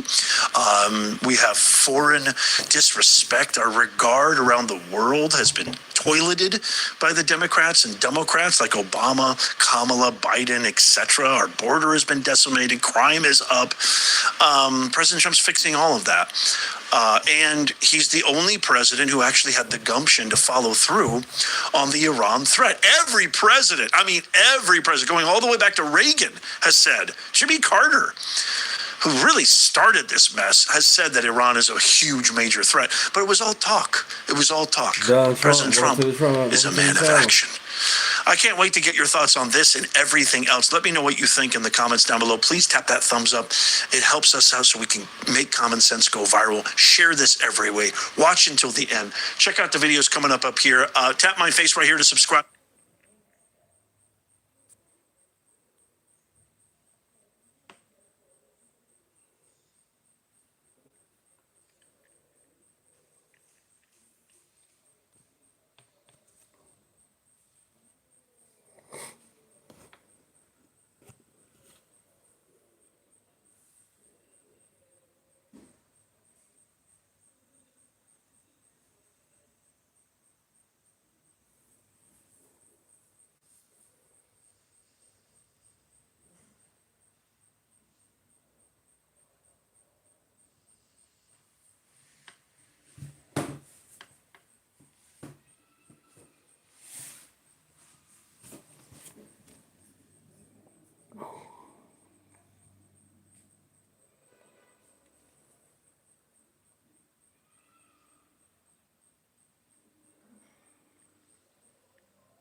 Subscribe.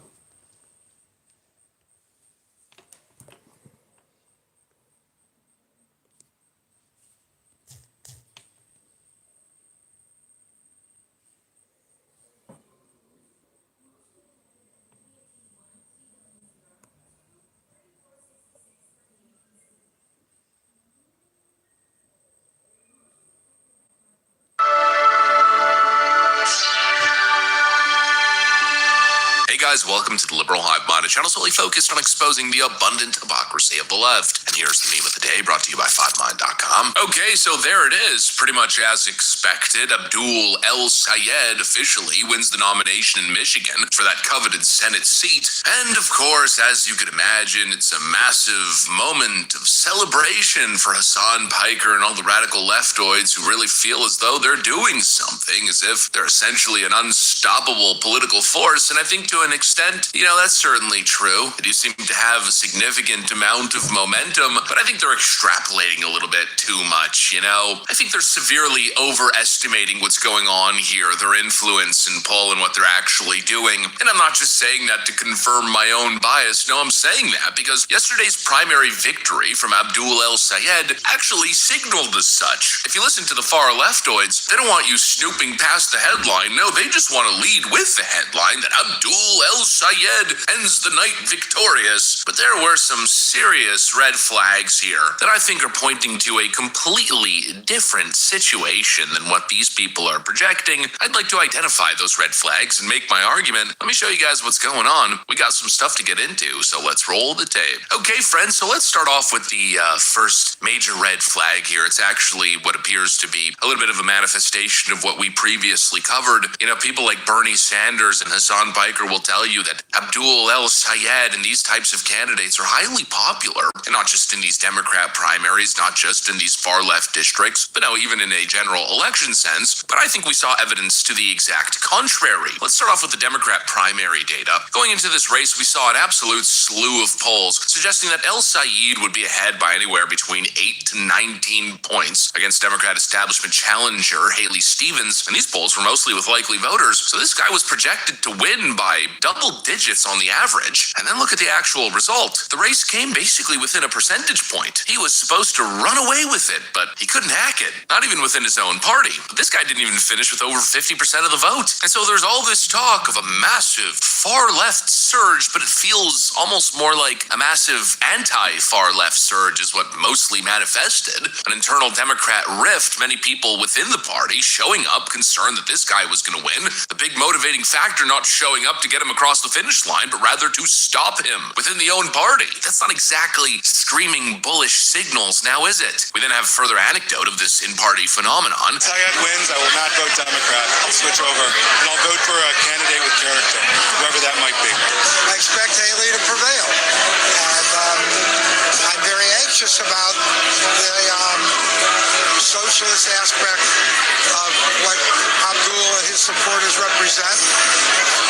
I'm a liberal, but I'm not a socialist. Mr. Abdul El-Sayed here seems like a very divisive candidate, which sometimes works. If you're running in AOC's district, you could be as much of a far-left prick as you want, but when you're running for Senate, you're looking to form a little bit of a more broad coalition. Being a highly divisive, very specific fringe-style candidate may work to get you across the Democrat primary line, but to win statewide, I don't know, that remains to be seen, especially with people in your own party working against you, speaking against you. Michigan typically doesn't really elect a Republican in the Senate for a while. If you've seen some of the polling, El-Sayed is under maybe 5 to 6 points or more against him.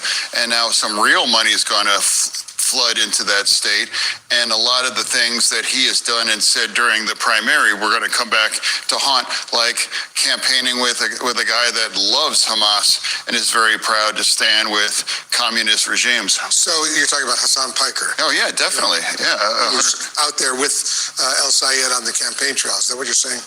Yeah, I mean, you'll be able to find out what he really thinks. Is he still going to campaign with a guy that proud to love Hamas? We'll see. Are you going to campaign with a guy that openly loved Mao and even dresses like him too for events? So he had a very arrogant campaign, and now today he just discovered that less than a majority of your state's only Democrats didn't even want you and vote for you. You came in around 48%.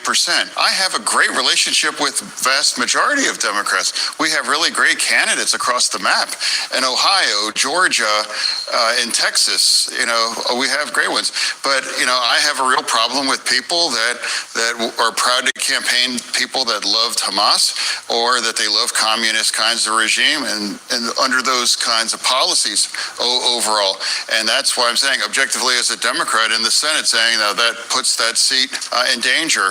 And now people people like Sanders, after what he's done in Maine with Plattner, and now it's like it's creating more kinds of chaos, and now it's like, will you own the blowback and making it much more difficult to defend this seat? I think John Fetterman hit the nail on the head, that this guy's as far left as it gets. He's running an arrogant campaign, and he's got serious skeletons in his closet. He now has to convince disaffected Democrat voters within his own party that he's the right man for the job. Again, it's one thing to get the vote blue no matter who crowd, the people who will support you basically no matter what, but he now has to somehow motivate more center Democrat voters who are looking for more traditional candidates, and more specifically, candidates that appeal to American traditions and values. Campaigning with Hassan Piker, Mr. America deserved 9/11, doesn't really seem like the play, not to mention his extreme political stances. So you have indicated in the past that you support abolishing the Immigration and Customs Enforcement Agency, ICE.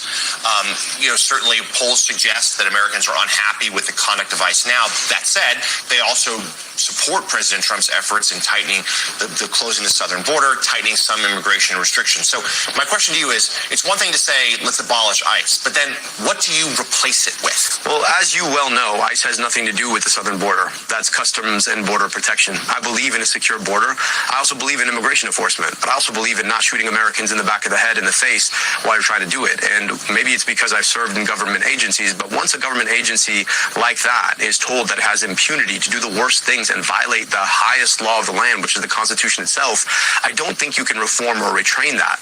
I think we need to start from scratch. And ICE is not very old. It's 15 years younger than I am. It started, it was a bad experiment. It's been weaponized to do the worst things, and I think we need to abolish it and start from scratch. It's going to be hard to convince more legacy Democrat voters that you're the right man for the job. And now imagine how this stuff's going to translate to polling independent voters, or possibly reaching across the aisle polling a small number of Republican voters. I don't know. It seems rather unlikely, if you ask me. It seems like this guy is speaking to a very, very narrow sect of the Democrat Party. He's speaking, of course, to the radical Islamists and communists. And now it feels what should have probably been a sure thing for Democrats. I think if Haley Stevens won, they probably would have cruised to an easy victory. Well, now the Senate seat's in play. The chances that Democrats regain the Senate just dropped considerably. Their chance to even regain the seat is down nearly 20 points from a high of over 80% now to the low 60s. And so I don't know, but something tells me that these far-left radical goons that keep talking a big game, well, I think they're in for quite the reality check. It feels like Francesca Hong is tanking beyond belief. Abdul El-Sayed, same thing in the polls, in the betting odds, even in the primary, he underperformed considerably. And also, if you look at the wider picture, if you look across the country, outside of very specific races, these Bernie-style far-leftist candidates, they're kind of dropping like flies. Now, that's not to take away from the broader trend. I think slowly but surely, the broader trend signals that these Hassan Piker-style candidates are going to continue winning in the internal party conflict, but it's going to take years for that to come to fruition. It's a slow burn, if you will. That's out of a few regions. They're struggling to convince even their own party members of the BS political agenda that they're pushing. And so what makes you think that this is going to be an unstoppable force on the general election stage? I simply don't see it. I think these candidates are about to crash.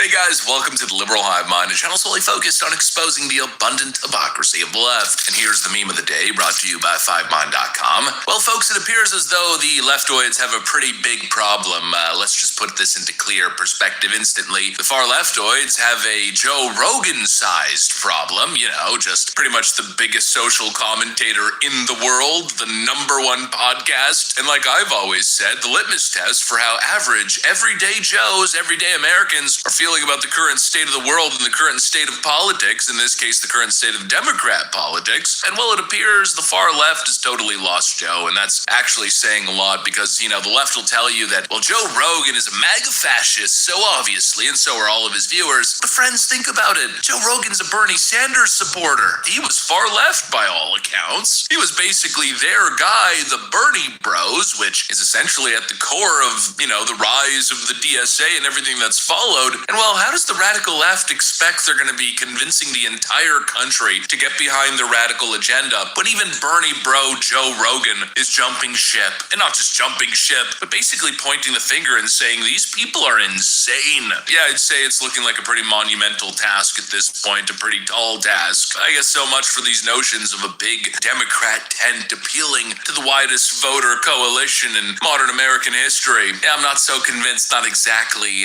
getting that vibe let me show you guys Joe Rogan's take on the rise of the radical Democrat left. We've got some stuff to get into, so let's roll the tape. All right, folks, so what can I say other than it doesn't seem like Bernie bro Joe Rogan is very convinced. But it's the idea comes from a good place. I know in their heart of hearts they think that they're being kind and they think that they're doing the right thing. They really do. They think they're being inclusive. They think they're righting the wrongs of colonialism. They really think that. Yeah. And they think that this idea of democratic socialism is a really good idea because there are some examples of socialist policies that do work, like the fire department, and there's a bunch of stuff that makes sense. But the problem with enforcing any of this stuff that they don't understand is it always comes down to power. You have to have massive authority and usually guns because you can't just steal people's money. They're not going to let you. They're not going to let you just come in and decide, hey, we just devised a new tax where everybody who makes more than $500,000 a year, everything over that, you have to give 100% to the state. Or 95, whatever it is. And here's the thing with the argument. Even if you said, oh, wouldn't it be great if they did contribute more, and wouldn't it be, but they have so much money, wouldn't it set up the world in a better place? Sure. But the program that you have in place that takes the taxes and disseminates it is massively flawed and corrupt. It's corrupt. It's filled with waste. There's scammers all over the place. You've got $24 billion missing in just the homeless in California. And then they veto the audits when everybody's trying to find out. So just saying that's just the tip of the iceberg. More taxes is what we need is nuts. The first thing you should do is clean your house. Yeah. Clean your house. If you want more money, you got to figure out what you did with the first money. And wealth is not created by giving somebody money. Right.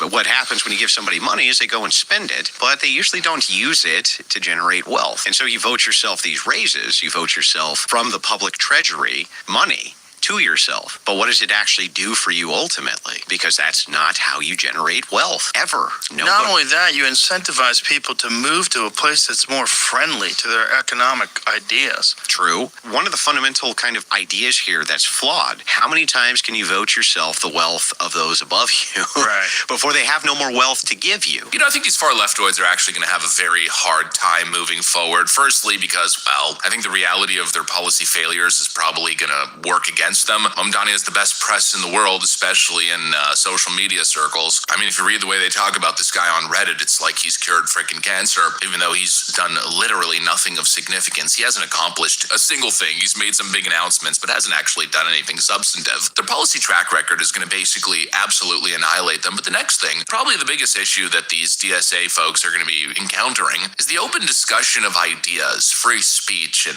less mainstream media control over information.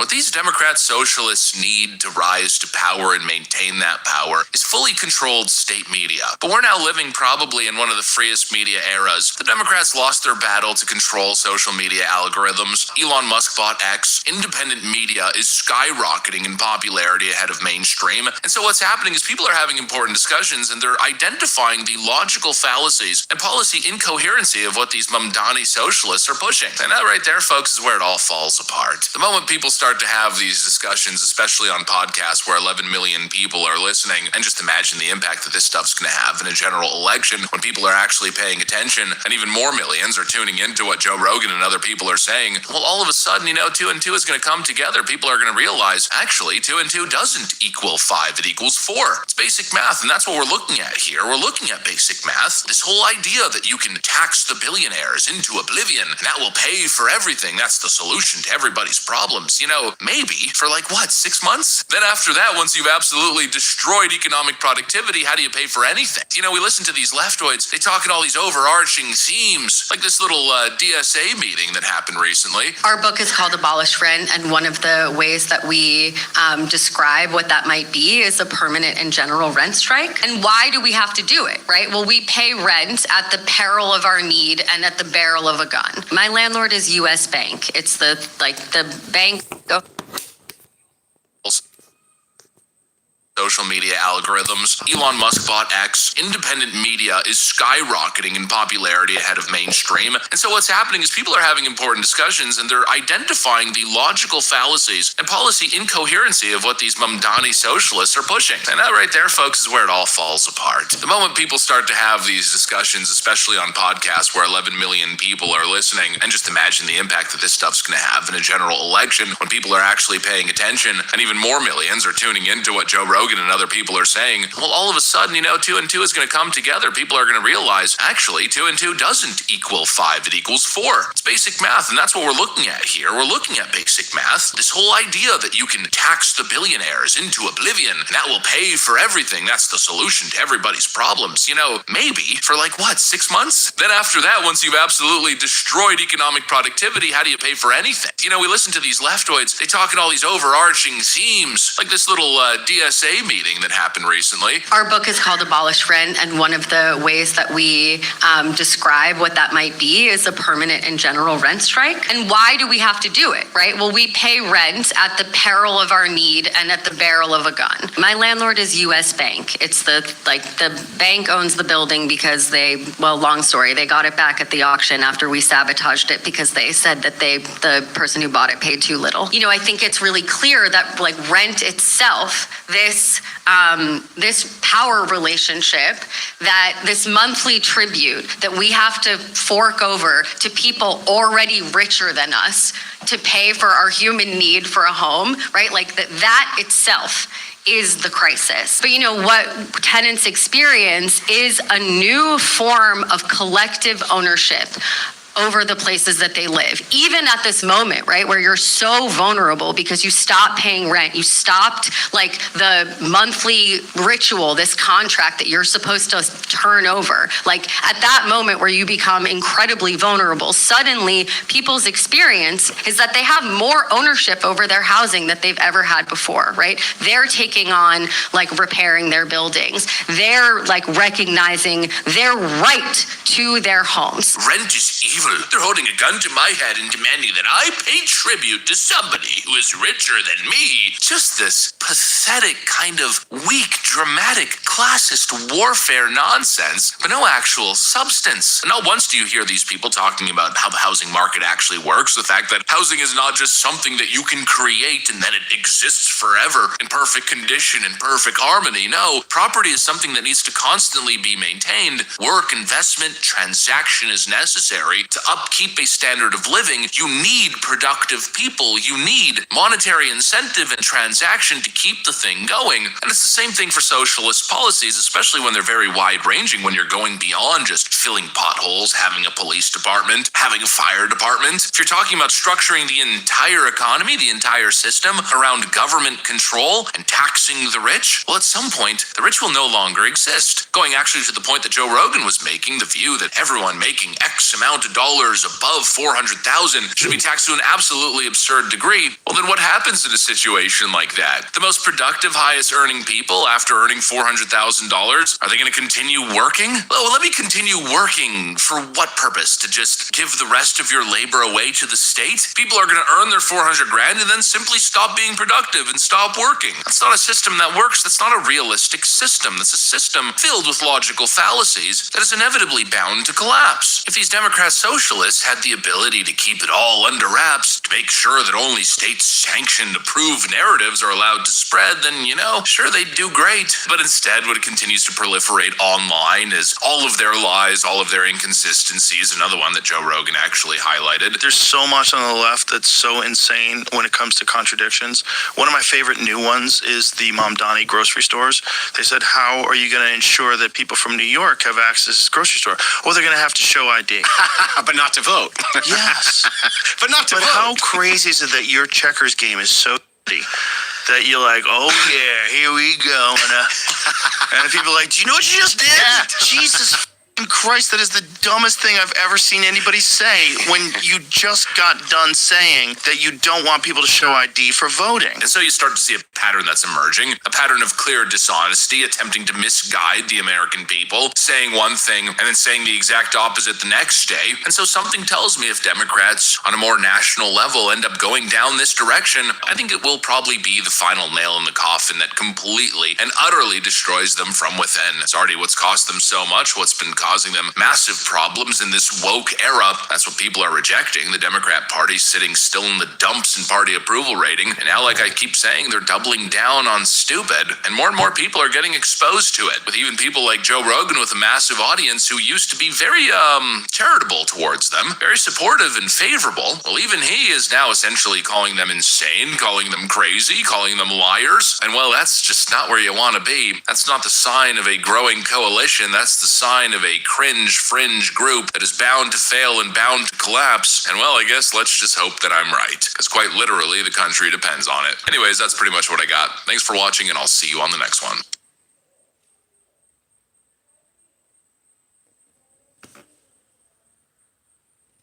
Well, if I become a punching bag, I'm a punching bag, but I am very happy to testify before any Congressional Oversight Committee.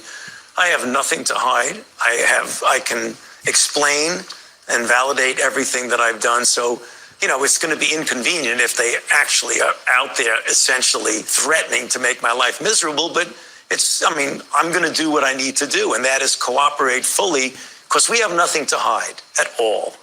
In the red folder on your table is a copy of Section 192 of Title II of the U.S. Code. Your counsel has been provided a copy as well.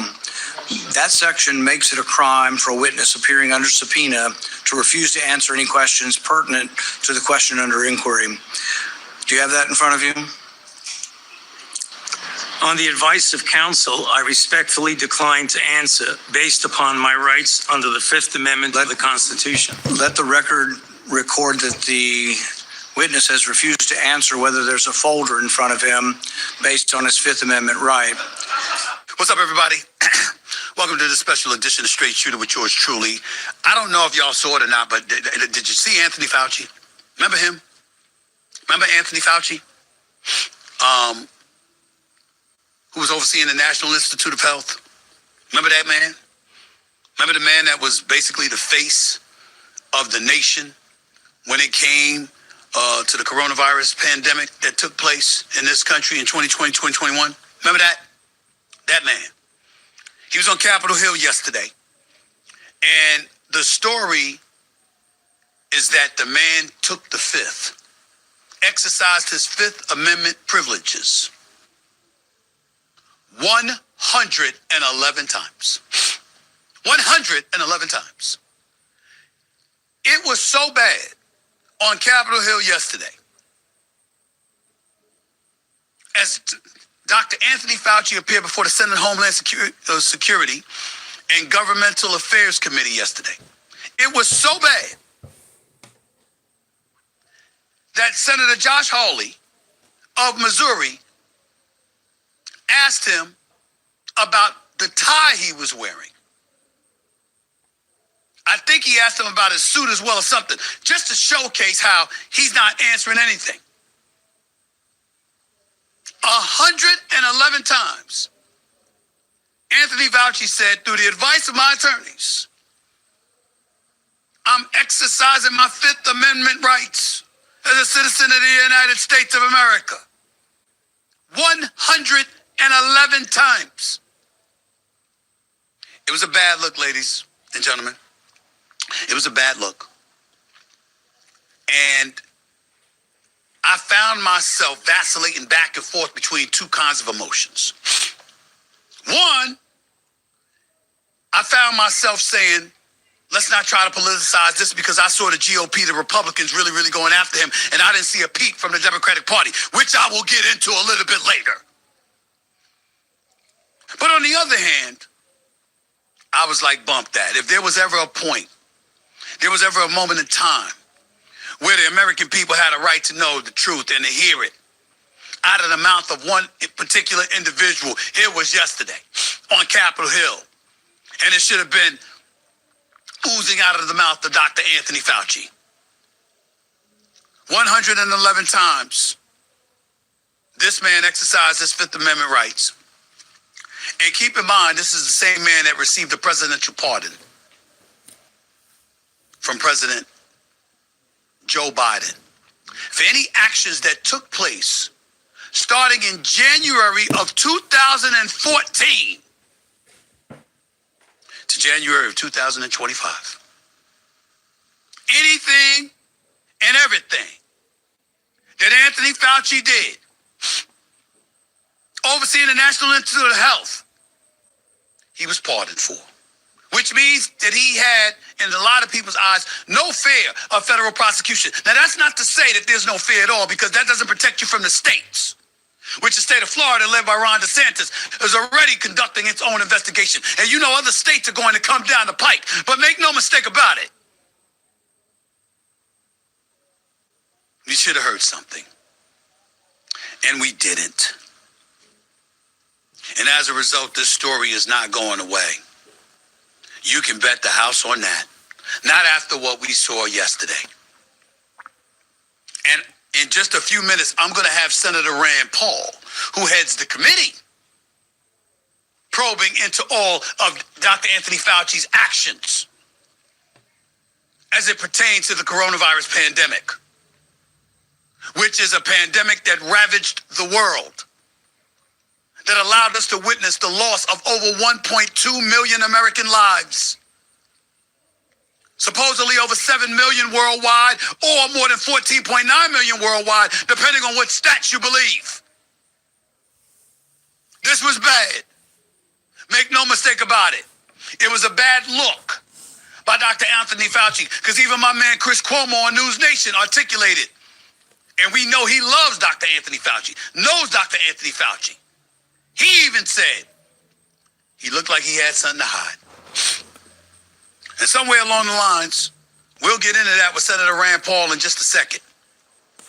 But I'm just going to read you some notes, some factual notes about the GOP's case against Dr. Anthony Fauci. As I told you, more than 1.2 million Americans died from COVID-19. Worldwide, more than 7 million deaths were officially reported. The World Health Organization estimates approximately 14.9 million excess deaths in 2020 and 2021 alone. Republicans swore that the death toll, this enormous, demands full transparency about U.S.-funded research, COVID's origin, and the government's response. Which is why Anthony Fauci taking the fifth is so alarming. Now remember, this is the same man that was appearing last night or yesterday before the Senate Homeland Security and Governmental Affairs Committee. This is the same man that was going on national TV telling folks he has no problem testifying before any committees. Look at this right here. Well, if I become a punching bag, I'm a punching bag, but I am very happy to testify before any congressional oversight committee. I have nothing to hide. I can explain and validate everything that I've done. So, it's going to be inconvenient if they actually are out there essentially threatening to make my life miserable. But I'm going to do what I need to do, and that is cooperate fully, because we have nothing to hide at all. Yet that's the same man that says, I'm exercising my Fifth Amendment rights more than about 111 times. Invoke the Fifth Amendment 111 times. Says here, Senator Rand Paul, according to my research, says Fauci's blanket refusal is especially difficult to justify because President Biden pardoned him for possible federal offenses connected to his government service from January of 2014 through January 19th of 2025. Insane. 2 days before Donald Trump was inaugurated as the 47th president of the United States. Rand Paul has announced a committee vote on holding Fauci in contempt of Congress will take place. Why? Because you're impeding the investigation. This is the immediate legal issue, contempt, not an automatic obstruction charge, by the way. But what's in question? What about the Wuhan money trail, ladies and gentlemen? National Institute of Allergy and Infectious Diseases, or NIAID, was led by Fauci and is part of the National Institutes of Health, the NIH. NIAID awarded money to the American nonprofit Eco Health Alliance, or Eco Health, ECO Health. They sent approximately $599,000 to the Wuhan Institute of Virology between 2014 and 2019 for bat coronavirus research. The Government Accountability Office, the GOA, identified approximately $1.4 million in total American-funded sub-awards to the Wuhan laboratory between 2014 and 2021. That large number includes funding connected to both the NIH and the United States Agency for International Development, or USAID. Republicans wanted to know why American tax dollars supported coronavirus experiments in China and why oversight was so weak. There's this thing called gain of function. Essentially, you're testing things for ultimately human experimentation. May of 2021, Fauci told the Senate that the NIH had never funded gain-of-function research at the Wuhan laboratory. Gain-of-function basically is a broad term for experiments that give a virus new or enhanced traits, subsequently to be used on humans. Republicans point to National Institute of Health funded Wuhan experiments that altered bat coronaviruses and produced viruses with different characteristics. Fauci and the NIH relied on a narrower regulatory definition, according to reports. Republicans accused Fauci of using that narrow definition to give Congress a misleading answer about what taxpayers were actually funding. And so they want to know the whole truth. Did Fauci tell Congress the whole truth or hide behind semantics? COVID's origin. Republicans say Fauci publicly discounted a possible laboratory origin while privately treating it as a serious possibility. Early emails in Fauci's diary, the man kept a diary, ladies and gentlemen, the man kept a diary. Man, 85 years old. At the time, he was in his 80s. He was keeping a diary. Grown-ass man in his 80s keeping a diary. I wonder why, but that's neither here nor there. Early emails in Fauci's diary show that scientists discuss both natural and laboratory-related explanations. Republicans are focused on Fauci's involvement in the discussions preceding the scientific paper known as proximal origin. That paper argued that the virus was not laboratory engineered. So Republicans want to know whether Fauci helped steer scientists toward that conclusion and why the uncertainty expressed privately was not clearly communicated publicly. But the biggest incrimination is Fauci's diary, because the Republicans got a hold of it. They got a hold of the man's diary. And by the way, just so we know, let me pause on my diatribe, on my monologue here by saying this. Ladies and gentlemen, the day has ended where we got to get over this notion of things being deleted. Nothing's deleted. You can try to delete it all you want to. Whether it's the FBI or anybody or any other internal administration representing the United States of America, technology is so advanced, nothing dies anymore. That's just a lesson for all of us to know. Stuff don't die. If they want to get a hold of something, they're going to get a hold of something. You can book it. But back to Dr. Fauci's diary. It shows his private record differed from his public stories. Fauci later said, "I didn't recommend locking anything down." But here's what his diary says, according to the Republicans. He convinced New York City Mayor Bill de Blasio at the time to close schools. Ladies and gentlemen, I was in New York. I'll be damned if that wasn't true. That's true. That's true right there. It says here in his diary, he recommended closing bars and restaurants. We've heard Fauci himself talk about that, so we know that's true. It says here he advised de Blasio to proceed with shelter-in-place plans. It says here he supported extending federal restrictions from 15 to 30 days. And here's the biggest one, too. Later supported a proposed shutdown in Los Angeles, California. We damn sure know that was true. Republicans say the diary directly contradicts Fauci's denial. The diary also revealed a previously undisclosed medical episode. Fauci received a second Moderna vaccination on January 19th, 2021. Yet, approximately 5 months later, after experiencing sudden chest pains, he had a CT scan. Doctors initially feared lung cancer. Further examination reportedly identified a pulmonary infarction, damage to the lung tissue generally associated with interrupted blood flow. So here's what Republicans wanted to know. Was the episode investigated as a possible vaccine-related event? Was it reported through the government's vaccine safety system? Did Fauci discuss it with NIH officials? And why did the public learn about it only through his diary, but not himself? While he was telling everybody else to take the vaccine and to take the booster shots.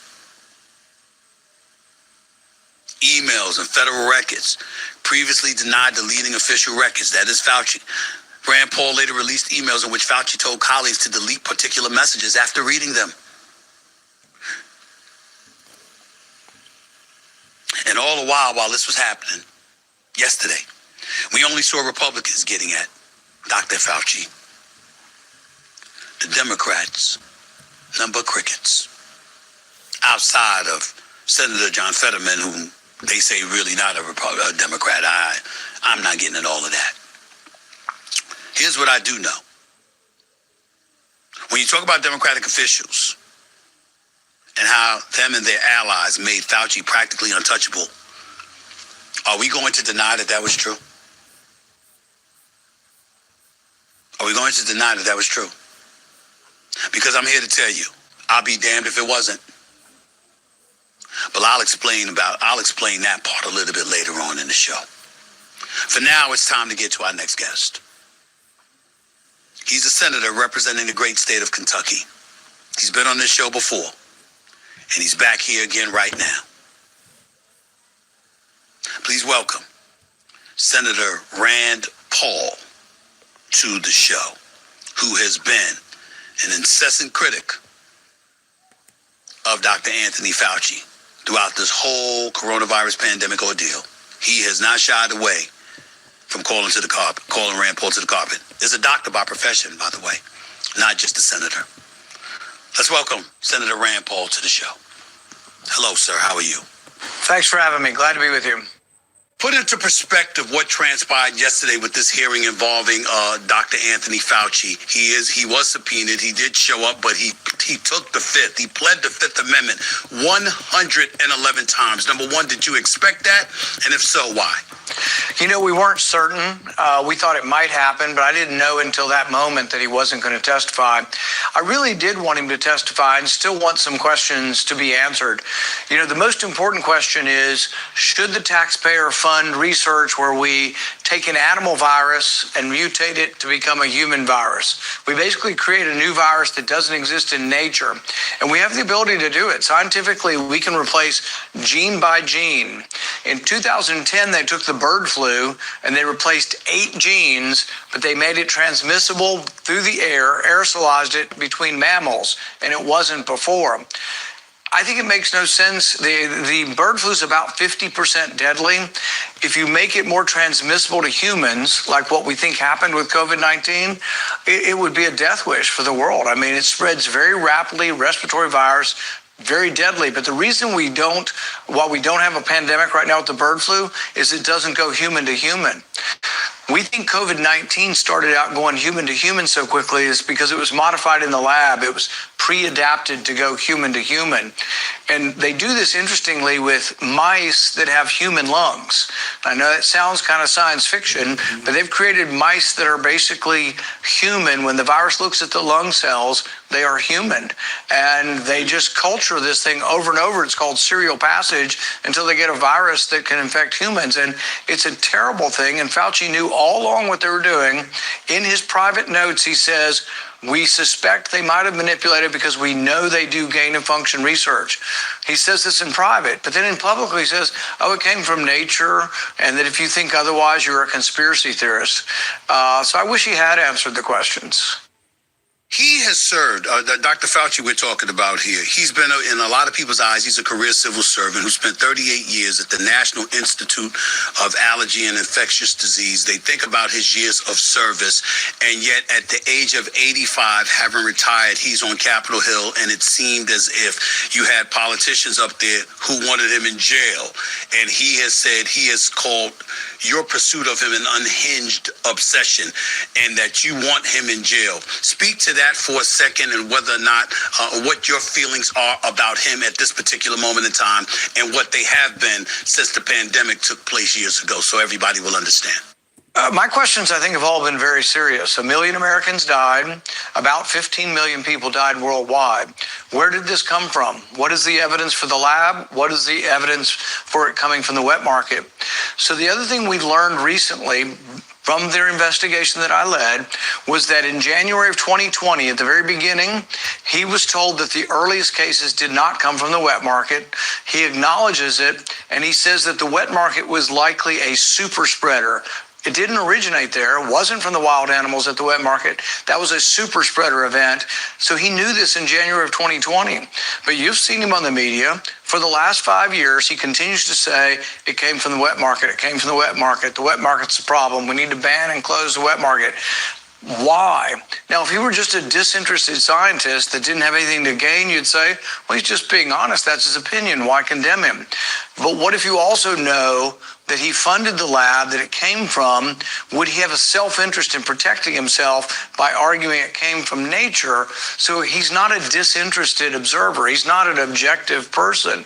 He's a person who, if it came from the lab, would share responsibility. So he had every reason to hide and cover up. And that's why his statements in private are diametrically opposite of his statements in public. What about the notion that he could just say, listen, we were in pursuit of something, we made a mistake, and move forward? I mean, it would seem like, I hate to put it this way, but science is not an exact science. I mean, there's a lot of imperfections that come along with it. You're not just a senator, you're a medical professional. A lot of people don't realize that. They don't notice about you. You're a medical professional. And so when you look at it for a doctor, so when you look at it from that standpoint, it's not perfect. Imperfections come along with this line of work, one could easily argue. Right. Why couldn't Fauci just acknowledge that and move on? I was open yesterday and still am open to an apology and that he wants to modify his point of view. The problem is this. This didn't start in 2020. It really starts in at least 2010.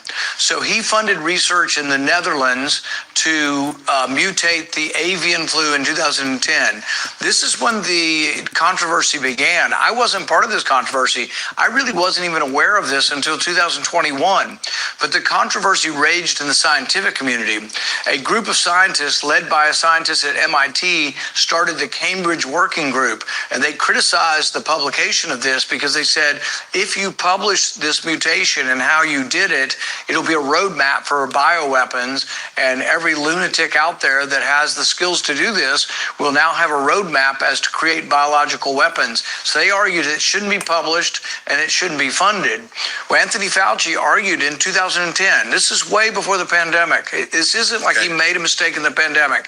He had a philosophic belief that this research was good. So he writes an op-ed in the Washington Post, and in that he says that even if a scientist is bitten, even if a pandemic escapes from a lab, the knowledge is worth the risks.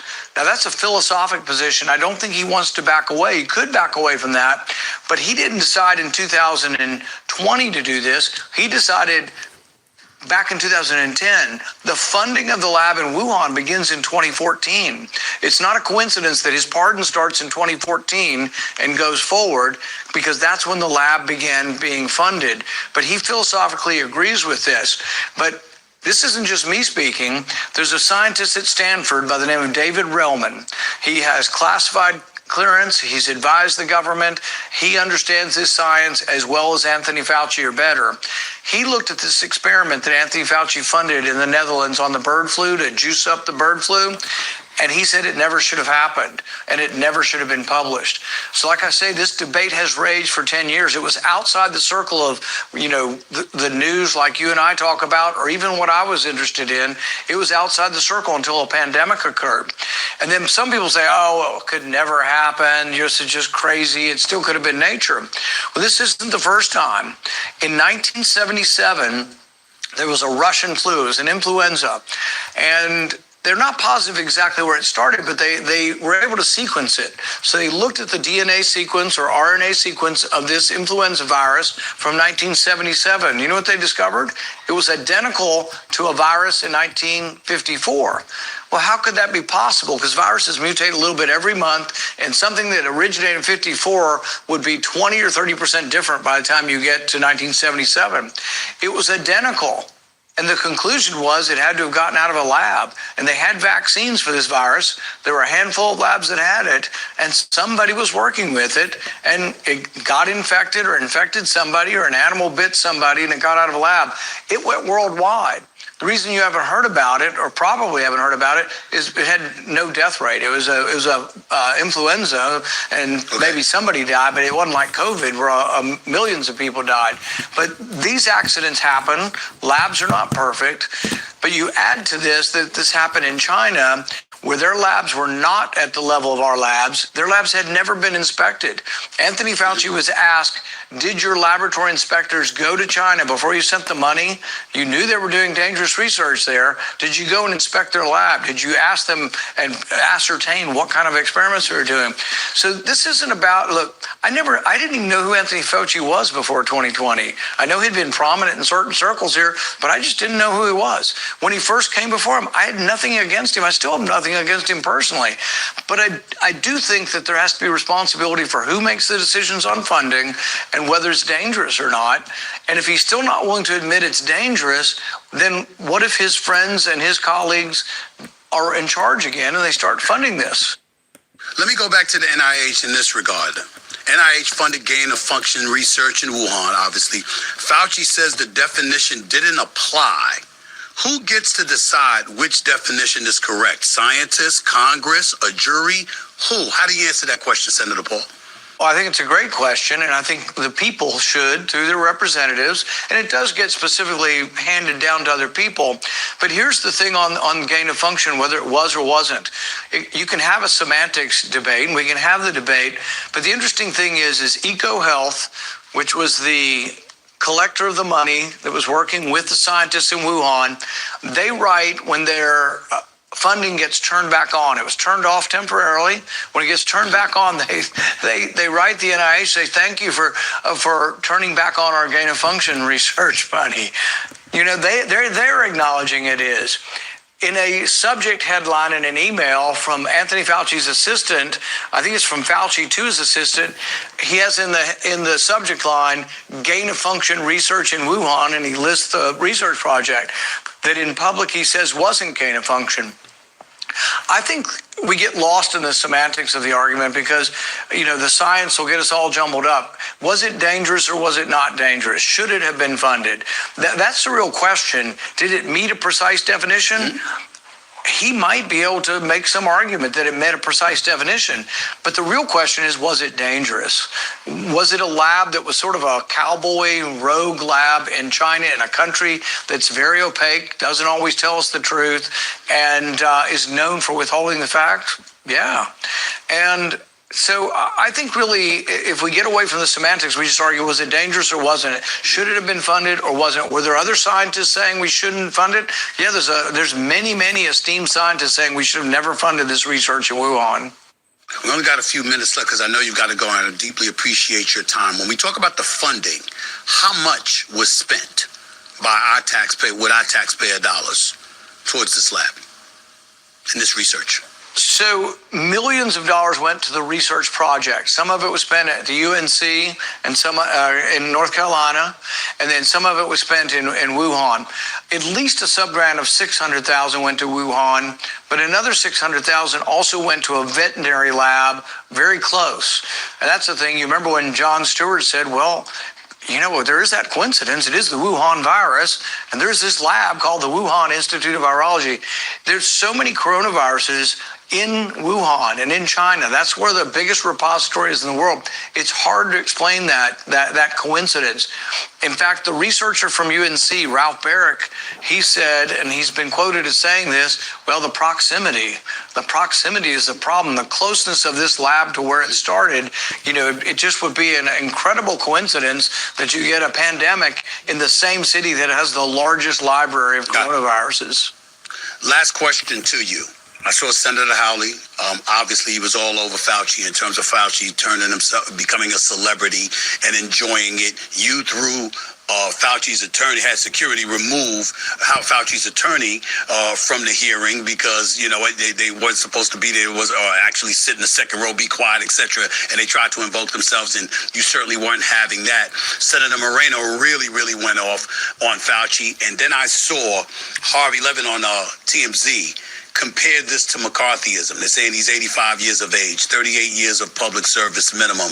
Could have easily done a lot of different things, but chose to serve this country in an upstanding way. That's their position.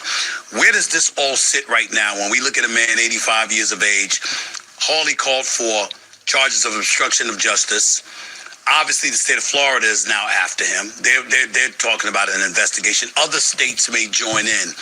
Where does all of this end, Senator Paul? And how righteous do you believe this situation is right now in terms of everybody aiming their attention at Anthony Fauci? I've always been more interested in the truth than any kind of prosecution. I'm not against prosecution, but I'm more interested in the truth. I would have accepted and really commended if he would have come and apologized, or even now, if he were to make a public pronouncement saying, I made a mistake, it was a judgment call.